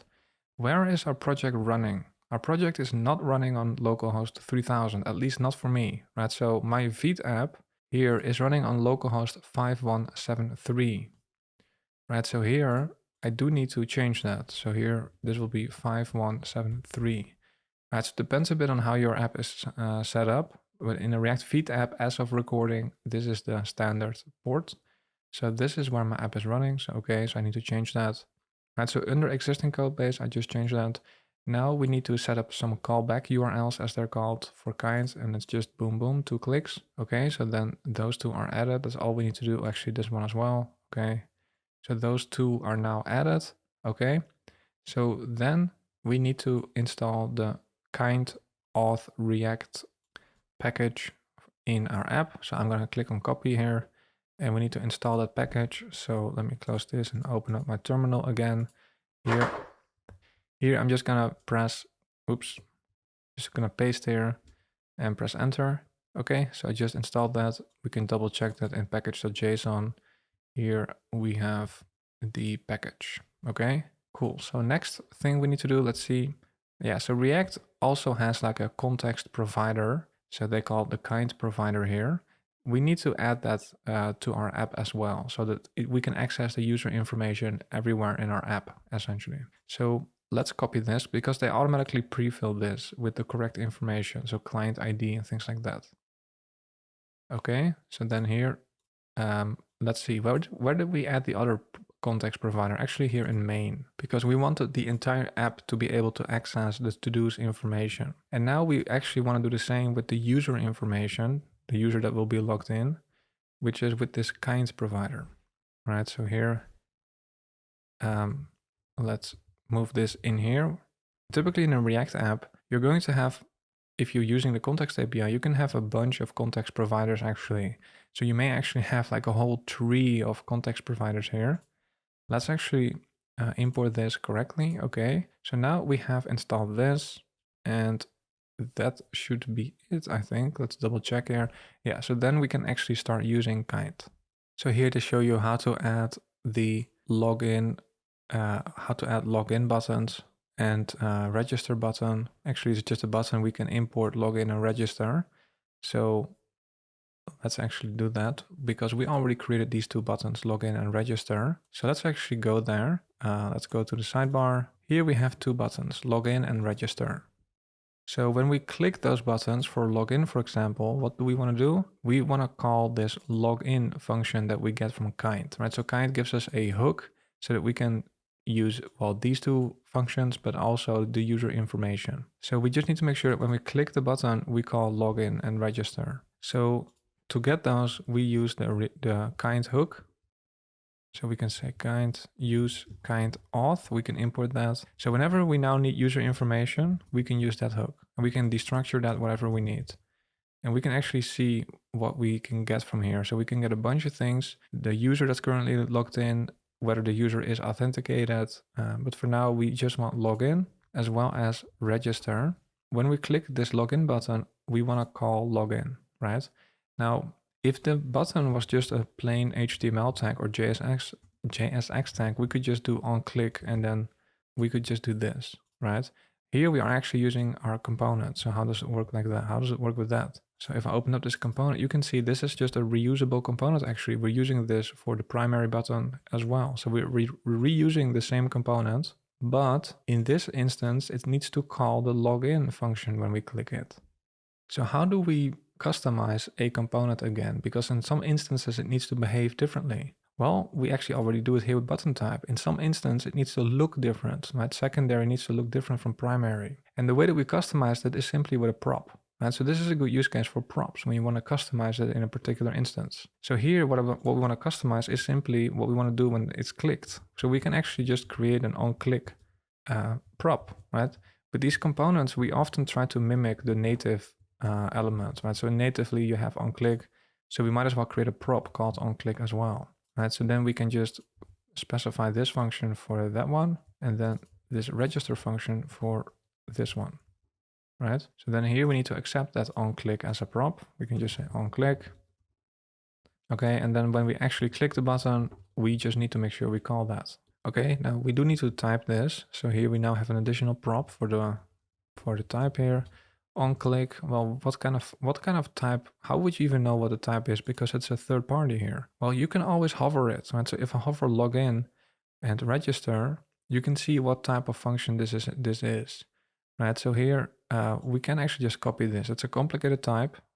We don't need to memorize that. You can very often just hover it, right? So here I can just paste this. Now here it's a type that we do need to import from some place. Unfortunately, I do not get good IntelliSense here. So we will actually cheat a little bit and just say it's a function that has no parameter. That should get rid of the error. Right, so here we are cheating a little bit. Sometimes with TypeScript, if you really can't get the types right, or it's too much of a hassle, it's not worth the effort, you may just want to cheat a little bit. So here we just remove the parameter, but that's okay. So now if we go to our app and I want to say, well, oops, I need to log in. So now I want to be able to click on login. Let's see what happens here. Let's see what happens. And we are going to a page, a login page hosted by Kinde. And what we can actually specify here is the way that the user should be able to log in, whether it's with email or with like a social login. So we need to configure that still in the Kinde dashboard. We haven't done that yet. So here under authentication is where we can specify that, right? So here you can see all the options that you have for authenticating the user. You know, they all have their pros and cons. It depends on your use cases. Now, to keep it a bit simple for this tutorial, let's actually just use the GitHub social connection. And let's make sure we save here. Okay, so now I saved here.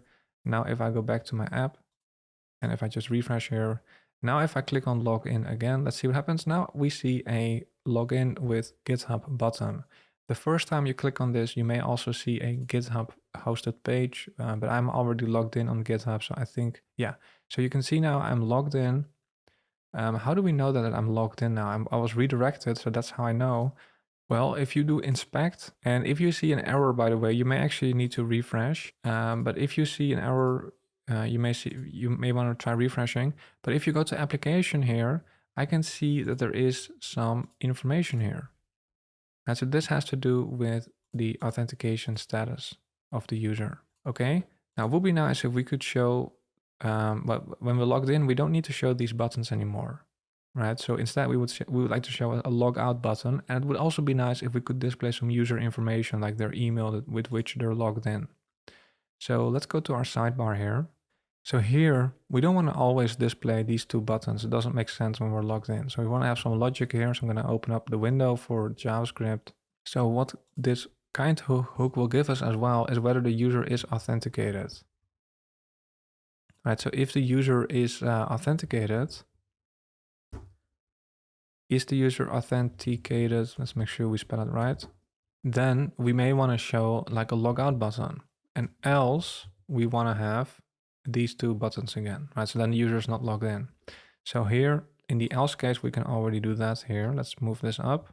So here, this is a good use case for a React fragment, as it's called. I'm trying to return essentially two components here, right? So here in the else case, I'm trying to return something here, but you cannot return two things at the same time. You always need to return something that's like one thing. Now, I could use a div, right? So I could use a div here and then put these two in the div. In that case, I'm just returning one thing, which is the div. And actually we get a bunch of errors because I'm not returning anything here in the initial case. We will, I will just add some paragraph tags here. But in the else case, I could add a div here, and then I'm returning one thing, and in there I can have multiple things, right? Now the downside is now I'm actually adding a div to the HTML structure, and that's not always desirable, right? If it's not necessary, you don't want to clutter up the HTML structure.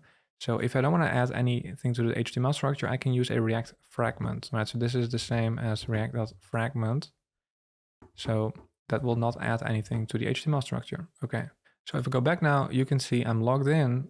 My is authenticated is true. So it's just going to display this empty paragraph here. And so I don't see those buttons anymore.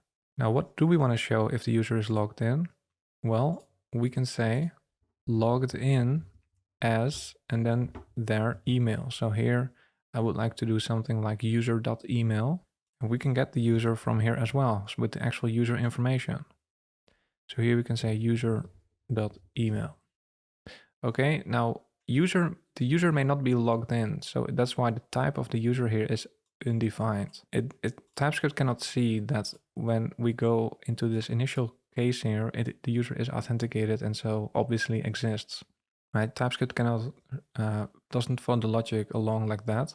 So that's why we get a warning here, because we're trying to access email on something that may not exist, and you get an error in JavaScript if you do that. Now, if you want to get rid of the error, we can just use optional chaining. So that just means if the user does not exist, just give us undefined and don't crash the app. That's fine. And then here we want to give the user the option to log out. I actually get a good suggestion here, so we can just accept that, log out, and then we have the button. Right, so now I'm trying to return two things here again. So here I also want to wrap this in the React fragment. So here I'll just move this here, okay. And we do need to get the log out from kind as well. Okay, so if you have all of that, a little bit of conditional rendering here, but now you can see we have a nice display here showing who I am logged in as. Actually, let's make the text a little bit smaller to de-emphasize it a little bit, this paragraph here. Let's make it text SM, small. Now you can see this looks pretty good. And I can log out here. Let me actually log out. Now you can see I'm logged out again.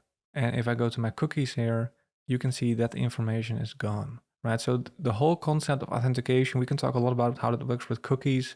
And there's also things like there's session-based authentication, and we can talk about JSON web tokens. It's a huge space. It's outside the scope here, but we now have a way of adding authentication, right? So if I click on login, I go to this screen, I can continue with GitHub, and now you can see it shows me as logged in again. Now, initially, if I refresh, you can see it does sort of flash the initial login and register buttons.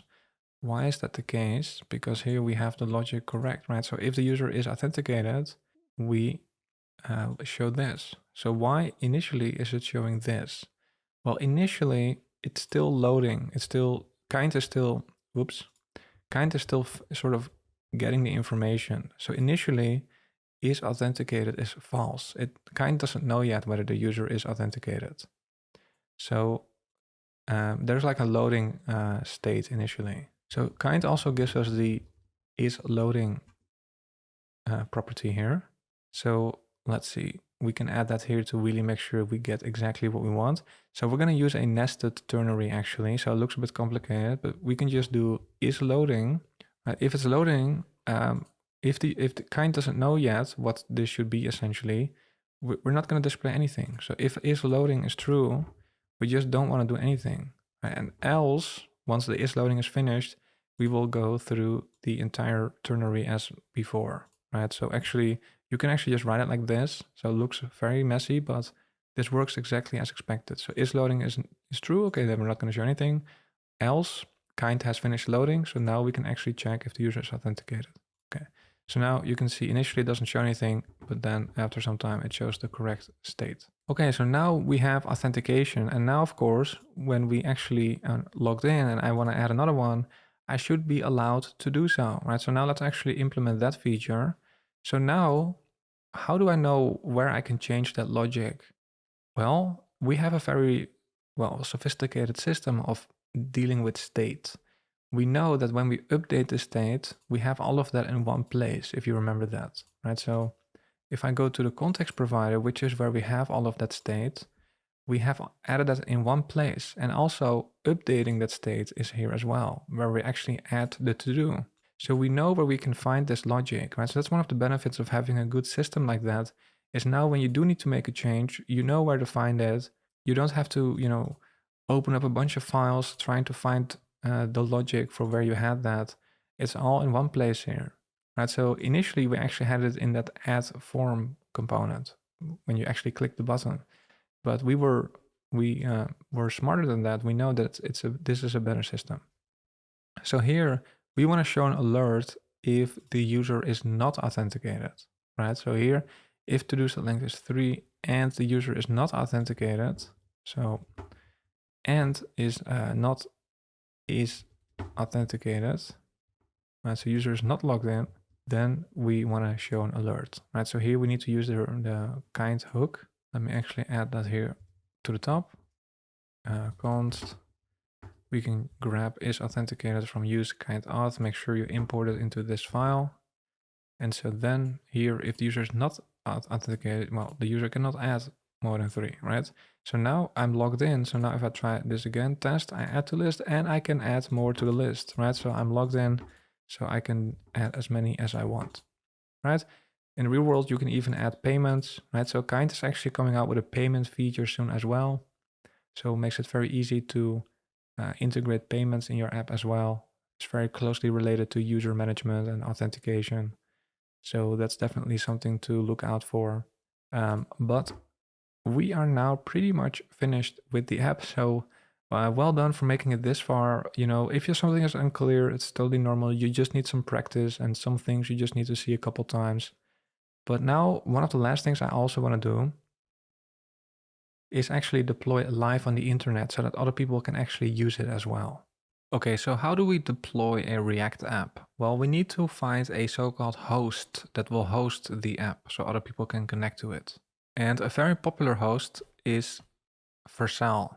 So I already have an account on Vercel. If you don't have an account yet, maybe you want to try this with this tutorial.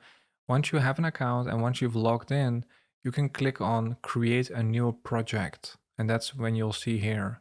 So Vercel is looking for one of your repos on GitHub, right? So here on GitHub, we're going to push our app to GitHub first, and then Vercel can pull it from GitHub. So here I'm going to create a new repository here, and I'm going to call this my to-do app. Okay. I will actually make it private, and I will create this repository. Okay, so then I need to push my code to GitHub. So let's go back to our project here, and we will do that with the terminal. So here what I can do is we can actually just check if we already have a Git repo, actually, Git status. Yeah, so this project right now has not been initialized for Git yet. Right, so Git and GitHub are two different things. Git itself is the technology that allows us to manage our code base here. We're going to initialize that here. And now you can see, right, so I just did git init, now I'm going to do git status. It's going to show that all those files are not added yet, are not being tracked yet. So I'm going to say track all of them, git add. And then what we can do is actually just copy those 4 lines. It will commit everything. It will make a main branch. It will then set this URL as a remote URL. And then we're going to push it to that URL, which is going to be here on GitHub. You don't really need to master Git for now, but those 4 lines, I'm going to copy that, and I can paste that in one go and press enter, and it will push all of that code except for what we have in git ignore. It will push all that to GitHub. Right? So the things that you have in git ignore will not be pushed there. So node modules, we don't want to push that because it has a lot of code there. It's very inefficient to move that around, so we don't want to move that around. Also, if you have like environment variables, we don't want to move that around either, but that's not what we have here. Okay, so then if I refresh here, we should see our app code here. Yeah, so now you can see we have all of the code here. Now I can go to Vercel, and Vercel here can pick up on that. So we can actually import it here for Vercel. And Vercel will try to see what's going on there. Already has some information here. I can click on deploy. So let's see what we get if we do that. Okay, so we have an issue here that happens sometimes. Okay, so here we have an issue with, I think it's the types. So property on click is missing, but required. So there's something with the add to do form. So let's actually go there. So what Vercel is doing is creating a so-called build, and something went wrong during that build. Yeah, so here we have a red squiggly line, and let's actually open up the button as well. So we have made this on click for TypeScript. We have made this mandatory, but here we don't need to pass on. We don't need to pass that here. So we can make this just optional. So if we do that, that red squiggly line is gone, right? So very quickly, what is Vercel actually doing there? It's running a so-called build. So I can also create a build locally here. It's actually just this script here. This script will create an optimized version of our app. So it will take all of those component files together and it will just produce a so-called bundle, right? So an optimized version of the app, essentially like minified and code split potentially, things like that. So I can actually show you what that looks like, because you can just run that command yourself as well, npm run build. All right, so that's very fast. It's building for production. So you can see here in the dist folder now, it's new, you will have your optimized version of the app, right? So you still have an HTML file, but all of the assets, like all the JavaScript is now in one file, right? So all of the entire app code now, and as it relates to JavaScript, is now in one file, right? We also have one CSS file. That is essentially what is being put on a server somewhere on the internet, right? So we can run the build manually ourselves, but when you push to Vercel, Vercel is doing that on their servers, right? And actually it's pretty strict. So if you have an issue with TypeScript, the build will fail. And this is just for safety, because if you have an issue with TypeScript, you probably want to fix that first before you actually push it live to production.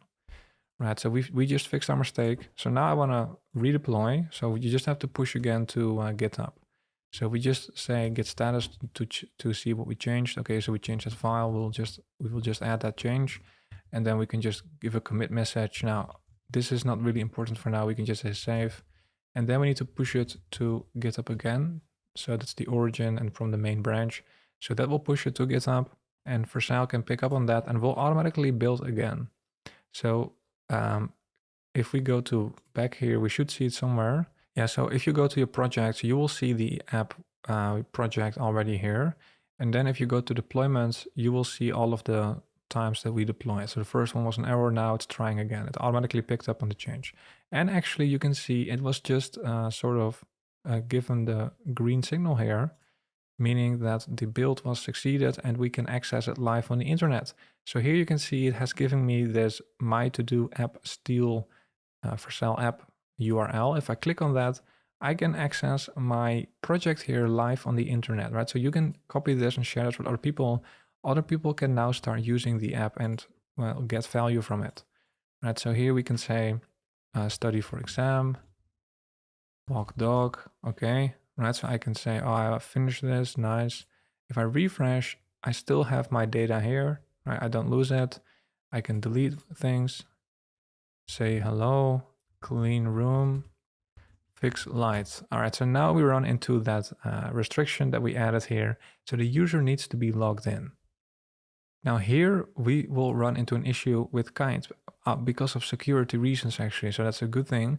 But if you try to log in here, let's actually see what we get. So if we want to make this work properly for Kinde, we need to go to Kinde here, and here under details for our app here. Yeah, so here remember, Kinde needs to know, because when you click login, we go to a page that is hosted by Kinde. So after you log in, Kinde needs to know where to send the user back to. So previously we were just working on localhost, but now we also want to add our actual live domain here, right? So that the user is actually in production sent to the correct URL. So we want to make sure that we also add that here. I will also add the HTTPS. Okay, I will add that here, and also the logout redirect. Okay, so that should do it. So then if I save here, okay, so now that is updated. Now if I go back to my app here, let's see if I can now log in. Okay, so I see the page here hosted by Kinde. So now when I am redirected, Kinde needs to know where to send me back to, and Kinde sends me back to localhost 5173. And that is because, let's actually see, that is because of what we specify here in the redirect URL here. And so we need to make sure that in production, the user does not get sent to localhost 5173. Right, so here we can actually have like a check to see in which environment we are. So you can do process.env, process.env. Yeah, so here we can check if we are in production. Basically, when a build is run, this will be set to production essentially. So if we are in production, it should redirect to, well, what is the URL that Vercel gave us? It's this my to-do app steal URL. I will copy and paste that right here. I will add back the HTTPS, right? And if we are not in production, we are in development. In that case, indeed, we still want to have the localhost URL. Okay. Now we get a red squiggly line under process, and that actually is a Node.js variable. And we may actually want to try installing this, right? So it's giving us a suggestion because sometimes you need to install the types separately. So it's giving us a suggestion that we may want to do this for Node variables. So if you paste that and run the install, let's see if that got rid of the issue. Yeah, so now properly the types are properly typed here. Okay, let's also do the same for logout URI. We'll have a quick environment check. Okay, and so during the build, this will be set to the correct URL now. And in development, we still have the localhost. Okay, so now we need to push it one more time. And so this is the reality of pushing, deploying to production. You're gonna have a bunch of issues usually. The commit messages here don't really matter. Git push origin main. Okay, so now I just pushed. And let's see, we can go to deployments. Actually, it's this, I need to click here. Yes, now there's a third deployment here. Let me close this. All right, so that was pretty fast. After 10 seconds, it is finished here. So I'm gonna go back to my app here. And actually localhost still have my to-dos, that's nice, right? But still limited here. So now I'm gonna try to log in again. And actually I didn't even need to do anything. It was, I was already getting the redirect. But now this time to the correct URL.